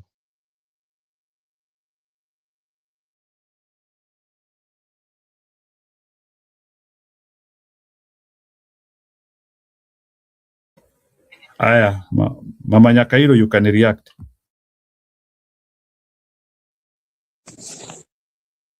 Thank you, Njiru. Nasalimia msimamo. Najua uko karibu kutoka. Umesema uko na time kidogo. Salama. Itabidi nivumilie maana mwanangu, itabidi nivumilie kwanza maana nisikuache pekee mwanangu. Thank you. Comment section, habari zenu? Mko salama? Nimekuwa ninawasikiza, ni vile tu singeweza kuingia. Hata saa hii tu ni muda kidogo niko nao, nikasema nichangie kidogo. Na nataka kuongeza kwa wale walikuwa hapo mbeleni, vile walikuwa wanasema habari ya giving people chances with the rhetoric ambayo si nzuri, si ya heshima. Na kwa niaba yangu nimeona watu wa upande wa opposition, honestly, these are gentlemen. These are people we can respect. Watu wako na adabu, watu wako na heshima, watu ambao wako serious. And in fact, if even their talk, it's possibly easy for us to listen. Tusikize vile wanasema. You can imagine, ebu compare opposition na hii serikali nduni iko kwa nchi yetu. If you analyze what opposition says, na uangalie ile serikali ati inajiita ndio inaongoza Kenya, it's like maji na mafuta. It can't work together. And even as Kenyans, we can see the big difference between these two groups. Ati na wa Kenya, mnaketi mkiargue ati nani mzuri baina yao. How do you argue like that? How do you argue ati ni watu wa pande gani wazuri? Ni nani tunaweza votia? How can you argue that way?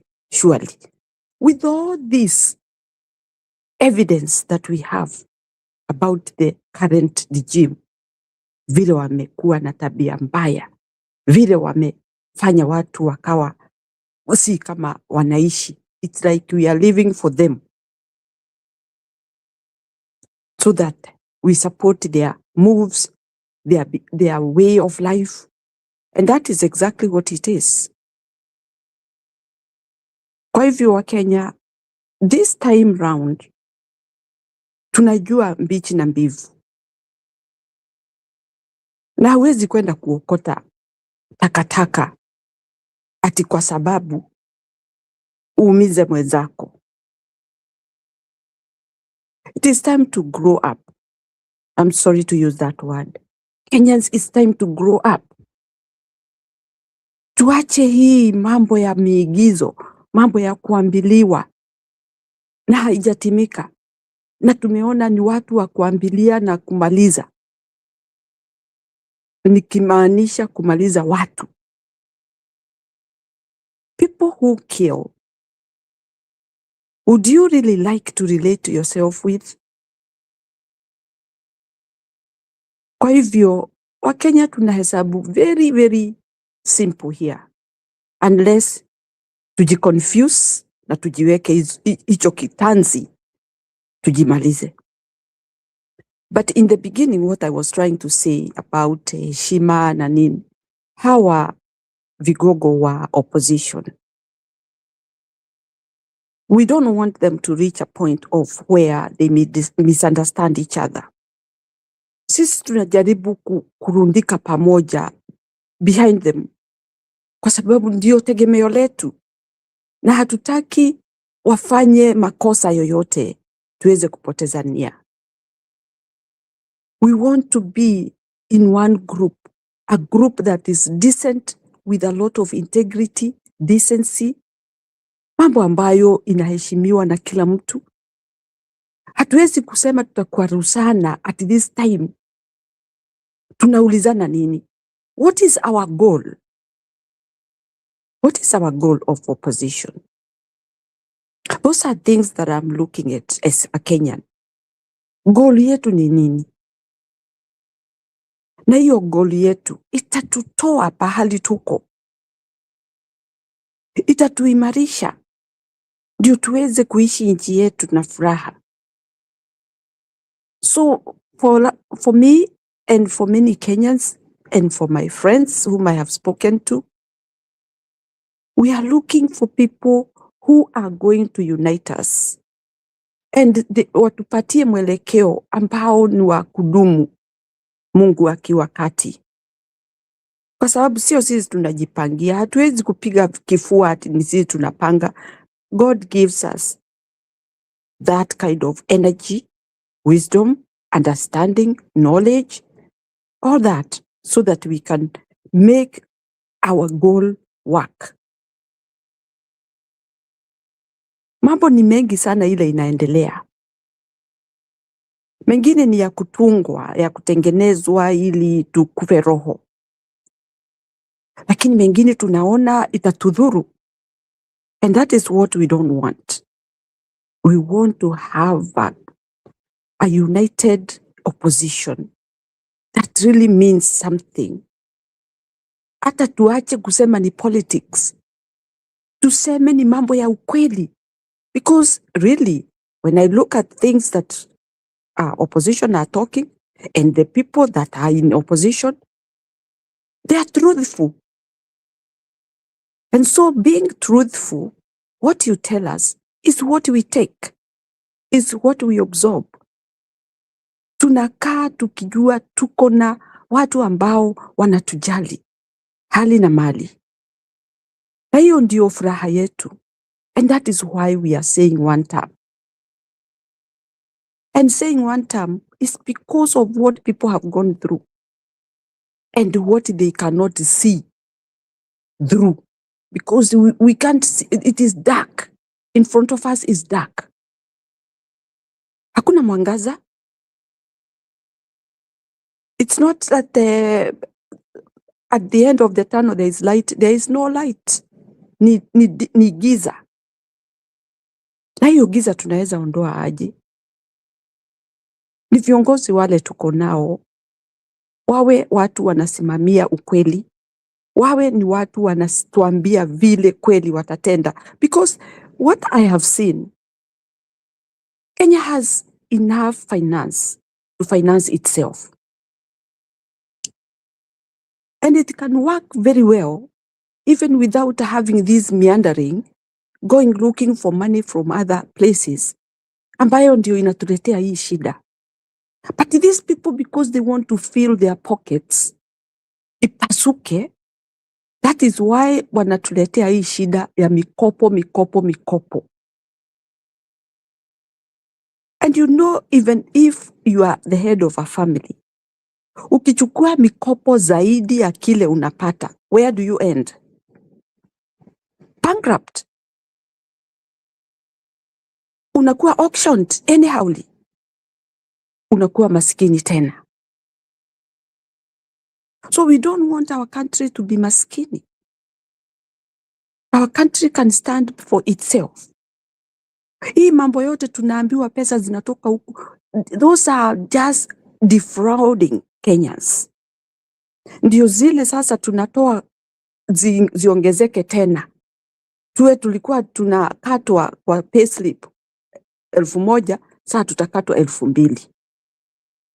Ni kuendelea, tutaendelea sisi wananchi ama ni kufifia? So what I'm trying to say is, Kenyans, we have got these people who are leading us in opposition. Let's be resilient.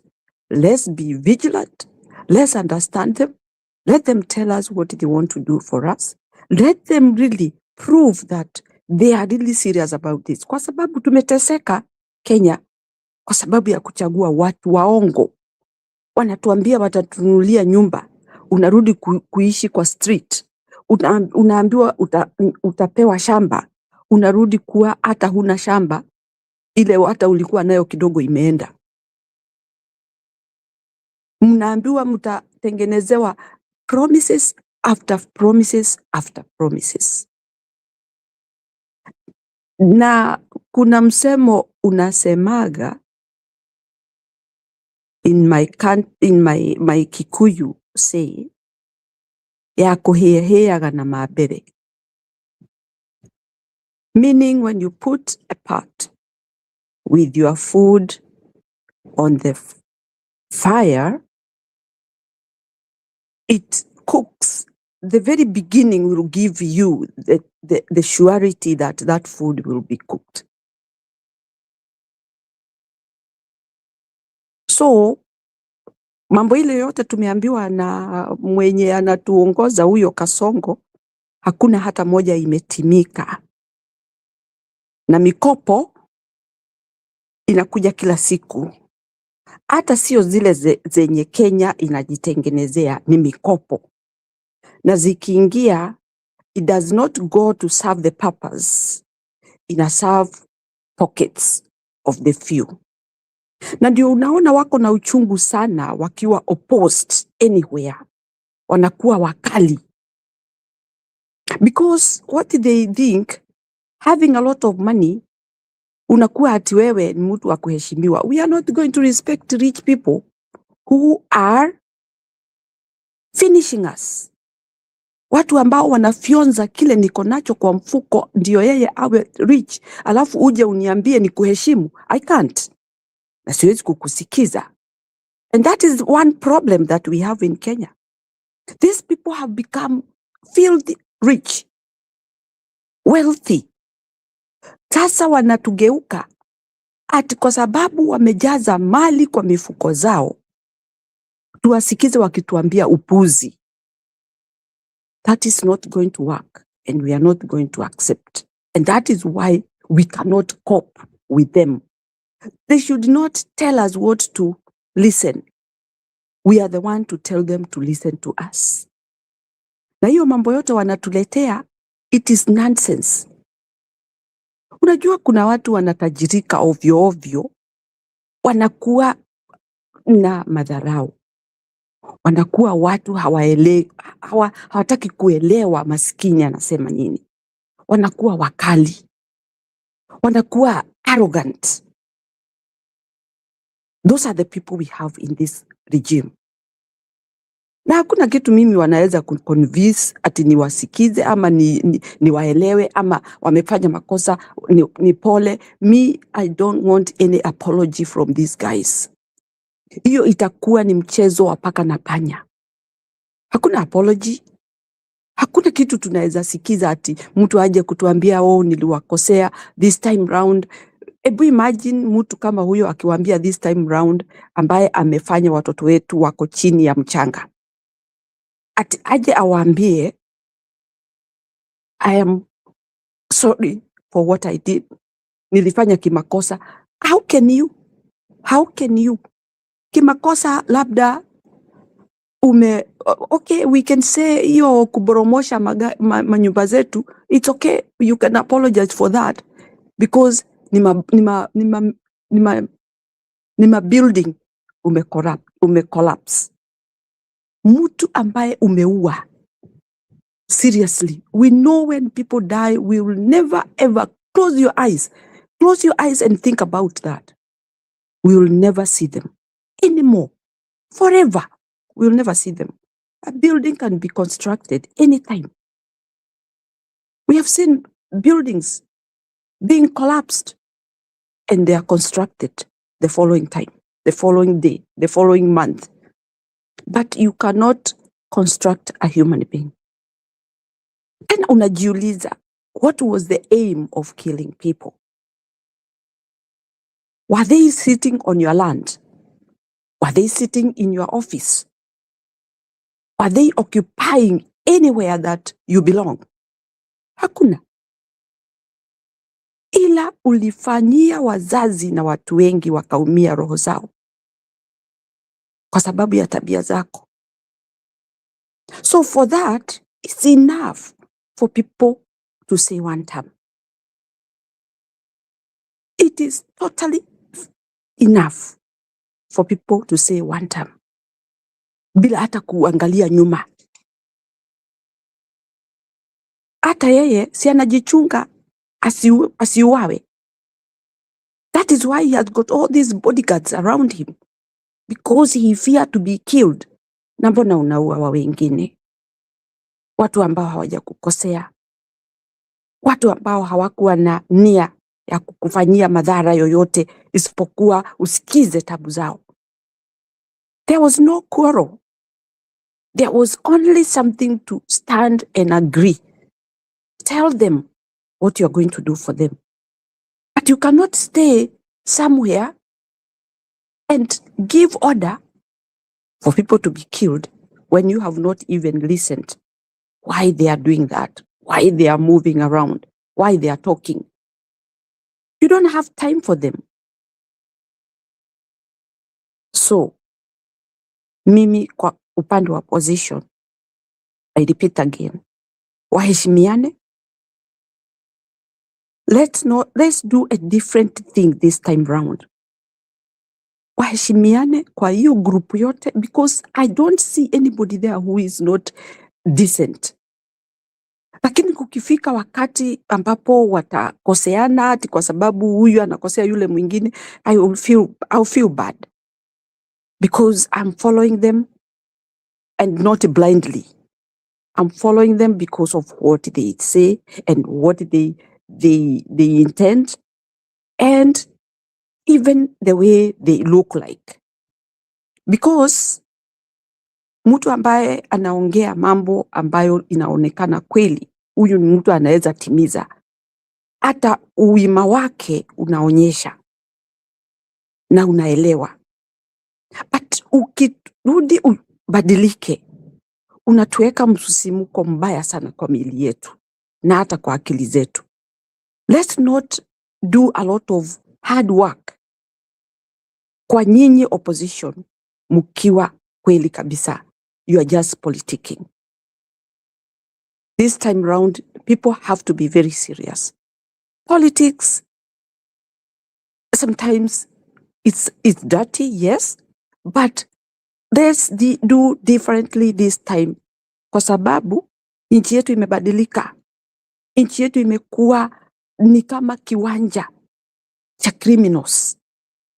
Wanajitegemea, wanatengeneza mambo yao, hawajali maslahi ya mtu yeyote.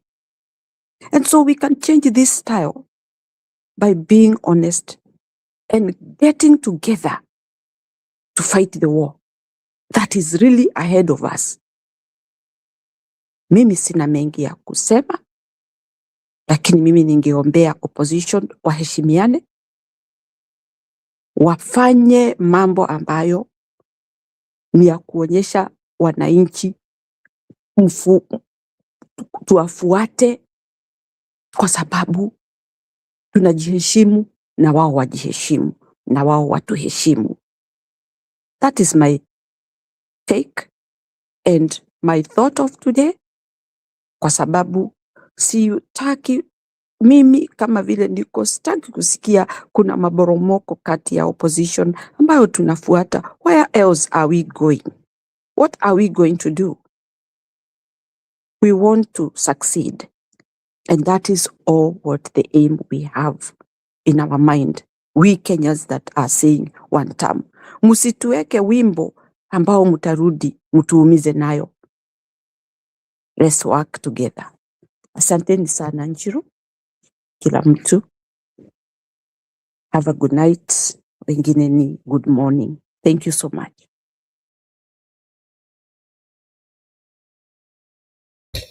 Yeah, thank you Mama Nyakairo. That one was quite deep. Naona Stone PK amerudi.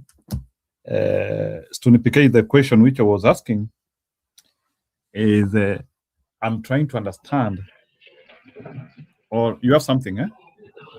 Hapana, endelea. Vile nimefikia mic nikae ready. Oh, ni kama unataka kutupa. The question which I'm asking is, it looks like the opposition, they want to divide. Ni kama kila mtu anataka aende akajitafutia ubabe kivyake. Yeah, but they are still claiming to be under the same umbrella. Is that the best way of working it out? Knowing that Kioni has emphasized that there will be no zoning. So can you explain to me the architecture of this new front by the opposition when it comes to working together and when not to work together? Because it looks like they have that unity of purpose as a united opposition, but at the same time is like every party wants to start now having its own programs and its own fronts, rather than always wanting to be together, which is contrary to what we have been saying. Umekuwa ukisema all the time tukuange na rari moja, kila mtu akuje. So can you unite that with also your belief as well? Yeah, thank you Njiro. Let me correct hiyo ya mwisho umesema. Nimekuwa nikisema rali moja. I mean wawe pamoja, okay? Wawe pamoja as one force. Okay? Now when you say one force, they can be 10 different meetings, but it's the same force. Wengine wako Northeastern, wengine wako Embu, wengine wako wherever, but the same force, united opposition. That is because they don't have to. Hii ya kwanza, hii ni ile hii ya introductory. Hii mugithi ya kwanza hii. Yeah, they have to all go together ndio waonekane. You know, introductory, that hii group ya opposition iko Sifuna, iko huyu. That has to be a mugithi, the way it's being done. Going wakienda kabisa. All right, it has to be a mugithi. Unaelewa? Now then as we move on, they have to split. Kuna ile group inaenda the same opposition force, mara inaenda wengine wako Kitui na wengine wako hivyo, for them to be able to cover the brand and winds of the nini. Number two, the Kieni discussion lazima uielewe vizuri. Kieni is coming from past experience, the blunders that were made in 2022. Okay, one of those blunders was the zoning. Now, the new blunder that is about to happen, and thanks God, Nania same Kioni ameitoa mapema, ni hiyo amesema kwamba as of now kule wanaenda one side, ama kuna ile demeaning ya wengine by maybe by design or whatever, domineering. Unaona, una suppress wengine. That is the new development which now needs to be corrected. Now, back to what I understand now, the hybrid that Kioni wants. This is the hybrid. If you go to one area called Area B, you focus on the character from the people, because the opposition has to run from what the people, with what the people are saying. So in their own wisdom, they should not just put a candidate, a contest, ati kwa sababu amesema ata contest na Jubilee. Each party, if let's say you have 6 candidates in different opposition parties, okay, 6 candidates from different parties, they should properly get what Mwananchi is saying. Mwananchi ikiwa amesema ni Stone PK, because these things are very easy to tell. You can tell the most popular candidate. Then the first dice is to prevail upon the others. Okay? You prevail upon the others. Na mnakubaliana, because you can tell. Ukikataa, ukijifanya kichwa ngumu, unaachwa usimame. Okay? And if the party is serious, na wameona wewe ukisimama utaharibu, party inakuambia hapana, hapa tiketi ya Jubilee hapana. Tumeona DCP, huyu jamaa kuna DCP ndio yako popular, and that is what we want, because we cannot say that there is freedom of kila mtu asimame, yet you have only one UDA candidate. Remember, UDA wanasimamisha mtu mmoja, and that's what they did in 2022. Okay, so that is a mistake we cannot repeat. Watu wengine watakasirika, ndio. Kama wewe uko so popular, unaruka unaenda na nini na independent, sawa, all right, but the fact remains that ukiingia independent you are not UDA, you know. Ukiwa independent you are most likely utakuwa upande ya opposition, because that mistake was done in 2022 whereby people would refuse. Kila mtu anafikiria yeye ni popular, then kidogo mnasimama watu watatu, you know, you have Wiper, you have DCP, you have Jubilee against UDA. Obviously hapo UDA anapenya katikati. That is a very very difficult but sure bet which should be prevailed upon. And this is what actually some areas that I was congratulating ODM, because in some areas they would really call the shot, and na wanasema we think tukiangalia inaonekana fulani. And this also opposition should take advantage of hizo rallies. Unasikia nani akisema huyu anaitwa nani, Kioni, because wakienda kwa party ya Jubilee wasimame mahali na wako na candidate ule hayuko popular, they will know, unless they want to pretend. Utajua, because azile utaita na MCA wa nini wa Jubilee, utaona, and you will see the crowd that is cheering the guy. These are very easy things to tell. So Njiru, that is it. It is not the zoning, it is correcting the past mistake, and it is giving chance now to really tell, because sasa wewe mkienda kwa hii meeting kubwa ya United Opposition, mnasimama unasema tu jina lako, unakaa chini unasema jina lako, utauza sera saa ngapi kama MCA? Utauza sera saa ngapi kama MP? All right, so it is okay for me. I think it's okay. The parties can do that, and when now the bigger opposition comes, they join. All right, it's very good. Ni kulima shamba. For me, it's a positive thing. Back to you. Okay, so Stone PK, I think that one is fine. So sijui do you have an addition to that? Yeah. Kabla niende kwa swali lingine. Yeah, kuongezea nilikuwa nimelizungumza hili awali. Nafikiri mama yangu hapa amelizungumzia, kaka yangu mkubwa hapa amelizungumzia kwamba hapa kitu kidogo tunashindana nacho hapa ni kuondoa huyu, yani ngoa mti panda mti. Yani this time around hakuna mambo mengi, ngoa mti panda mti, na katika hiyo hali ni umoja wao haswa. Unaona, kwa sababu mwisho wa siku ushindi huu wa United Opposition ni waibu kushindwa haswa kwenye chaguzi hizi za huku ndogo ndogo, ama chaguzi za wabunge na MCA kuweza kushindwa na UDA ni waibu mkubwa. Lakini kama kaka yangu alivyoliweka hapa kwamba kila mtu akasimamishe wake hapo, kila mtu hii kitu ya kila mtu waangalie nani anapendwa hapa. Na nimelizungumzia hili kwamba mimi niko ground, najua potential mahali, najua Wiper inaweza ikichukua Wiper still ni opposition hiyo imechukua.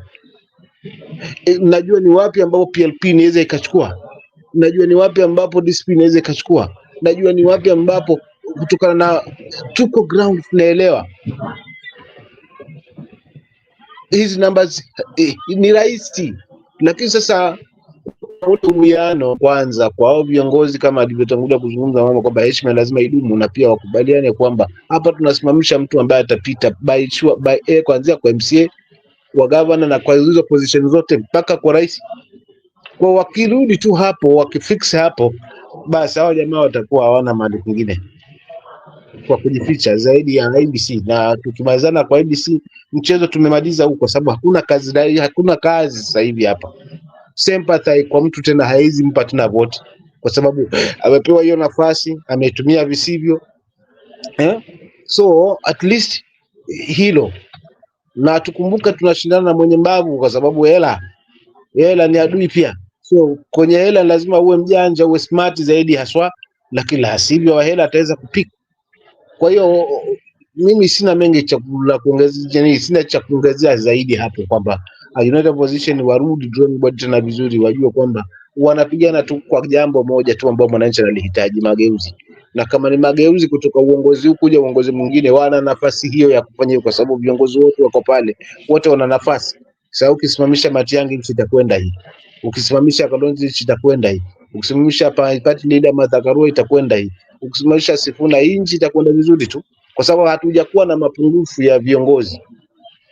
Lakini wao viongozi wenyewe haswa waje kwa pamoja, haswa waonyeshane kwamba wako tayari, kwa wakijua hii ni ngome ya DSP itaweza kuchukua, wacha waeke effort yao hapo. Wakijua hapa ni ngome ya Jubilee na Jubilee hapa wacha waeke effort yao hapo. Wakijua hii ni ngome ya Wiper na Wiper hapa itachukua, wacha weke effort, kwa sababu mwisho wa siku hivyo viti vyote vya hao ambao watakuwa wamechukua katika wajumbe, ukiwa na sauti za kutosha katika mabunge yote na ya Senate na MCA na National Assembly, hiyo sauti peke yake hiyo ni ushindi.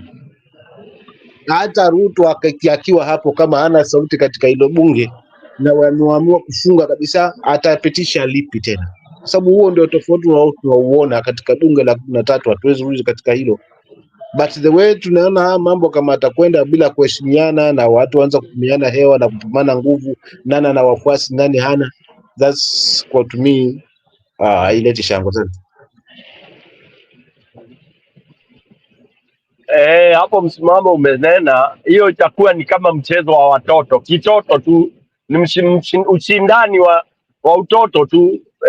Yani ni kama hatujui hatari iliyojiri. Unaona, itakuwa tunaleta mchezo mwingi tu na huo mchezo ndio sipendi. Nikisikia muko hapo watu karibu vyama 5, alafu wewe unajaribu kupiga debe ni kama hakuna mwenzako hapo, hata ni aibu,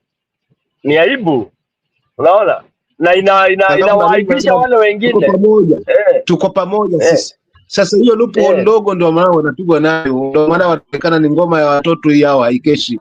Ikibandikwa by election washapiga, ikibandikwa by election tunatafuta makosa yako wapi, lakini ile kwamba nani amesimamisha hapo, ni DAP, wacha tie mbaya kwa mtu wake, asimamie mtu wake. Ile effort kwamba tunaenda kwa pamoja, kwa sababu DAP ama DP huyu akipita si ndio tumepita, hiyo haipo kwa viongozi by hizo by elections zote mbili. Hakuna hiyo force ambayo tumeiona kabisa mpaka the last moment kama walivyofanya upande mwingine.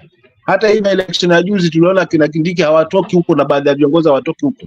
Where were those people from opposition, those the leaders from United Opposition to back up those people on those by elections? But hatukuwaona.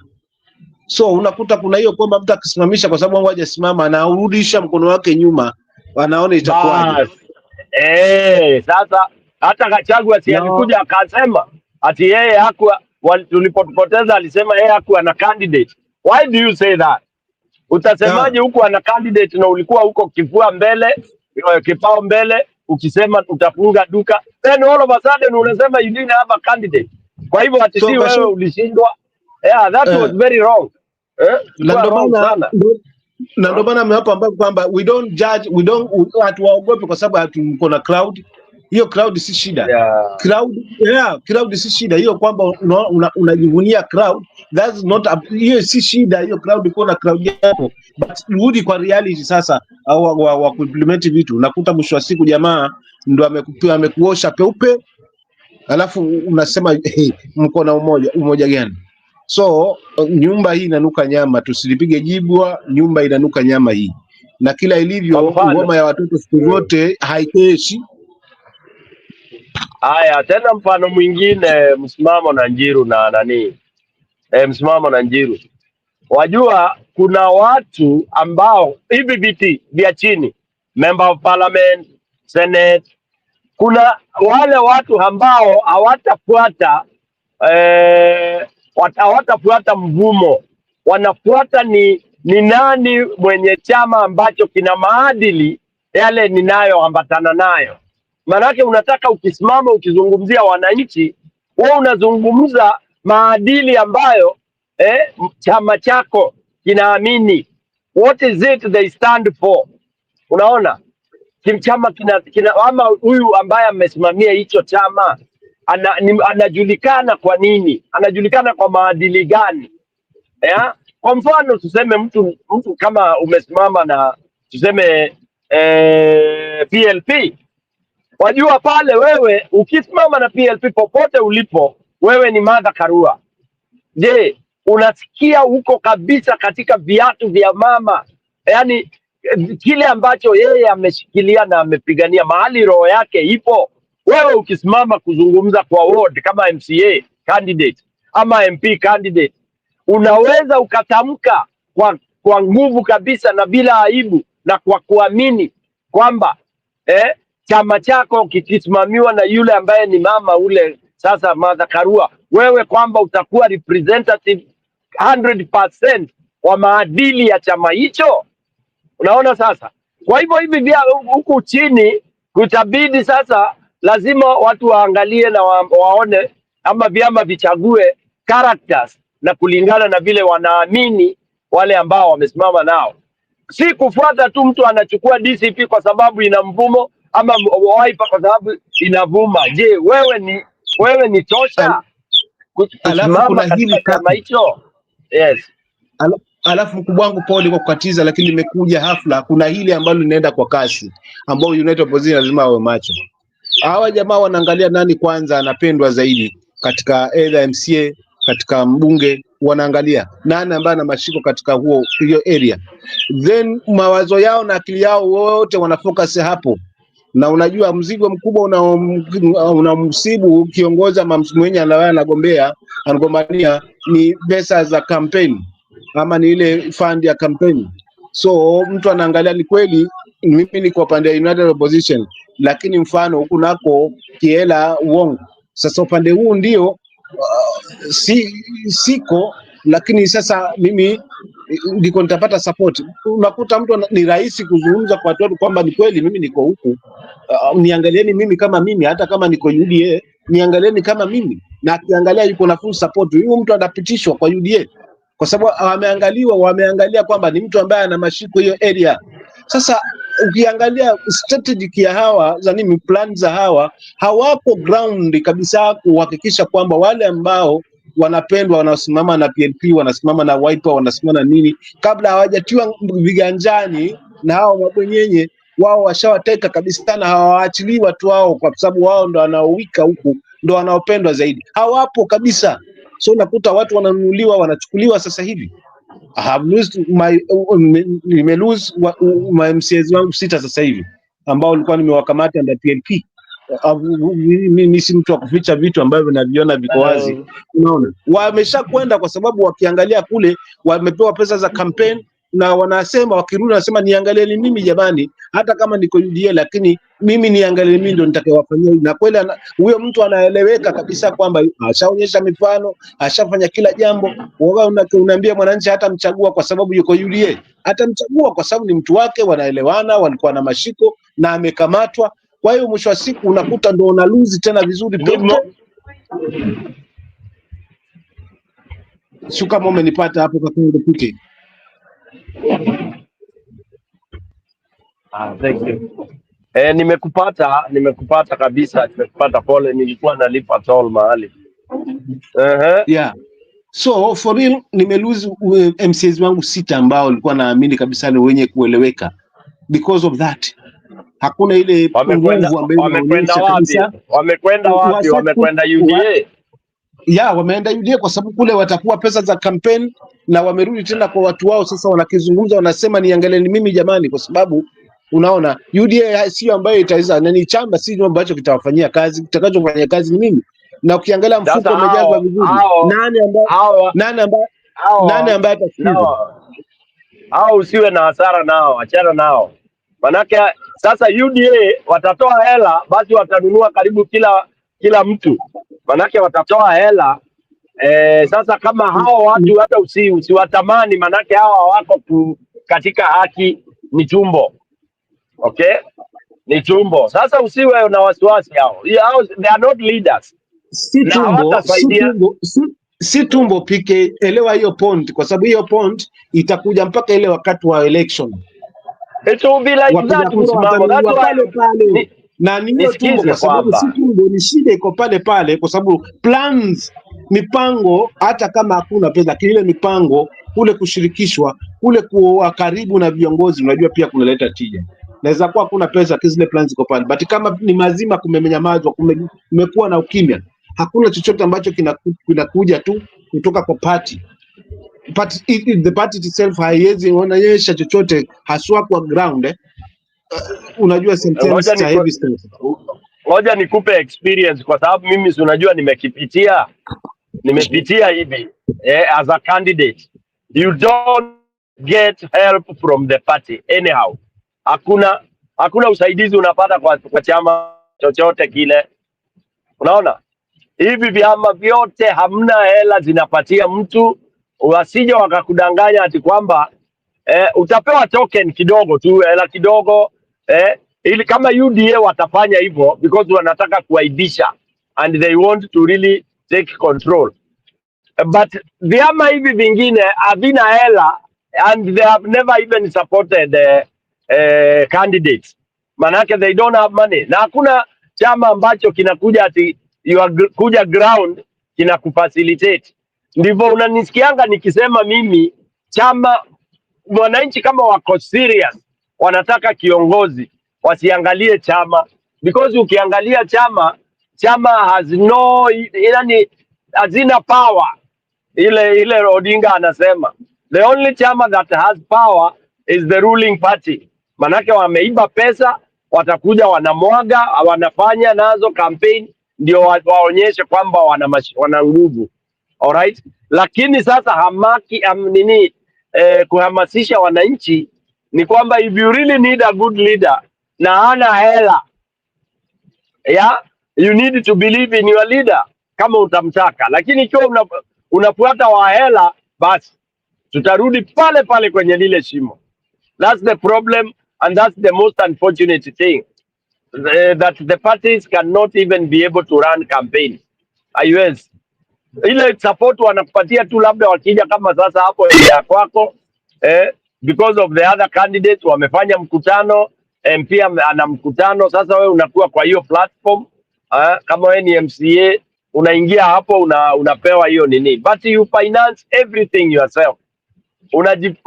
Kujisafirisha kwenda hapo, kuvaa mavazi hayo ya chama, you buy it yourself. That is the problem. Ni shida kubwa bwana Msimamo. For some of us who have participated in these things, we know. Kama sasa DCP ukiwa intending candidate lazima ulipe 10,000 ndio upewe ile mic. Unajua hivyo Msimamo? Unajua hivyo? Msimamo? No, that's a fact. That's a fact. And all aspiring candidates unalipa hiyo wanaita registration fee ya 10,000. Huwezi pata ile mic kama hujakuwa registered. Ndio unakuja mna register, you can be 10 of you, 20 of you, alafu atakuja kufanya mchujo baadaye. Unaelewa bana? That is how they have planned their things. Every other party kuna vile wamepanga mipango yao, but at least hiyo ya DCP najua ni 10,000. Ni sawa kaka, lakini pointi yangu hapo bado sijapata, bado nataka za masikio. Mimi wacha niseme hivi, mimi nina uungwaji mkono sema napendwa zaidi, lakini sasa kile ilivyo, unajua wewe mwenyewe hasa unaelewa kwamba kama kiongozi ukisema unagombania, macho yote, wananchi wote wako wapi hapo? Siasa yetu ya Kenya unaelewa jinsi ilivyo. uongo si kazi. Huwezi kaa na ama 15 ama 20 mahali umekaa mmezungumza mambo yenu kama kiongozi na uondoke tu. Yani hiyo ndiyo siasa ambayo tulionayo katika hili taifa. So imetokea, unajua mimi napendwa zaidi, alafu kuna jamaa ameuliza mahali asema ukiingia hapo kwa wadi ya kina Msimamo, hapo Msimamo ndiye ambaye ana katika hiyo eneo, Msimamo ndiye ambaye anapendwa zaidi. So anatokea yule ambaye nilikuwa na kanganyana naye kimitazamo mfano, alafu ameamua kwamba ataweza kuni backup na kila kitu, ataweza kumsaidia kwa hiki na hiki. So unajua akiusilia kiwanadamu, unaona kwamba madamu mimi nakupendwa na bado sijaribikiwa na uongozi niko nao, basi unakuta mtu amejiunga upande huo katika hiyo hali, kwa sababu huku ndio amesimama kwa upande huu, lakini sasa hakuna ile kwamba kuna mikutano labda ya kuonana mara kwa mara kujadili masuala na chama na nini, kumenyamazwa. Alafu imetokea upande mwingine ambao uko tayari kwamba unahesabika bora, unahesabika kiongozi, wako tayari kubackup na everything. Unakuta hapo ndo mtu anashawishika kirahisi, anaona madamu nakupendwa na watu, basi mimi acha nisimame, kwa sababu chama ndicho ambacho akichagui mtu, ni chama itaongoza, wacha mimi nisimame kwa hiki niongoze watu wangu, na tarudi hapa atasema niangalieni mimi. Lakini mwisho wa siku ikifikia wakati sasa wa wingi wa sauti ya chama, maana hapo ndo kutakuwa na umuhimu wa chama, mfano kule bungeni wingi wa sauti ya chama ndo unaosikizwa, ndo unakuwa majority. So unakuta sasa mwisho wa siku, na pia wingi huo wa ushindi wa chama, ushindi wa chama ndio ambao unatathmini matokeo ya ushindi halisi, haswa kwamba ni timu gani ama ni upande gani umeshinda, kama ni upinzani ama kama ni serikali. So it's like mimi nilikuwa nalilia haswa viongozi wa opposition waache kukaa tu huko, waingie mashinani. Wale ambao hata kama hawana lakini wako na azma, basi wawatie viganjani, wahakikishe kwamba wale wanaoungwa mkono katika maeneo fulani, mfano ni ngazi ya MCA, kwa ngazi za ubunge, basi hawaondoki kwao kabisa, kwa sababu ni watu ambao wanakaa pamoja, wanajadili pamoja, wanakumbushana pamoja, mtu anajisikia ni part of that party, kuliko ukimya sasa ambao unanyamazika. Watu wanaonekana tu kwa media huko juu, unaona kwa rallies fulani, but ukirudi kwa reality chini hawapo.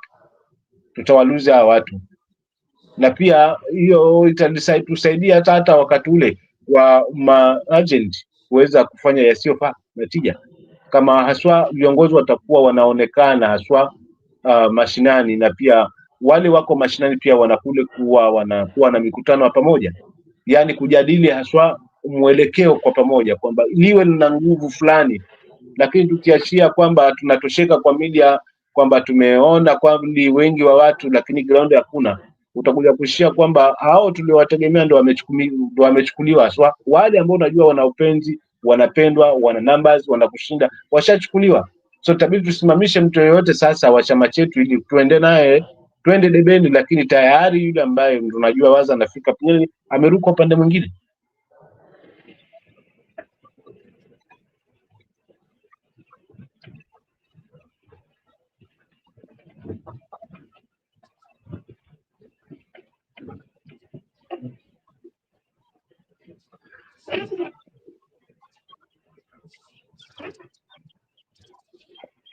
Hapo ni kweli, hapo ni kwa hiyo wari yangu si wakae tu huko juu kakatiki, ari yangu warudi chini, kwamba waone kweli hapa Msimamo hapa na numbers. Wacha huo mtu tukae naye karibu, si hela ulo karibu, kwamba anahesabika kutamfanya pia kutoyumba katika msimamo wake, kwa sababu challenges zipo hususan kama ni kiongozi umesimama, macho yote yanakutazama wewe, mheshimiwa kiongozi.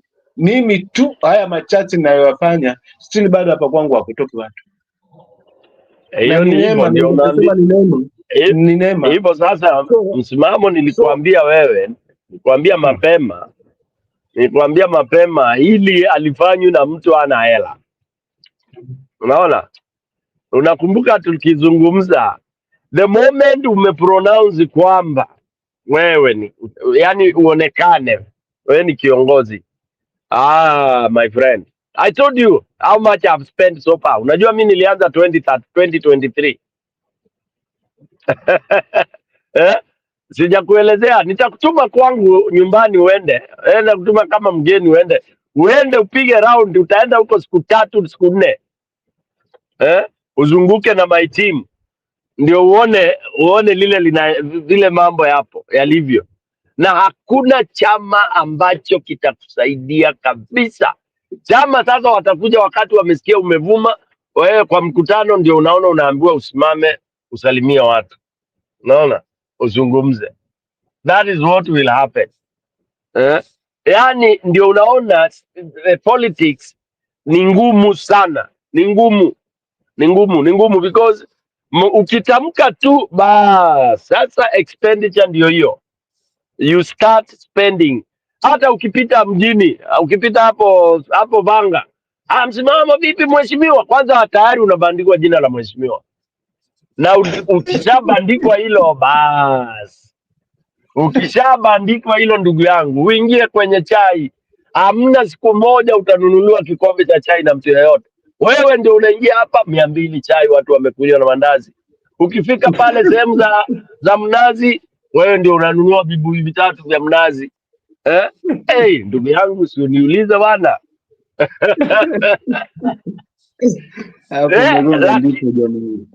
Kabisa, nakwambia wewe angalia kidogo tu umefanya sasa wewe ni mheshimiwa nakwambia. Haya. Sasa na ndugu yangu PK, kwa sababu tulikuwa na kiongozi ambaye yuko MCA hapa ambaye alikuwa yupo tu. Hayupo kwa tumuoni kule kwa mikutano ya bunge, yani bungeni kule bunge la kaunti hayupo. Hapa kuna maofisi kuna ghost workers wanalipwa. Yani haonekani, he is nowhere to be found. Since I started this journey, all people are now looking at me. Hii wadi nzima, wazee, vijana, everybody. Asa jamaa atatuletea kitu kingine kipya tujawahi. Yani kuna kitu kipya anakuja nacho cha uongozi. So katika hiyo hali peke yake hainipi mbavu. Mimi sasa hivi nikiingia Vanga town pale ama nikiingia Lungalunga town ama nikiingia mahali popote, mambo yamebadilika. Ni mheshimiwa. So itabidi sometimes na kuepana kwa sababu ya kiali yangu, lakini ama niamua kuzungumza nao, nizungumze nao na nizungumza maneno ambayo yatakona tija na nitoke pale. Lakini mwisho siku pia najiuliza, nasema hii nimetoka tu kwa sababu ya hali yangu, lakini hapa kulikuwa kuna stahili haswa katika mawazo nilivyoona na macho na mitazamo. Hawa ningekuwa na shilingi 5 nikanunua nao chai, hawa watu singeweza. Hawa watu ningewatia kiganjani maisha yao yote, wangeniamini maisha yao yote. So kuna hiyo hali.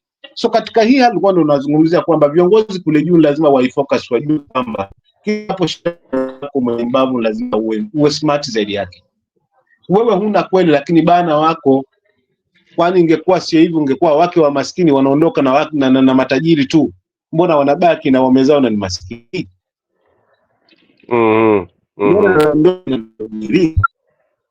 Ni kwa sababu maskini anajua akishika safuria hapa, yeye anakatakata mboga hapa, alafu usingizi uongo.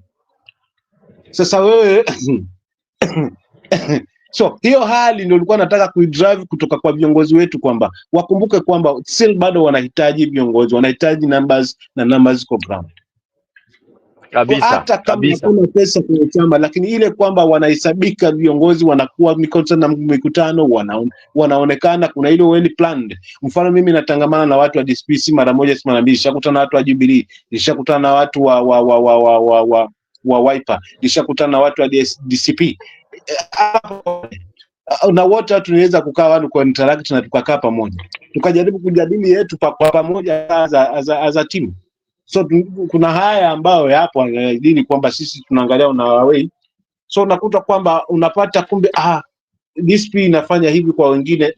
So ukipata hiyo tofauti iko pale, unagundua kuna mapungufu mengi yako hapa. So wakae drawing board, wajue kwamba numbers hazitakaa tu juu ya magari, ziko huku. So akina msimamo ambao wanapendwa wasije wakaja wakanyakuliwa aswa na huyu mwewe ambaye anabeba kila mtu sasa hivi, kwa sababu anahangaika. kwa kuhakikisha kwamba ushindi lazima piga au wapate by all means. Kwa hivyo atatumia kila ilivyo, yule unamtegemea wewe ndio anayechukuliwa. Mfano, tulikuwa na mzee kule Siolo alikuwa anampropose Gachagua kwa yale aliyozungumza. Baada ya wiki moja ya pili ya tatu ya pili akaja akageuka mazima peupe, akamgeuka tena. Hiyo ndio hali ilivyo. So waangalie tu viongozi kwamba wasijiseme wana numbers na wakasifu baba yao ana mbio. Watazame na Masai jinsi anavyokuja spidi na shuka mahali lipo. Asante. Msimamo nikikwambia kwa sasa hivi, yule ndugu yangu yule kule Mbere North yule, nikikwambia kwa sasa hivi ana yumba, manake tunaona amelambishwa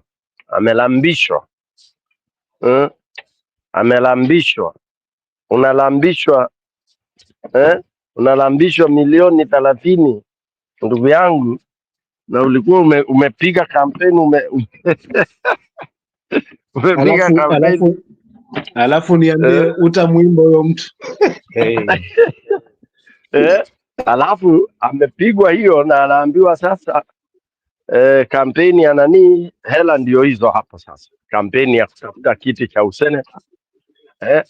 Sasa kati ya hiyo 30 una make sure unatumia, utajipanga nayo. Sasa niambie huyo mtu atarudi kwa Jubilee ama kwa Wiper ama kwa nini? Arudi na kingine, huyo ndo alikuwa tegemezi katika hiyo sehemu. Wewe ulikuwa unamtegemea, unajua huyu ndio mwenye kitendo kama namba zangu, jamaa kuja amemchukua mazima hapo. Gamas wapige hesabu zao vizuri. Mimi sina usoma kwenda mbali, lakini maono, wapige hesabu zao vizuri. Ushindi wanao kweli, wananchi kweli wameamua, but kosa dogo tu, one mistake, one goal, kosa moja tu. So uangalie kila perspective way, waachane na huu mvutano wa nani na nani. Huu mwisho wa siku tutajipata kama vile ambavyo tulifanya kwa hizi by elections zote mbili. Come 2027 if viongozi watakuwa macho, tutajipata pale. Kwanza watachelewa kupanga, wakija kipanga sasa ni mambo umeshachemka. So hilo tundo langu ari yangu, kama wanatusikiza ama ni namna gani, warudi drawing board. Tunahitaji kitu kilichopikwa, kimeiva, kimeleta ukomavu, kinaonyesha kweli wako tayari haswa katika hili. Alafu kaka, pia mimi nitashukuru sana ukinialika huko nije nipige domo kidogo na ndugu zangu wako kuhakikisha kwamba debe hili Mungu ameajalia. Nitashukuru sana hiyo siku ikifika, Mungu atujalie tu uzima, nije nipapige debe.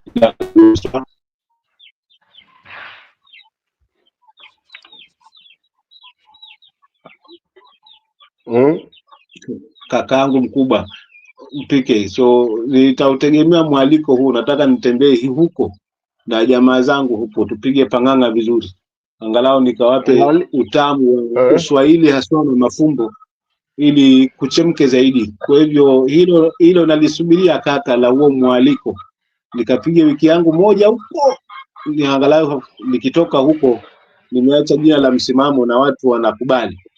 So na utegemea huo mwaliko kutoka kwako kaka, na nausubiria kwa hamu na hamu sana. Asante kakaangu pike.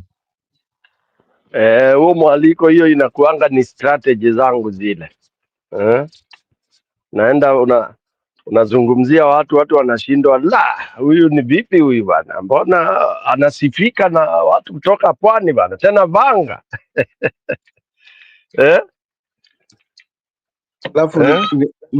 Alafu nikuuze, ndio utajua kwamba mimi nauza chochote bora kipitia katika mkono wangu tu. Yani hiyo ability niko nayo. Mimi nilikwambia nimefanya sales. Ndio nipe wiki moja niingie hapo, alafu utapata hiyo romance iko. Utapata hiyo ujumbe nikishatoka huko. Then watakuambia kumekuja jembe hapa. Kwa sababu hivyo ndio tunajikuza katika siasa, maana kesho na kesho kutwa ndio tutakuwa katika hii siasa. Ndio maana mimi uoga sina, kwa sababu namwamini Mwenyezi Mungu kwamba yuko mbele na anakutoa kutoka mahali. Hapo wanapopona hapa pitiki pita hapo. Ndio tunakomaa hivi. Kwenda kupiga debe mahali hivyo na Mungu ajalie kueleweke. Hiyo ndio kujikuza haswa, na ndio kutoka haswa katika mazima, ili kwenda haswa katika hili la siasa. Maana na watu wa diaspora na walaumu, hii ilikuwa opportunity ya wengi kuja kugombania hizi positions. This was the opportunity. Sijui kwa nini wengi hawajajitokeza vile, lakini yani hilo nakaa alafu mnanigusa. Diaspora haina viongozi. Hujajua hivyo? Msimamo. Diaspora haina viongozi wa kisiasa. Hujajua hivyo? Labda sijajua hivyo, lakini ningefurahia kuona Julia amesimamia women rep kule kwao. Samahani nimemtaja hayupo, lakini ni dada wangu wa mbavuni. Atanisamehe labda pengine kwa kumtaja, lakini ningefurahi kumuona anasimamia senator kule. Julia ni mwalimu, utampa technical. Alafu huku nako nambandika na mwalimu mwenzake Innocent. Naye nambandika MP kule kwao. Julia tutampatia kazi katika serikali ya Matiang'i au Karua au Kalonzo. Ndio wale watakuwa technocrats upande wa education. Unaelewa bana? Kabisa mzee. Kabisa mzee. Lakini diaspora wanaogopa siasa sana. Waoga kweli. Waoga. Na mjomba Njiru hapa angalau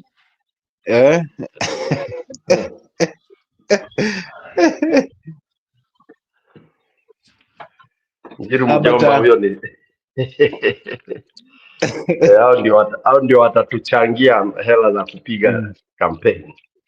Hao ndio sasa wale wanaitwa nani? Itabidi niwaache kidogo. Niwaache kidogo, kuna ugeni hapa, alafu pia kumekucha sasa hivi. Naona mvua imeacha kidogo, tukapaangalie cha kufanya sasa. Najua kwetu kuna mvua sana tangia usiku wote imekesha.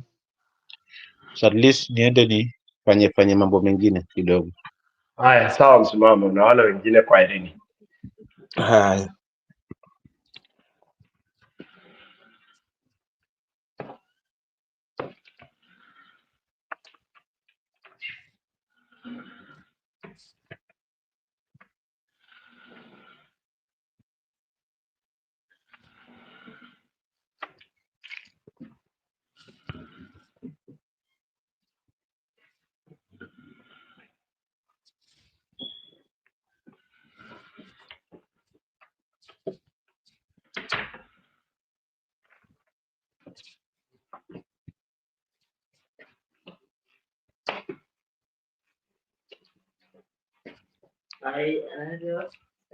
Ni aje?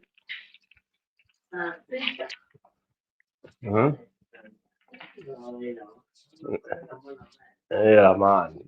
akili da mo jera.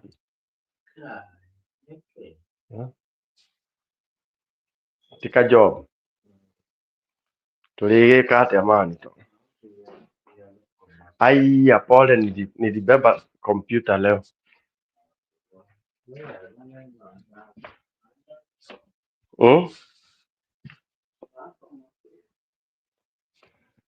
Ndio kama kuhuruka ukiuma muno gukire muno mani. Rĩu ũrĩire kũ nĩwonire kĩndũ gĩa kũrĩa gũkũ